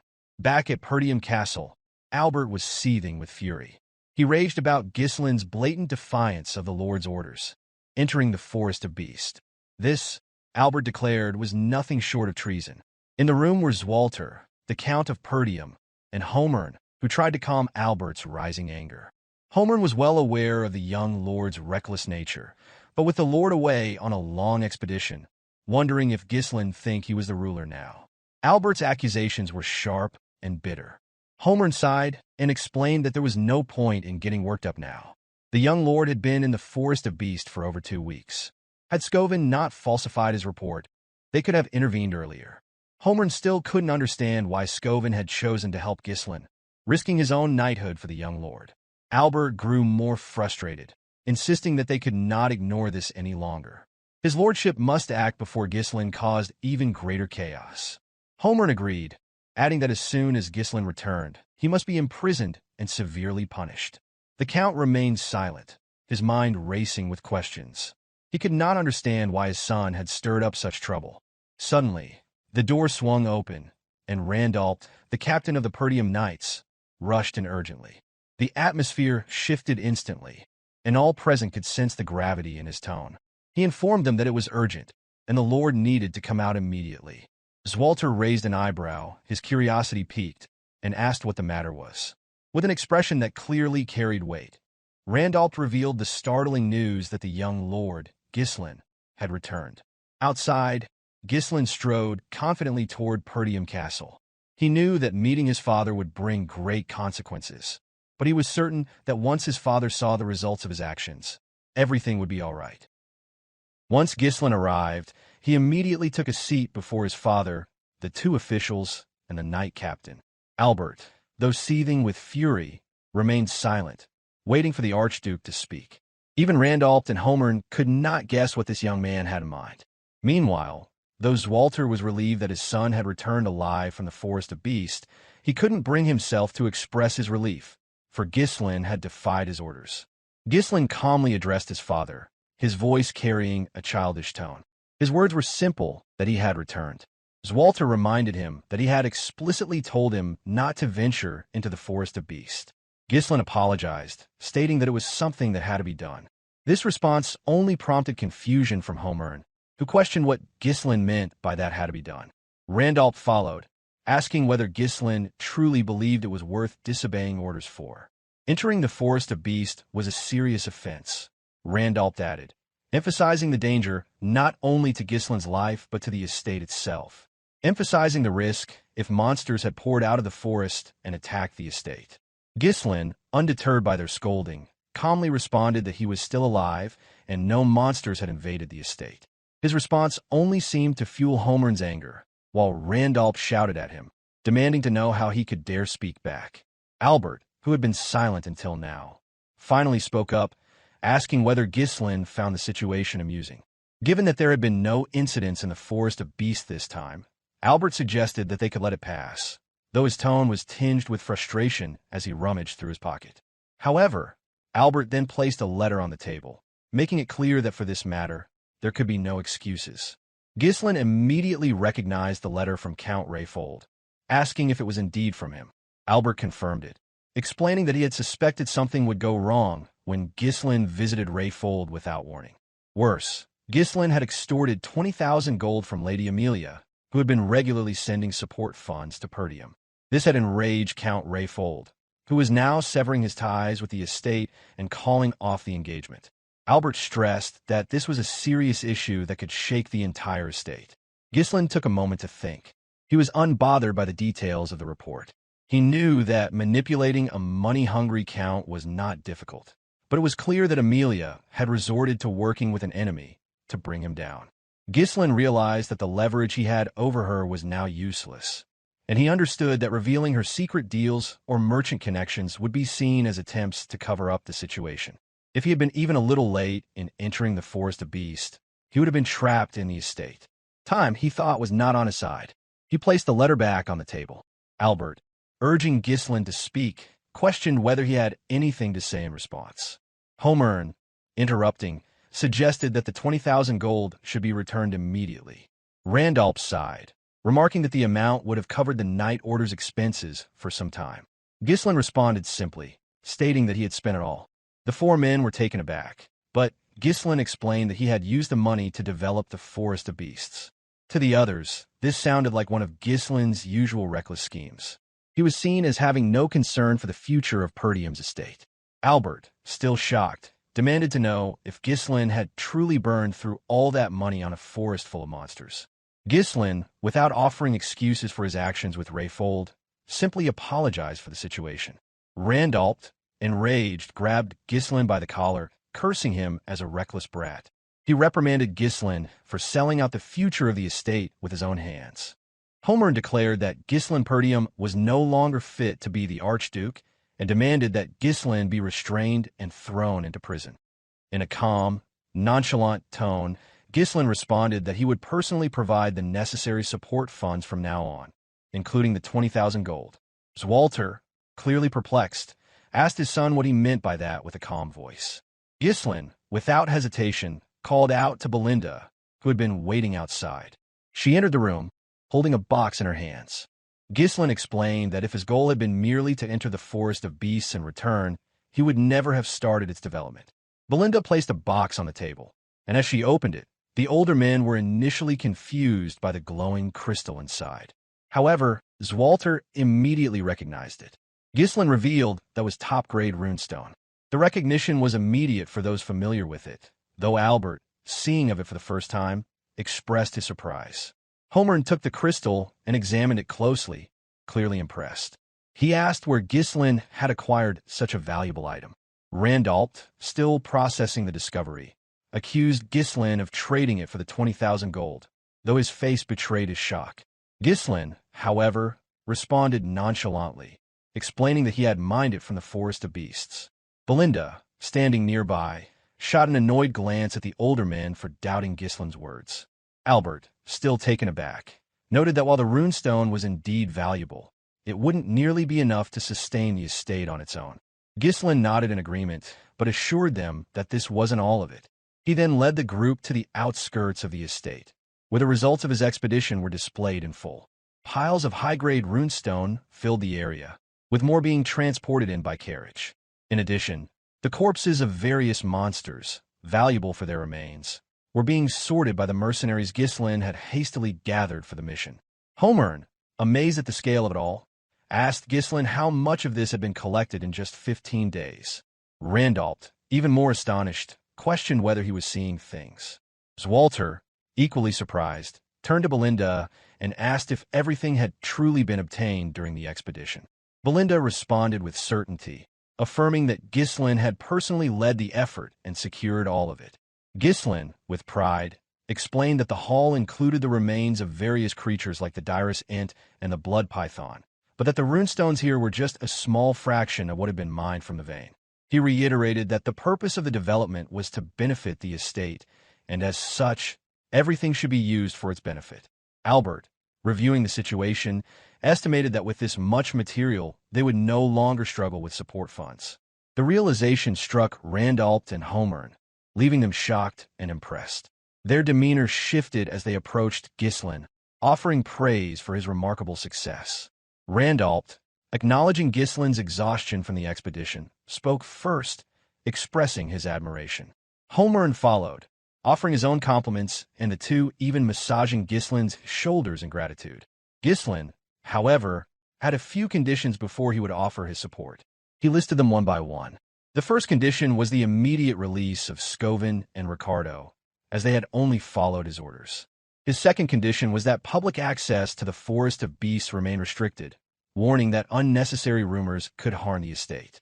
After considering these requests, Homern found them reasonable, but Ghislain's third condition was far more contentious. He insisted that he would personally recruit and manage the mercenaries and security forces, as interference with the movement of troops within the estate would only waste time.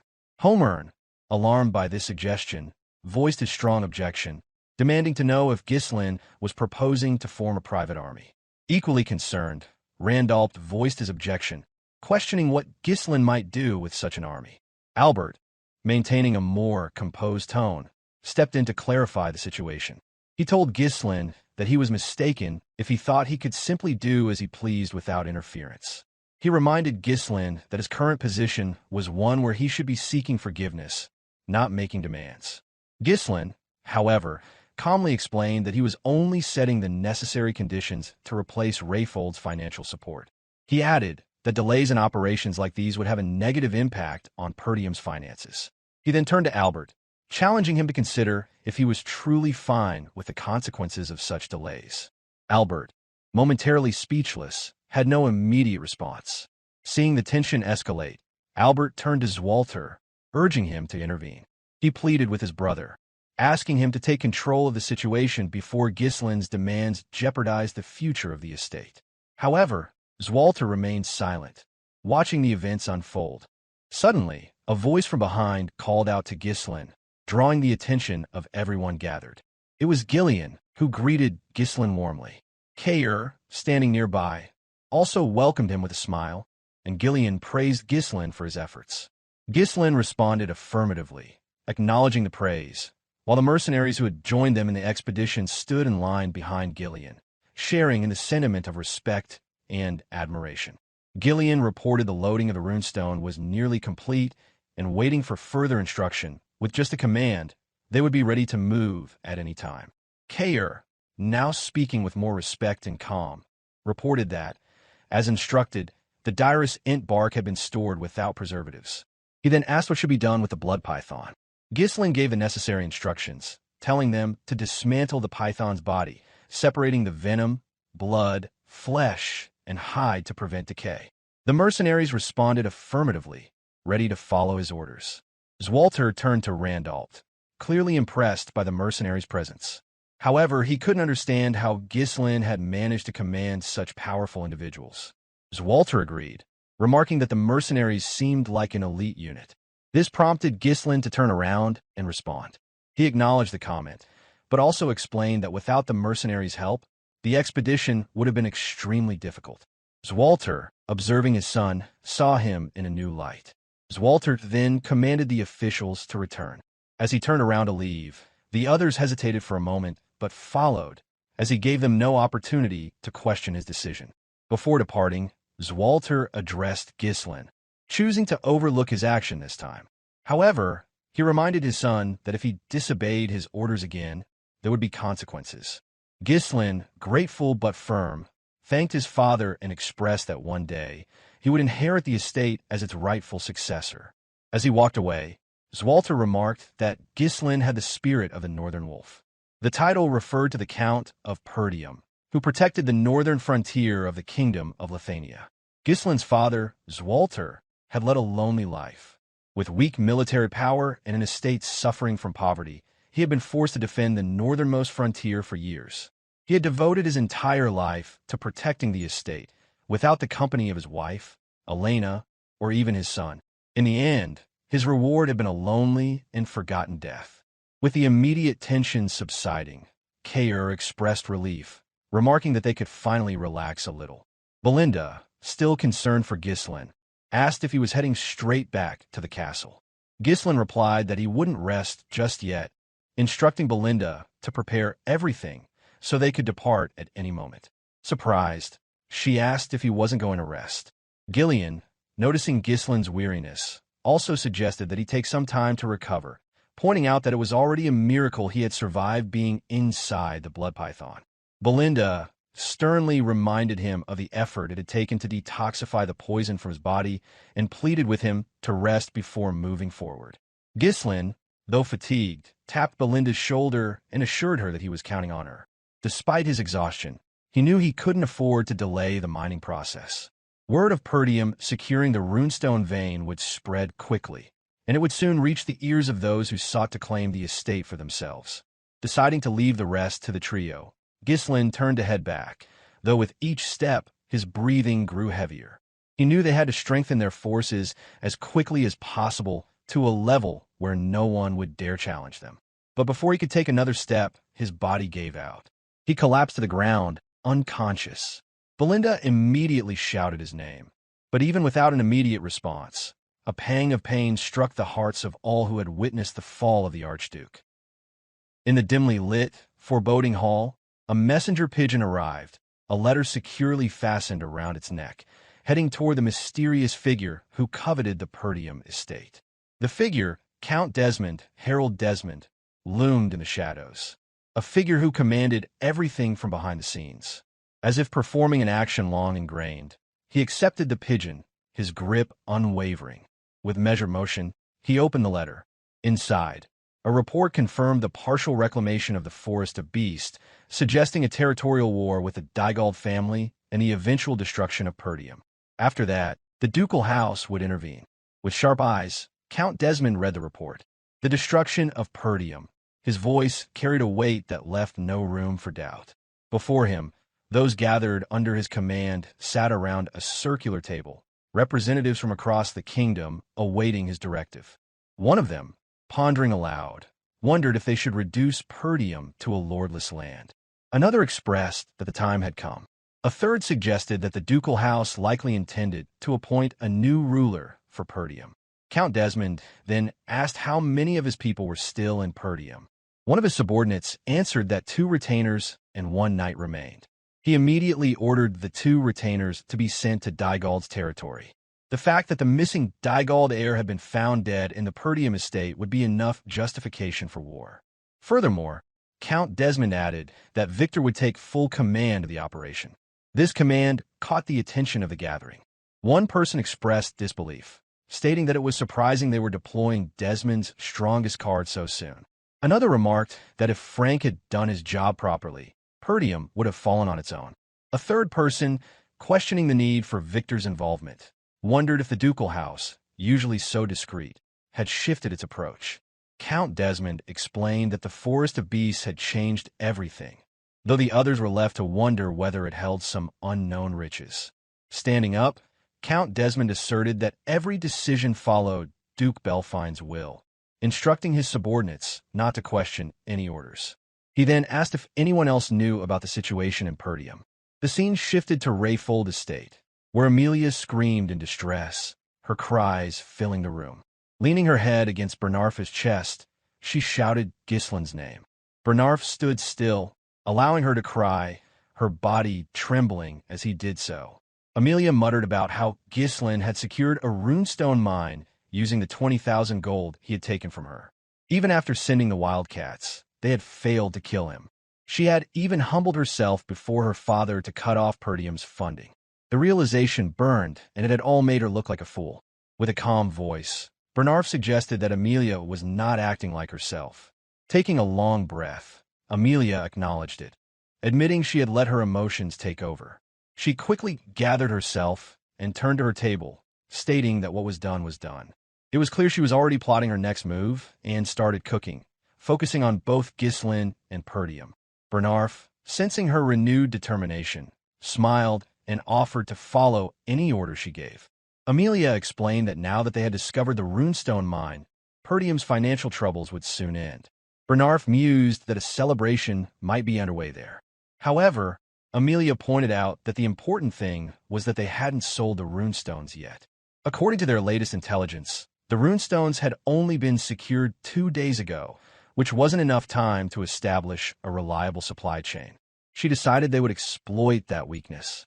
Amelia concluded that the only place in the north where they could sell the runestones was the Crimson Magic Tower, ruled by the 7th Circle Archmage Delmud, known as the Tower of Advancement. Runestones were essential for magical research, and magic towers always took securing such supplies seriously. She commanded Bernarf to set up an ambush with wildcats along the main route to the northern tower. Their target wouldn't be Ghislain, but the workers transporting the runestones. They would disrupt the transportation, causing chaos, and in the confusion, they would seize the runestones. Bernarf raised a suggestion about the Scarlet Flame Tower in the Brivant territory, but Amelia reassured him, explaining that the Crimson Tower had been in decline and that Ghislain would never seek the lower-paying tower when the Crimson Magic Tower would offer more. Amelia's voice was filled with determination as she proclaimed that this time, she would take everything from Ghislain Perdium.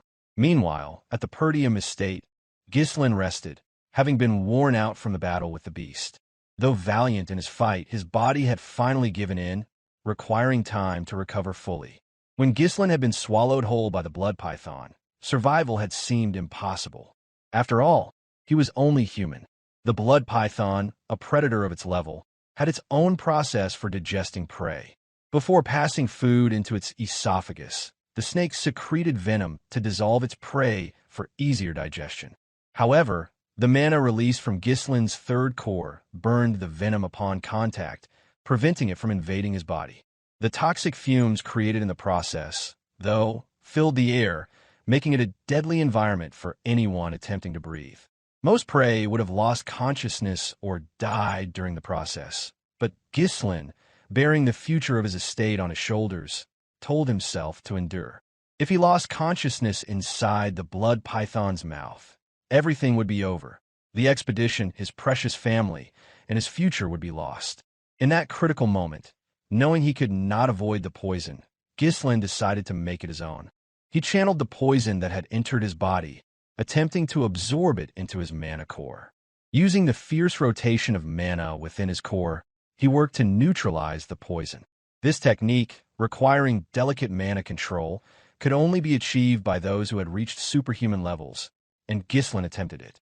He could not be certain of his success, but he decided to try. He used it as an alternative fuel to withstand mana explosions, and this, he believed, was how he would break free from the blood python's grasp. After 2 days of sleep, Ghislain finally woke up. To his surprise, the usual aches in his body were gone. Instead, he felt refreshed. As his memories slowly returned, he sat up, feeling a haze in his mind. He wondered where he was. He remembered receiving forgiveness from his father, but everything after that was unclear. As he gathered his thoughts, he noticed Elena sitting by his bed, as though she had been tending to him the whole time he had been unconscious, waiting for her brother to wake up. Without warning, Elena rushed toward him and hugged him tightly, relieved to see him awake. She explained that he had woken up after 2 days, and after leaving without a word, he had suddenly collapsed upon his return. A flood of emotions overtook her, but once the initial worry faded, her voice softened, greeting him with a familiar warmth. Still trying to make sense of everything, Ghislain nervously muttered her name. But before he could process it further, Elena abruptly pushed him back onto the bed and ran out of the room, calling out to Belinda that her brother was awake. Ghislain's thoughts remained focused on the situation at hand. 2 days after emerging from the blood python's body, he had received only minimal first aid from Belinda before continuing to work. He had tried to endure until the runestones were sold, but his young body had not been able to handle it, causing him to collapse. His thoughts deepened as he reflected on his recklessness. Considering how reckless he had been, Ghislain realized his body was in surprisingly good condition. Sleeping for just 2 days shouldn't have been enough to recover from such damage. He assessed his body and noted something strange. His recovery rate had drastically improved, and his mana capacity had increased. When he tried to gather his mana, he noticed that its nature had changed. Ghislain wondered if his mana had fused with the blood python's energy during the process of neutralizing the poison in his core. He murmured to himself that he never knew in his past life that he could grow stronger in such a way. The risk he had taken had certainly paid off. He would need to run some tests after dealing with more pressing matters. One thing was certain, which if this method worked, he could become dozens of times stronger in no time. A content smile crossed his face, but his focus quickly shifted to the matter at hand. Selling the runestones was now the priority. 2 days had passed, and by now, everyone who needed to know about the runestone mine was already aware. Ghislain quickly got dressed, intending to gather the mercenaries immediately. Just then, someone knocked on his door. He assumed it was Belinda and called out to her, telling her there was no need to knock. However, to his surprise, his father entered the room, followed by Belinda, who wore a cheerful expression upon seeing him standing, and Elena, who had a sheepish grin on her face. Zwalter, his father, exclaimed his relief that Ghislain was awake. Ghislain responded, startled by his father's words, and confirmed that he was fine. Visibly relieved, Zwalter expressed his satisfaction that Ghislain was okay. Coming to his side abruptly, Belinda ran her hand along his face, nagging him like a child. She scolded him for suddenly collapsing and expressed how worried they had been. Ghislain reassured her nonchalantly that he was fine. Zwalter stepped closer to Ghislain, asking if they could talk. Standing before his son, Zwalter then said that he had a request. Ghislain, confused, listened intently, for his father had never spoken to him this way before, as he had always viewed him as the failure of the Perdium estate's heir. Later, the 2 men, father and son, made their way to the training ground. The eerie silence was only broken by the sound of their combined footsteps, each carrying their own sword in hand. Ghislain couldn't help but observe the Duke closely, realizing it was the first time they had been alone together. He thought about how, in his past life, he had always been too busy avoiding his father, fearful of the scolding he would receive.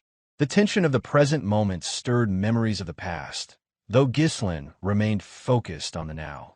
Once they reached the center of the arena, Zwalter spoke, apologizing for having called his son out so soon after his rest. Ghislain reassured him, mentioning how well he had slept for 2 days and feeling great as a result. However, Ghislain quickly shifted the conversation, bringing up the request his father had mentioned earlier. He is growing nervous, wondered whether he would be scolded. Zwalter maintained his stern gaze on his son for a moment before shifting his eyes away, as if deliberately avoiding them. Ghislain's suspicions grew at his father's odd behavior, and an uncomfortable silence filled the space between them. As the silence stretched on, Ghislain reflected on the words his mother had once shared with him as a child. He recalled a hazy evening when he, his mother, and Elena had been perched atop a hill, gazing out at the distant Perdium estate. His mother had spoken of his father, revealing that he was not an honest man, explaining how he always prioritized others before himself and never showed his true feelings. But, she had added, he was different when it came to her, a small chuckle escaping her lips as she recalled his confession of love. His mother had told him then to try to understand his father, even if he seemed rough around the edges, as he was simply bad at expressing himself. Ghislain had not understood the depth of her words back then, but standing before his father now, the meaning seemed clearer. Zwalter suddenly assumed a stance, holding his sword vertically and instructing Ghislain to raise his sword. Nervous, Ghislain followed the command, beads of sweat forming on his cheek. Despite the nerves, he steeled himself, locking eyes with his father. They prepared for the sparring session, each taking their own stance, swords ready. In the blink of an eye, Zwalter lunged forward, thrusting his sword toward Ghislain. He responded quickly, deflecting the attack by turning his sword and positioning it in front of him. Zwalter withdrew, spinning his blade upward before bringing it crashing down with all his weight. Ghislain planted his feet firmly and received the blow near the hilt of his sword. Determined, Ghislain swung his sword from behind, aiming for his father. Zwalter brought his sword down to block, then quickly counterattacked with the precision of a striking snake. Ghislain barely managed to raise his sword in time to defend. The battle continued, each maneuver coming faster and sharper than the last. Zwalter's movements were fluid, but Ghislain kept pace, thrusting his sword with deadly precision. Zwalter dodged and retaliated, pushing his weight behind every strike. With each exchange, Ghislain began to understand what kind of sword his father wielded. The heavy blade that could easily overpower the northern barbarians was also capable of gentleness, capable of protecting those most precious. As the sparring continued, Ghislain felt the weight of the blade in a way he never had before. He now understood the balance his father struck between strength and tenderness. After several more exchanges, Zwalter lunged again, bringing his sword down with great force. Ghislain blocked with the hilt of his sword, redirecting the strike before swiftly swinging from his side in an attempt to land a blow. Just as quick, Zwalter raised his sword behind him to defend. In the next instant, both father and son recognized an opening in each other's defense. Then they struck. They locked swords, each pointing their blades to the other's neck. The match ended in a draw, both men eyeing each other intently. Ghislain, with his sharp gaze, studied his father, while Zwalter, though proud of his son's skills, was left with a sense of nervousness over what he had just witnessed. Zwalter broke the silence, praising Ghislain for his growth, and with a nervous smile, Ghislain muttered a brief thanks. But his surprise deepened when Zwalter offered him some advice. He suggested that Ghislain ease up on the pressure during their encounters. While Ghislain certainly had the strength and reflexes capable of taking down monsters in the forest, Zwalter noted that his intentions might be too easy to read by an opponent. Ghislain pondered his father's words, offering a low hum in acknowledgement. He was used to gauging his opponent's movements when fighting, but perhaps there was more to consider in the heat of battle. Lost in thought, he considered how to incorporate this new insight into his technique. As Ghislain pondered, a realization struck him. He had never truly been formally taught by anyone before. His swordsmanship, built entirely on real combat and instinct, lacked proper instruction. Having never learned through formal teaching, there were undoubtedly things he had missed along the way. But now, with his father's guidance, those gaps were being addressed. Ghislain came to a quiet epiphany. He had always believed that he could only rely on himself, and had carried the burden of solitude, never seeking guidance. But now, receiving it from his father, he saw that it wasn't such a bad thing after all. It was something he could learn from, something he could embrace. Grateful, Ghislain turned to his father and thanked him for the lessons. However, Zwalter remained silent, his expression unreadable as he fixed his gaze on his son. After a moment, he spoke, admitting that he had actually intended to scold Ghislain. The young man was taken aback. His father explained that, despite any merit Ghislain had earned, breaking the rules was still breaking the rules. If everyone ignored the rules just because of their contributions, it would lead to chaos. Ghislain listened intently, no longer the foolish child he had been during his adolescence. He was growing, evolving. His father noticed it too, expressing that Ghislain had changed. Zwalter recognized that unlike others who sought trouble to gain merit, Ghislain seemed to be looking beyond that, seeing something larger. Zwalter advised him to continue on his current path, to think about Perdium and those around him, and to fulfill his responsibilities as the estate's successor. The word responsibility echoed in Ghislain's mind. While he couldn't express it, his resolve to protect the estate had solidified the moment he opened his eyes in the barack. Before his father left, Ghislain remembered something. He asked Zwalter about the request he had mentioned earlier. Zwalter, hesitant and struggling to express himself, finally turned and asked Ghislain if he had any money. It was for the repairs of the northern fortress. Later, Ghislain donned his cape and made his way toward the Forest of Beasts encampment. There, his mercenary army awaited, his strongest subordinates at the forefront, ready to greet him. As Ghislain approached, the mercenaries stood in line, greeting him in unison. Ghislain smiled at the sight of them. He asked how everyone had been doing, and the mercenaries responded enthusiastically, showing their respect and admiration for him. Kair commented on how healthy Ghislain looked, while Ghislain asked about his well-being. Ghislain reassured them, apologizing for keeping them waiting. He then inquired about Rachel, Ghislain's daughter, and was pleased to hear that she had recovered beyond expectations. Ghislain bowed his head in gratitude, thanking Ghislain for his role in Rachel's recovery. With pleasantries out of the way, Ghislain's tone shifted. He informed his trusted subordinates that the estate was in danger. His serious words carried weight, and they all understood that something significant was brewing. They had seen his actions in the forest of beasts, and they could tell that a greater threat loomed. The four of them gathered in a tent, where Ghislain revealed the details of the situation. He shared everything, from the attack on Elena to the forces attempting to trigger a war by killing her, the discovery of the Daigal prince's corpse, and the growing threats targeting Perdium. Ghislain's mind raced as he speculated that spies had been operating within the estate for some time. Understanding the gravity of the situation, Belinda remarked that she now understood why Ghislain had been in such a hurry. She had thought that the discovery of the runestones would have brought some respite, but now it was clear there was no time to relax. Always eager for a fight, Kair remarked that after the Forest of Beasts, war seemed to be the next step for Perdium, a place that never seemed to have a dull moment. Ghislain understood the danger as well, realizing that Perdium's recent discovery of the runestones made it a prime target for enemies seeking to take advantage. Ghislain confirmed their thoughts, emphasizing that their enemies wouldn't simply let Perdium be. He then paused as Belinda urged them to inform the retainers and Lord. But Ghislain shook his head. He cautioned against acting too quickly, pointing out that even Elena's knights had betrayed her, and there could be spies among the retainers as well. They couldn't afford to trust anyone until they knew who their true allies were. He explained that, while they had bought some time by saving Elena, the discovery of the runestones had likely accelerated the plans of their enemies. A fierce battle awaited them. The words "thought battle" hung heavily in the air, as Ghislain prepared himself and his forces for what was to come.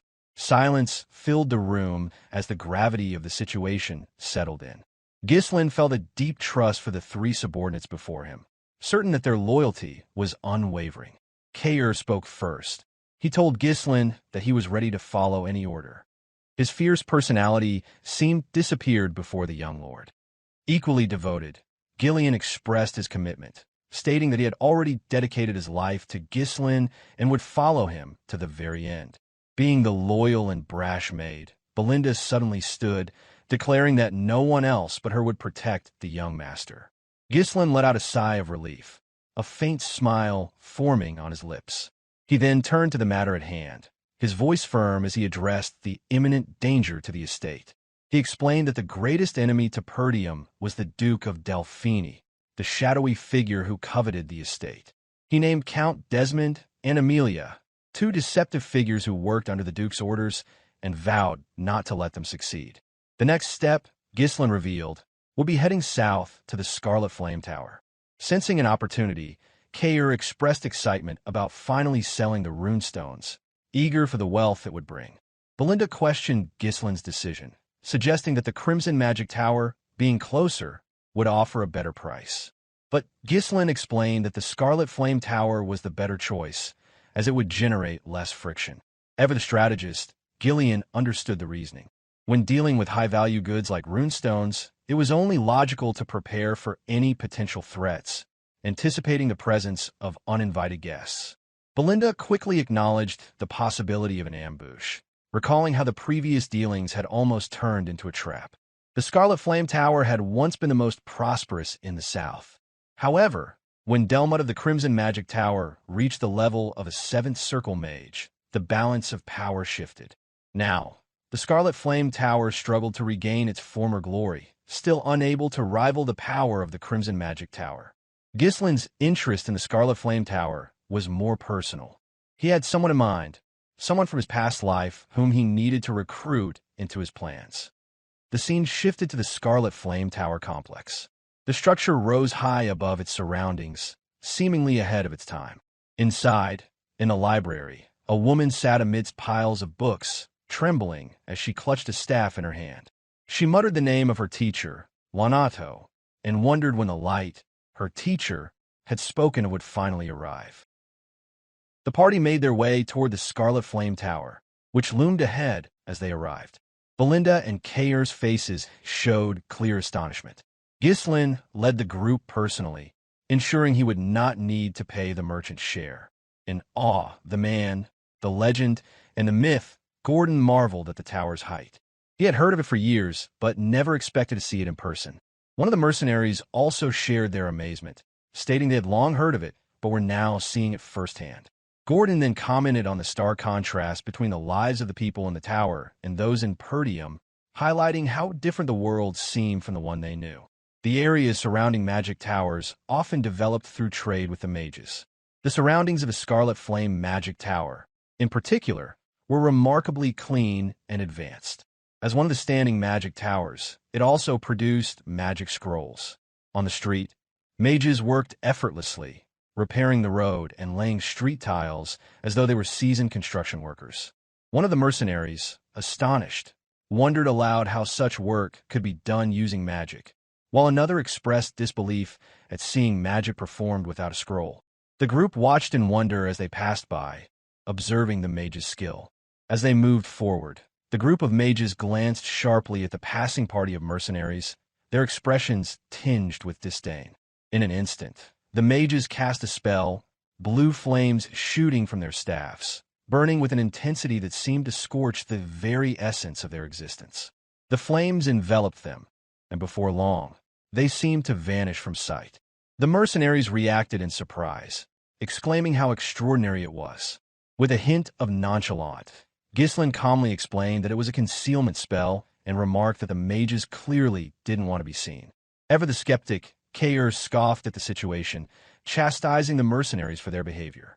Belinda, somewhat taken aback but still impressed, expressed that even if the tower wasn't what it once was, it remained a powerful force. Ever the pragmatist, Ghislain reminded them that Brivient was one of the wealthiest territories in the kingdom, and thus it made sense that such a tower would still hold importance. However, Ghislain pondered deeply on this. On the surface, the tower was still grand, but no one could have predicted its decline from its former glory. Soon, the party arrived at the imposing gates of the tower, where they stopped momentarily to gain entry. Ghislain remarked with some satisfaction that they had finally arrived. Straining his neck to get a better view, Kayr commented that it was so tall it almost seemed as though it would snap his neck. Belinda chimed in, noting that even reaching the main gate felt like a journey in itself. As they approached, something struck them as odd. There were no gatekeepers to be found. Instead, two sets of armor, each holding massive axes, lay unattended. Suddenly, a mage called down from above the gate wall, ordering the party to step back. Right after, lines of mana formed in the air, reaching down toward the discarded equipment. The mages, standing on the gate wall, magically animated the armor to stand as guards. The towering figures of the armored guardians, now animated by magic, raised their axes in a defensive posture, blocking the entrance. One of the guards bellowed, demanding to know the party's identity and purpose. Tinged with incredulous in her voice, Belinda commented that the armor seemed almost like puppets, while Kayr sneered, remarking that these were typical gatekeepers of a magic tower, unwilling to even come down to speak face-to-face. Stayed composed, Ghislain announced Ghislain's identity as the Archduke of Perdium and asked to speak with the person in charge of transactions. However, the mages immediately rejected their request. One mage scoffed, dismissing anything from Perdium as low-quality materials or cheap potions, calling it a waste of time to deal with people from such a place. He ordered them to leave. Angered, Belinda screamed at the mages, demanding they come down and face them. The mage simply told them to get lost, as they moved the two puppets into an offensive stance. Still calm, Ghislain turned to Ghislain and asked how they should proceed. Taking a moment to consider, Ghislain then spoke, asking if the mages were truly comfortable with their decision. The mages halted their taunting and looked at him curiously. Without hesitation, Ghislain pulled out a piece of runestone and held it up for the mages to see. Initially, the mages seemed puzzled, their gaze distant as they tried to understand. But soon, one mage's eyes widened as he realized what the group had brought, an entire carriage full of runestones. The mages began to register what was happening. Could it be that everything they brought was runestones? With a smug grin, Ghislain asked if they were truly going to pass up such an opportunity. At this, the gate was opened, and the party was granted entry. Ghislain and Belinda were escorted to meet the person in charge of transactions. Two men greeted them warmly, bowing in recognition of their esteemed guest. The man who introduced himself as Sylvain, the trading manager of the tower, promised to assist them with whatever they needed. Unfazed, Ghislain requested someone capable of handling such a large transaction, indicating his desire to meet directly with the tower master. Sylvain was taken aback by this request, but quickly assured them he would notify the tower master and have someone escort them to the reception room. Belinda, still seething from the earlier disrespect, muttered under her breath about how they should have been treated with more respect from the start, directing her words toward the mage guard earlier. Just then, an explosion rattled the tower, drawing Ghislain's attention. He wondered aloud if something was wrong, but the mage quickly dismissed his concern, explaining it was a common occurrence during magic research. Still, Ghislain's thoughts drifted elsewhere, and a certain figure lingered in his mind. At the research lab, the door opened, and three seemingly high-ranking disciples stepped into the room. One was already lying on the floor, the air thick with dissipating mana. A blonde-haired mage spoke sternly, telling the girl that she had been warned about entering the research lab. Alfoy, blonde-haired man who sneered at the black-haired girl, his tone dripping with mockery as he spoke. He couldn't believe that someone without the ability to use magic would dare occupy a spot in the research lab. He taunted the girl, asking if she was ignoring the words of Alfoy, the heir to the magic tower and a third circle master. Another mage, a black-haired man, joined in, also mocking the girl and her teacher for accepting such a disciple. A third mage, a blonde-haired man, chimed in, arrogantly stating that the black-haired girl should be grateful for even being allowed a spot in the prestigious Scarlet Flame Magic Tower. The black-haired girl, lying weak and disheveled on the floor, gasped for air but still found the strength to respond. She weakly asserted that as a mage, she had the right to use the research lab just as much as anyone else. With a cruel smirk, Alfoy responded dismissively, calling her a mage before casting a spell. With a swift motion, Alfoy summoned crimson flames to his staff, preparing to challenge the girl with a fiery attack. Alfoy's tone was smug as he told the girl to try blocking the fire with her own magic. He hurled a fireball toward the seemingly helpless girl, casting the first circle spell Fire Sling. The black-haired girl, barely able to steady herself, raised her hand, struggling to cast a defensive spell. As the fireball approached, she faltered, her hand trembling as she prepared to take the hit with her bare body. Just before the fireball reached its target, a caped figure appeared between them. Ghislain, wielding his sword, moved swiftly, deflecting the fireball with ease. His actions freed the girl from the torment she had been enduring at the hands of her fellow mages. Ghislain turned to face the three mages with a nonchalant expression, commenting on the research taking place at the Scarlet Flame Tower. He called out the bullying that had been allowed to occur, the apparent disregard for the dignity of fellow mages. Meanwhile, in the Tower Master's conference room, the argument had escalated. Hubert, the master of the Scarlet Flame Magic Tower, was seething with frustration as he learned that their supply of runestones was nearly exhausted. He shook his head in disbelief, feeling the weight of the situation as his head throbbed from the looming shortage. The situation was dire, and Hubert could see that if things continued this way, the gap between their tower and the Crimson Magic Tower would only grow wider. With growing frustration, Hubert demanded answers. He had ordered the elders to stock up on runestones in advance, but now it seemed they had failed to act. His voice rose as he accused them of wasting time and resources, his patience slipping further. One elder, wearing a yellow hat, internally scoffed at Hubert's outburst, reflecting on how the Tower Master had spent more time socializing with nobles and indulging in luxuries instead of focusing on the tower's needs. Another elder, wearing a red hat, shared similar thoughts, growing increasingly frustrated with Hubert's lack of foresight. A third elder, with a green hat, brought up another pressing concern. While the shortage of runestones was one issue, the real problem was that their master was only a 6th circle mage, while the master of the Crimson Magic Tower was a 7th circle mage. Hubert, furious at the mention of Delmud, the Crimson Magic Tower's master, lashed out. If only he had more runestones, he believed he could easily reach the 7th circle himself. He vented his frustrations, accusing Delmud of hoarding all the runestones and claiming there was nothing special about the stones that should give the Crimson Magic Tower such an advantage. The green-hatted elder pressed on, asking what their plan was if they ran out of runestones, as the lack of them would prevent them from training properly. Hubert's anger flared again as he cursed Delmud, who had surpassed him and reached the 7th circle. He wondered aloud why Delmud, a low-born mage, was able to achieve such progress while Hubert struggled. Before the conversation could continue, Sylvain, the trading manager, burst into the room with urgent news. He apologized for the interruption, but insisted that they needed to come down immediately. An enormous shipment of runestones had arrived. At the mention of the runestones, the elders were left stunned, their confusion quickly turning to cautious hope. Meanwhile, in the research lab, Alfoy was continuing his attack on Ghislain, launching fireballs toward him. However, Ghislain stood unwavering, his sword in hand, effortlessly deflecting each attack as if they were little more than annoyances. His calm demeanor contrasted sharply with Alfoy's growing frustration. Determined to end the confrontation, Alfoy gathered all his mana, conjuring a massive fireball with every ounce of his power. He hurled it at Ghislain with the intent to overwhelm him. But Ghislain stood his ground. With a swift movement, he raised his sword and swung it downward. The blade cleaved through the fireball, splitting in half, leaving both Ghislain and the black-haired girl untouched.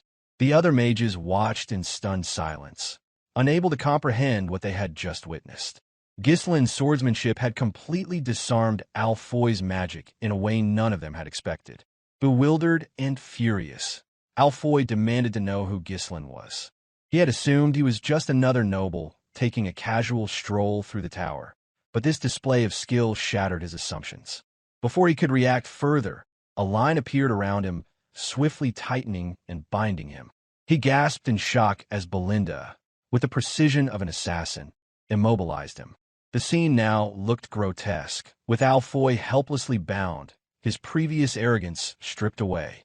Belinda's voice was cold as she threatened the restrained mage for daring to attack her young master. Thus, Belinda, tightening the line around him. Struggling against the bindings, Alfoy muttered in disbelief, asking just who these people were.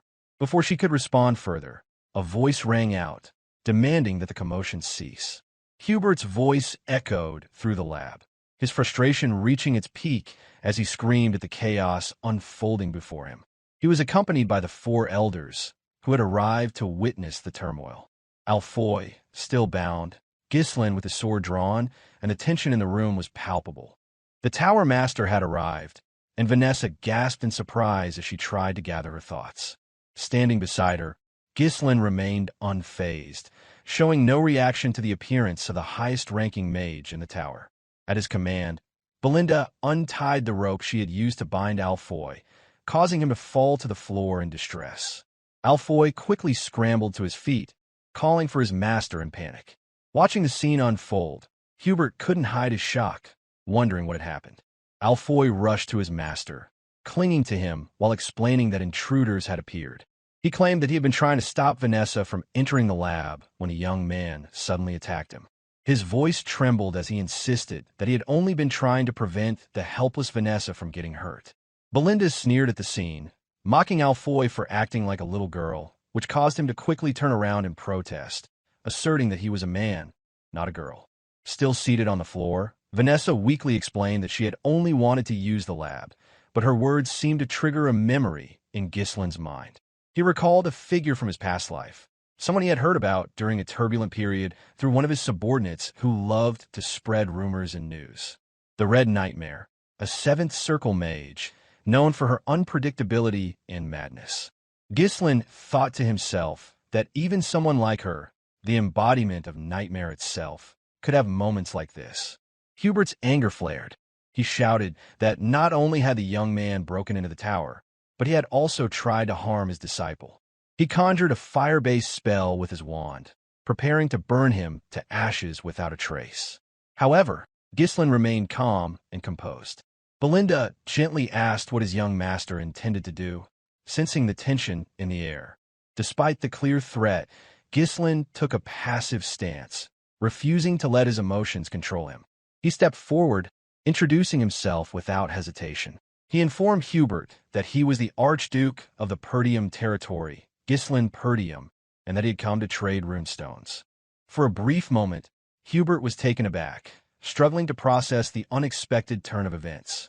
He stood there, stunned by the young man's calm demeanor and unexpected purpose. Still recovering from his shock, Alfoy couldn't believe what he was hearing. He asked in disbelief if Ghislain truly meant to trade runestones. With a warm smile, Ghislain offered to show Hubert the workers waiting outside the castle with the cargo. The group made their way outside, where they found 10 wagons filled to the brim with runestones. Even Vanessa, whom the elders had deemed worthless, was part of this extraordinary revelation. The sight before the elders left them speechless, unable to comprehend the sudden turn of events. Only moments before, they had been arguing about resources, and now, the answer had arrived at their doorstep. The Blue Hat Elder was the first to speak, exclaiming in disbelief that such a situation couldn't be real. The Red Hat Elder followed, unable to fathom where such a young man could have acquired so many runestones. The Yellow Hat Elder asked Hubert what they should do, noting the sheer amount of the precious stones before them. Meanwhile, Hubert stood frozen, his face darkening, though his mind raced with excitement. A maniacal laugh bubbled up within him as he realized the opportunity that had just appeared. He saw the arrival of the runestones as a divine gift, one that would allow him to finally crush the rival Crimson Magic Tower once and for all. Though his outer appearance remained calm and composed, his inner thoughts were consumed by glee. He spoke aloud, downplaying the significance of the discovery. Hubert claimed that the amount of runestones was less than he had expected, and the quality didn't seem as great as he had hoped. He cleared his throat, trying to maintain a semblance of professionalism. Standing nearby, Kair seethed with anger. The nerve of Hubert to belittle the very stones they had worked so hard to acquire. His hand instinctively reached for his sword, seething in silence. Timid and unsure, Vanessa ventured a comment, suggesting that even one wagon of runestones could last for weeks. But Hubert snapped at her, telling her to be silent and leave, mocking her for her apparent uselessness. He cursed the legacy of a late mage, blaming Leonardo for leaving behind such a headache. He further insulted Vanessa, telling her that if she was so useless, she should at least be self-aware. Understanding who Vanessa might become, Ghislain chose to remain silent. He kept his thoughts to himself, merely contemplating the situation in his mind. Hubert turned his gaze to the elders, asking if they shared his opinion. Observing the situation with sharp eyes, the elders quickly came to an understanding of what Hubert's was scheming. The Blue Hat Elder picked up a piece from the wagons and inspected it closely, agreeing that it didn't seem as impressive as it should have been. The Yellow Hat Elder added that considering the source of these stones, there was a chance they could be counterfeit. Belinda's voice was laced with anger as she retorted, demanding an explanation.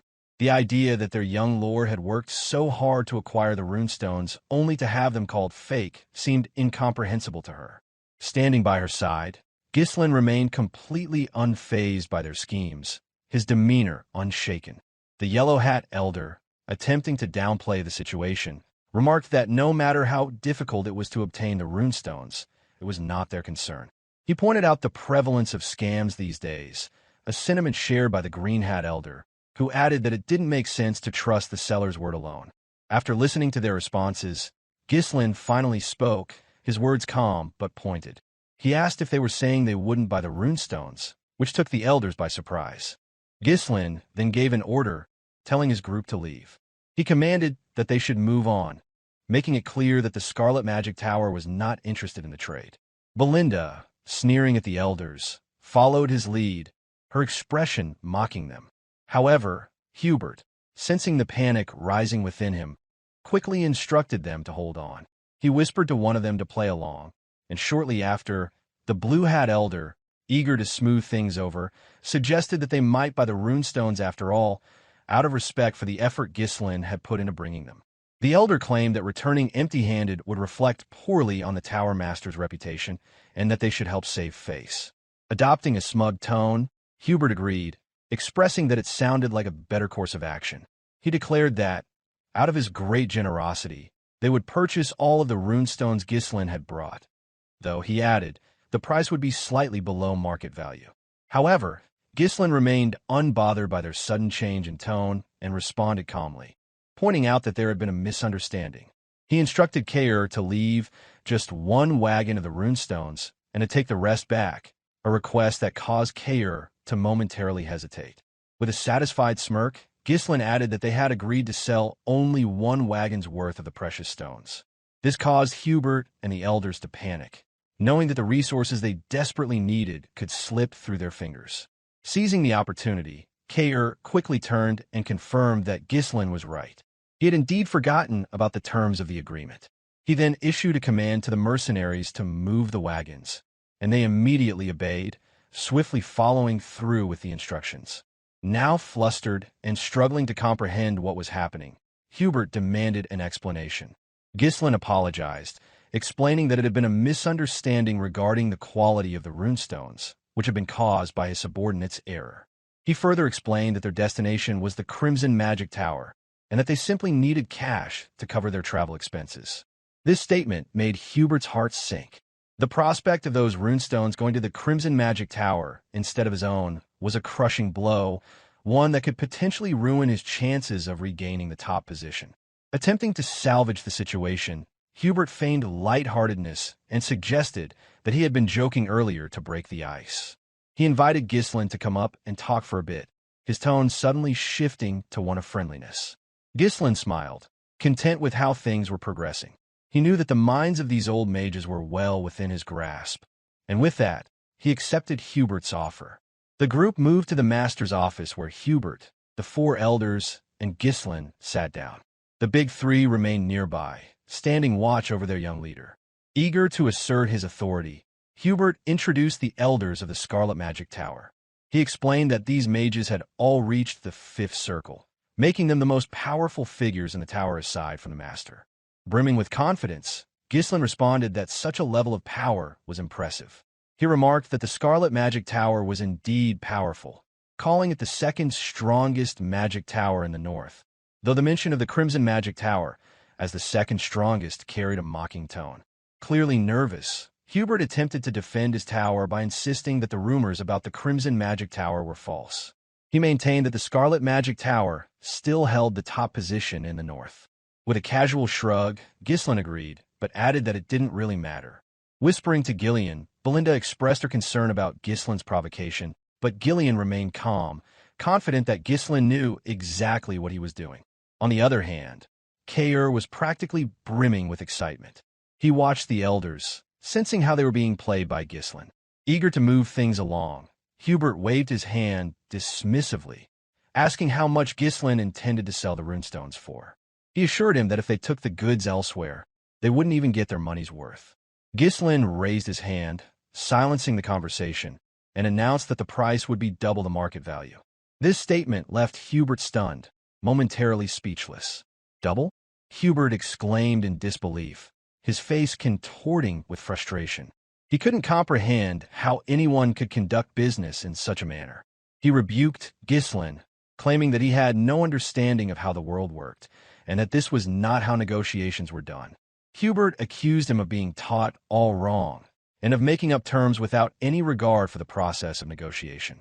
Ghislain spoke plainly, expressing his belief that the Scarlet Magic Tower deserved to pay double for the runestones. This remark immediately caused the Blue Hat Elder to exclaim in disbelief, while another elder shouted, questioning whether Ghislain thought the Scarlet Magic Tower was some kind of joke. Visibly annoyed, Hubert called out to Ghislain, his tone shifting dramatically. He expressed how much it irked him to see someone so young speak so boldly without understanding the consequences of his actions. Hubert locked eyes with Ghislain, his gaze filled with rage. Despite the harsh words and the obvious power disparity, Ghislain remained composed, showing no fear as he faced a six-circle mage. He stood firm, not the slightest trace of anxiety in his expression.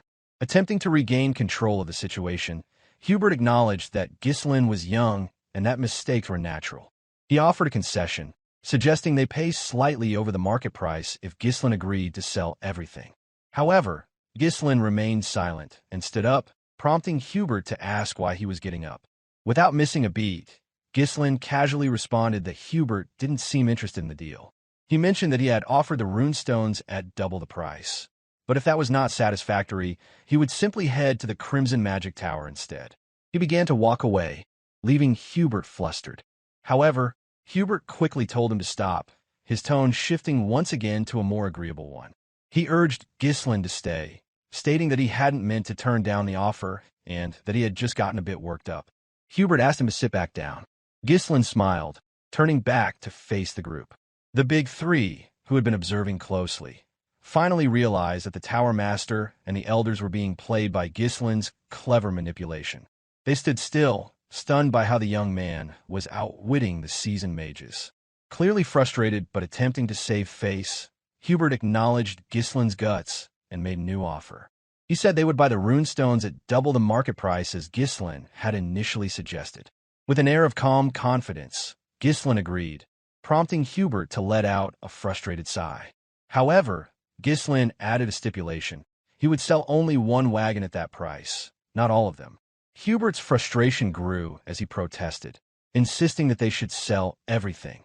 With logic and calm reasoning, Ghislain explained that if word got out that they sold to the Scarlet Magic Tower for double the price, the Crimson Magic Tower might offer triple, so it didn't make sense to sell everything for just double. This caused Hubert to lose his temper, screaming that Ghislain was pushing too far. His patience had worn thin. Unfazed by Hubert's outburst, Ghislain simply stood up and began to walk away again, prompting Hubert to shout for him to wait.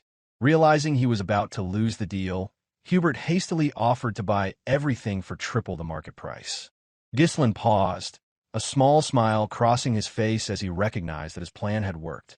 Finally, Ghislain sat down again, expressing his satisfaction that they were now speaking the same language. He praised the Scarlet Magic Tower, acknowledging it as the top magic tower in the north, and in turn, Hubert quickly stood up to go get the money, eager to close the deal. Inside, Hubert fumed with frustration. He was a sixth circle mage, yet he had been outmaneuvered by a country bumpkin. He couldn't understand why these ridiculous problems kept arising during his time as Tower Master. He resolved that if Ghislain ever tried something like this again, he would burn the young man's head. Just as Hubert was about to leave, Ghislain called out, halting him with a final request. Ghislain revealed that he wasn't done yet and had one more condition to present. Hubert, his patience now at an end, snapped at Ghislain, asking what more he wanted. Calmly, Ghislain stated that he wanted Vanessa handed over to him, leaving the room in stunned silence. Without anyone proficient in negotiation, no one stepped forward to lead the deal. Yet Ghislain's sudden demand to take Vanessa caught everyone off guard. The silence that followed hung heavily in the room. Breaking the tension, Hubert questioned whether Ghislain truly intended to take Vanessa. Ghislain confirmed this to the Tower Master, asserting that he would make Vanessa his personal mage. Fragments of a previous life flickered through Ghislain's mind, one where a sword used as a pan to grill meat for dinner. It had been during his time as the head of a mercenary group, taking a rare moment of rest between campaigns. By his side sat a subordinate, a sword brother, and to be precise was Ghislain's favorite slave named Claude, whose right hand had been replaced with a hook. As the meat sizzled, Ghislain noticed it was beginning to burn and made a sharp remark about it. In a tone laced with frustration, Claude challenged the complaint, pointing out the absurdity of making a one-armed man cook. Ghislain silently raised a clenched fist in response, prompting Claude to withdraw his words, pretending it had been a joke all along. Shifting the conversation, Claude brought up something that might interest his leader, a name spoken with intrigue, the Red Nightmare, Vanessa. Ghislain admitted ignorance, prompting Claude to elaborate. According to intel he recently gathered, the rumors spoke of a mage who had incinerated the northern region of Lithuania. She had reached the Seventh Circle, a woman known as Vanessa, feared and infamous as the Red Nightmare. Ghislain responded with mild curiosity, noting the title sounded extravagant, and asked for more details. Claude explained further. Allegedly, this mage had gone completely mad. Despite being a mage, she had taken the unusual route of learning mana cultivation. That oddity captured Ghislain's attention. He inquired why a mage would skip the mana circle method to pursue such a path. Claude offered a simple explanation: madness. He went on to describe Vanessa's rampage. Fires, deaths, and economic ruin followed wherever she went. The nobility had been driven to desperation. In fact, the most recent extermination request had her as the target. Ghislain paused to consider. A mage who had reached the seventh circle through mana cultivation, rather than traditional methods, intrigued him. As firelight danced in the camp and the crackle of burning would fill the silence, Ghislain smiled in amusement, evidently fascinated by the chaotic figure. It was then that he made a decision. Turning to Claude, he suggested they bring her in. Claude's reaction was one of pure disbelief. Reflecting on that moment, Ghislain knew that the plan had never come to fruition. Vanessa had already lost control of her magic, and by the time he found her, she was on the brink of death. Yet even then, her potential had not been extinguished. She still possessed the aptitude of a seventh circle mage. With guidance now, she could thrive under Perdium. Fueled by knowledge from a previous life, Ghislain had resolved to take her under his protection. At that moment, the trio began a comment. Ghislain asked if he was referring to the girl from earlier. Kair chimed in, noting she hadn't appeared particularly powerful. Belinda leaned in closer, whispering a soft request to be informed beforehand if he ever intended to bring someone in. Meanwhile, across the room, murmurs spread among the mages. The Red Hat Elder whispered that the situation worked out perfectly. Vanessa had been a burden anyway, and giving her away seemed like an easy solution. The Yellow Hat Elder whispered that caring for her up to this point should be more than enough to honor their past ties with Lonato. With this in mind, Hubert approached and began to speak, formally acknowledging Vanessa as one of Scarlet Flame Tower's prized mages. He implied she would serve the tower well. Before he could finish, Ghislain cut him off with additional demands. Combat mages of the third circle or higher must also be dispatched to Perdium. Fury surged in Hubert's heart. He wondered whether Ghislain was planning some massive construction project on the estate. Ghislain clarified that mages were needed for territorial battles. The announcement sparked alarm among the elders. Combat mages typically earned hazard pay, and now the tower was being asked to supply them without compensation. Ghislain firmly reiterated his terms. Triple the market price, deployment of third circle or higher mages to Perdium for a year, and Vanessa assigned as his personal mage. These three conditions were non-negotiable in exchange for the runestones. The trio tensed visibly. The demand for triple the market price alone was shocking, yet Ghislain had added more. On the other side, the elders glared at him with growing hostility. Hubert's mind raced. Purchasing the runestones at a high price might be justified given their urgent situation, but this felt like an overstep. Summoning his mana in a surge of rage, Hubert caused the room to tremble beneath the weight of his power. The elders joined in, unleashing their own magical presence to bear down on the young man. Yet Ghislain remained seated, unfazed, unaffected by the sheer force pressing in from all sides. Hubert locked eyes with him, voice brimming with indignation. The accusation rang clear. Ghislain Perdium must have believed him a fool. He invoked a long-standing law, declaring that mages affiliated with a magic tower were forbidden from participating in territorial warfare. To propose sending core mages of the third circle or higher into battle, while displaying ignorance of the kingdom's basic laws, was nothing short of an insult to the Scarlet Flame Tower. In Hubert's eyes, it warranted death, and he threatened to reduce Ghislain to ash. The reasoning, on paper, seemed sound. Ghislain had indeed made the first aggressive suggestion. The air grew tense as Belinda, Ghislain, and Kair prepared for confrontation. Their opponents were 5th and 6th circle mages, formidable foes. Even united, the odds remained unfavorable for them. Ghislain braced himself to leap into action, prepared to shield his lord with his own body should the situation escalate. Yet, Ghislain remained composed. Calmly, he posed a question, one that gave Hubert pause. Was he truly certain he wouldn't regret this? Hubert hesitated, compelled to hear more. Ghislain then revealed a critical piece of information.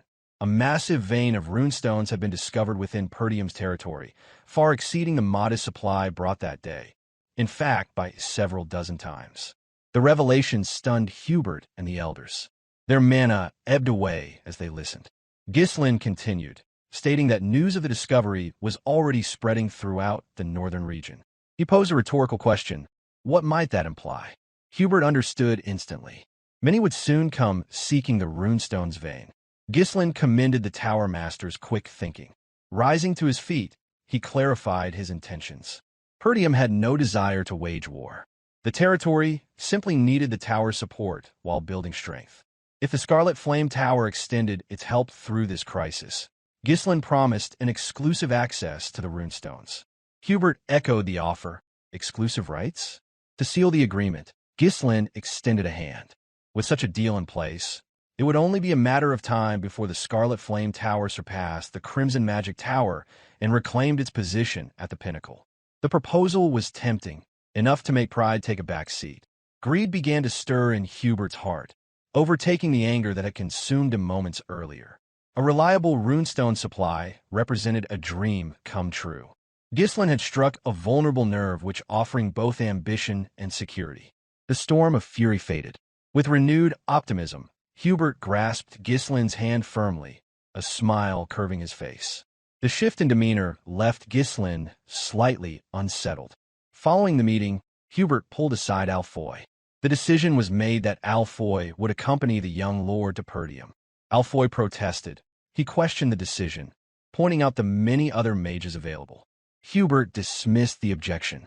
The greatest talent in Scarlet Flame Tower's history was being sent not out of obligation, but because the future depended on it. As chief officer, Alfoy would represent the tower's interests. The compliment left Alfoy glowing. Hearing those words from his master stirred pride. As the mercenaries began unloading the runestones, Hubert elaborated further. This mission would serve as preparation for his eventual ascension as Tower Master. He was to monitor the estate closely and prevent any attempts to divert the runestones. If a territorial conflict did erupt, he was to retreat without engaging. All that was required was endurance for 1 year. Within that time, the Scarlet Flame Tower would surpass Crimson and reclaim its place at the top. Alfoy accepted the mission eagerly, responding with unwavering resolve. However, the moment he arrived at Perdium, the excitement faded. His expression soured as he took in the estate's condition. Standing before the new arrivals, Ghislain welcomed the mages alongside his subordinates and mercenary forces. Among the mages, opinions were mixed. One observed that the castle was constructed in a classical style. Another added that while not flamboyant, it was practical. A third noted the use of proportional harmony in the architectural layout. But Alfoy seethed internally. In his eyes, it was nothing more than a wretched backwater. Only his master's command had brought him here. To think, the heir to the tower, reduced to working in such filth. When it came time to announce his position, Alfoy did so with formality. He identified himself as a third circle mage and heir to the Scarlet Flame Tower, assigned to lead the dispatched mages. However, Ghislain interrupted without hesitation. There was work to be done, and Alfoy was instructed not to let down his guard. The comment left Alfoy speechless. Rage churned inside him at being treated like a servant. Resentment brewed. Inwardly, he vowed that once he became Tower Master, he would deal with Ghislain accordingly. Ghislain called him back from his thoughts with a question. He wanted to know where Vanessa was. Alfoy turned casually, replying that she was likely at the back, handling the luggage. Soon after, Vanessa arrived, breath heavy as she carried the baggage in her arms. Gasping for breath, she finally made it to the gathering crowd. Through her fatigue, she opened her eyes and realized that the young lord himself stood there, welcoming them. Immediately, she bowed and offered her greeting. Alfoy muttered beneath his breath, urging her to hurry and remarking that he had doubted her arrival altogether. Ghislain briefly considered how to deal with the fool. Maiming the heir of the Magic Tower would certainly provoke backlash. It would be too risky. Instead, he approached the girl, raising a hand to beckon her forward. He instructed Vanessa to set everything down and come to him. Surprised, she responded hesitantly, reminding him that she had yet to finish moving everyone's luggage.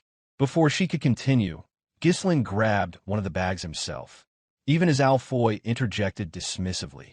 According to him, she had always done menial tasks at the tower, and, being incapable of using magic, might as well continue with chores. Before Alfoy could utter another word, Ghislain hurled the bag squarely at his face. Injuring the air would have gone too far, but humiliation was just the right dose of punishment. Alfoy cried out in frustration, shouting in disbelief. Ghislain remained calm, asserting that Vanessa no longer belonged to the tower. From that moment on, she was under his protection, and mistreatment would not be tolerated.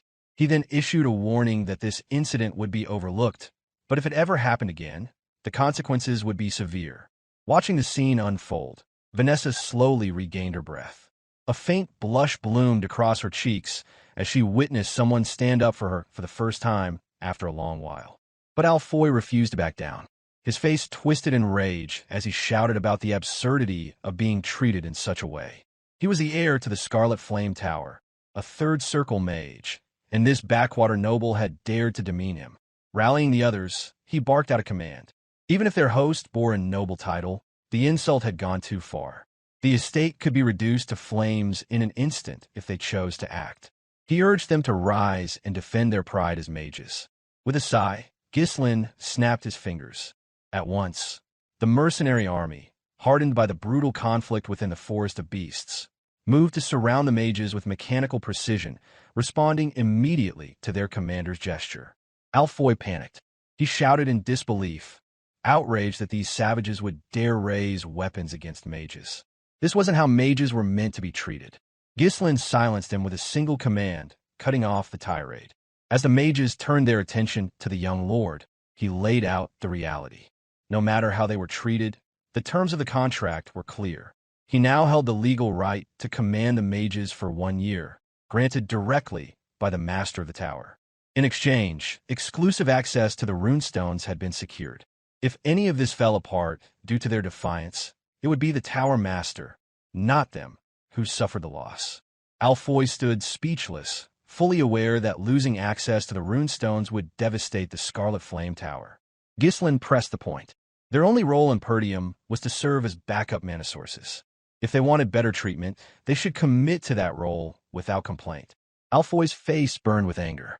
The thought of being reduced to little more than a battery for others was beyond humiliating. Still, he could neither argue nor act. Turning away, Ghislain issued a command to Kaer and Gillian that they were to ensure the mages learned their place.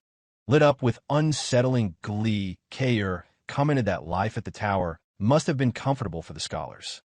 Gillian agreed, promising that the newcomers would adapt quickly to life in Perdium. Alfoy trembled with rage. He could barely contain his fury, but he remained powerless before the two. Meanwhile, Vanessa stood still, slightly flustered as she watched her former peers being disciplined before her eyes. She jumped slightly as Ghislain approached and addressed her. Ghislain asked that from that moment forward, she was to obey only him. He reiterated that she had become his personal mage. Her eyes widened in shock, and a soft blush colored her cheeks. Since the passing of her previous master, no one had ever treated her with such dignity. Yet doubt crept in. She looked away and expressed her concern. As Alfoy had pointed out, she couldn't even use magic. Being entrusted as a personal mage seemed far too much. Ghislain extended his hand in invitation. Being well aware of the potential hidden within her, Ghislain declared that he would make her capable of wielding magic, an offer to help her achieve her potential.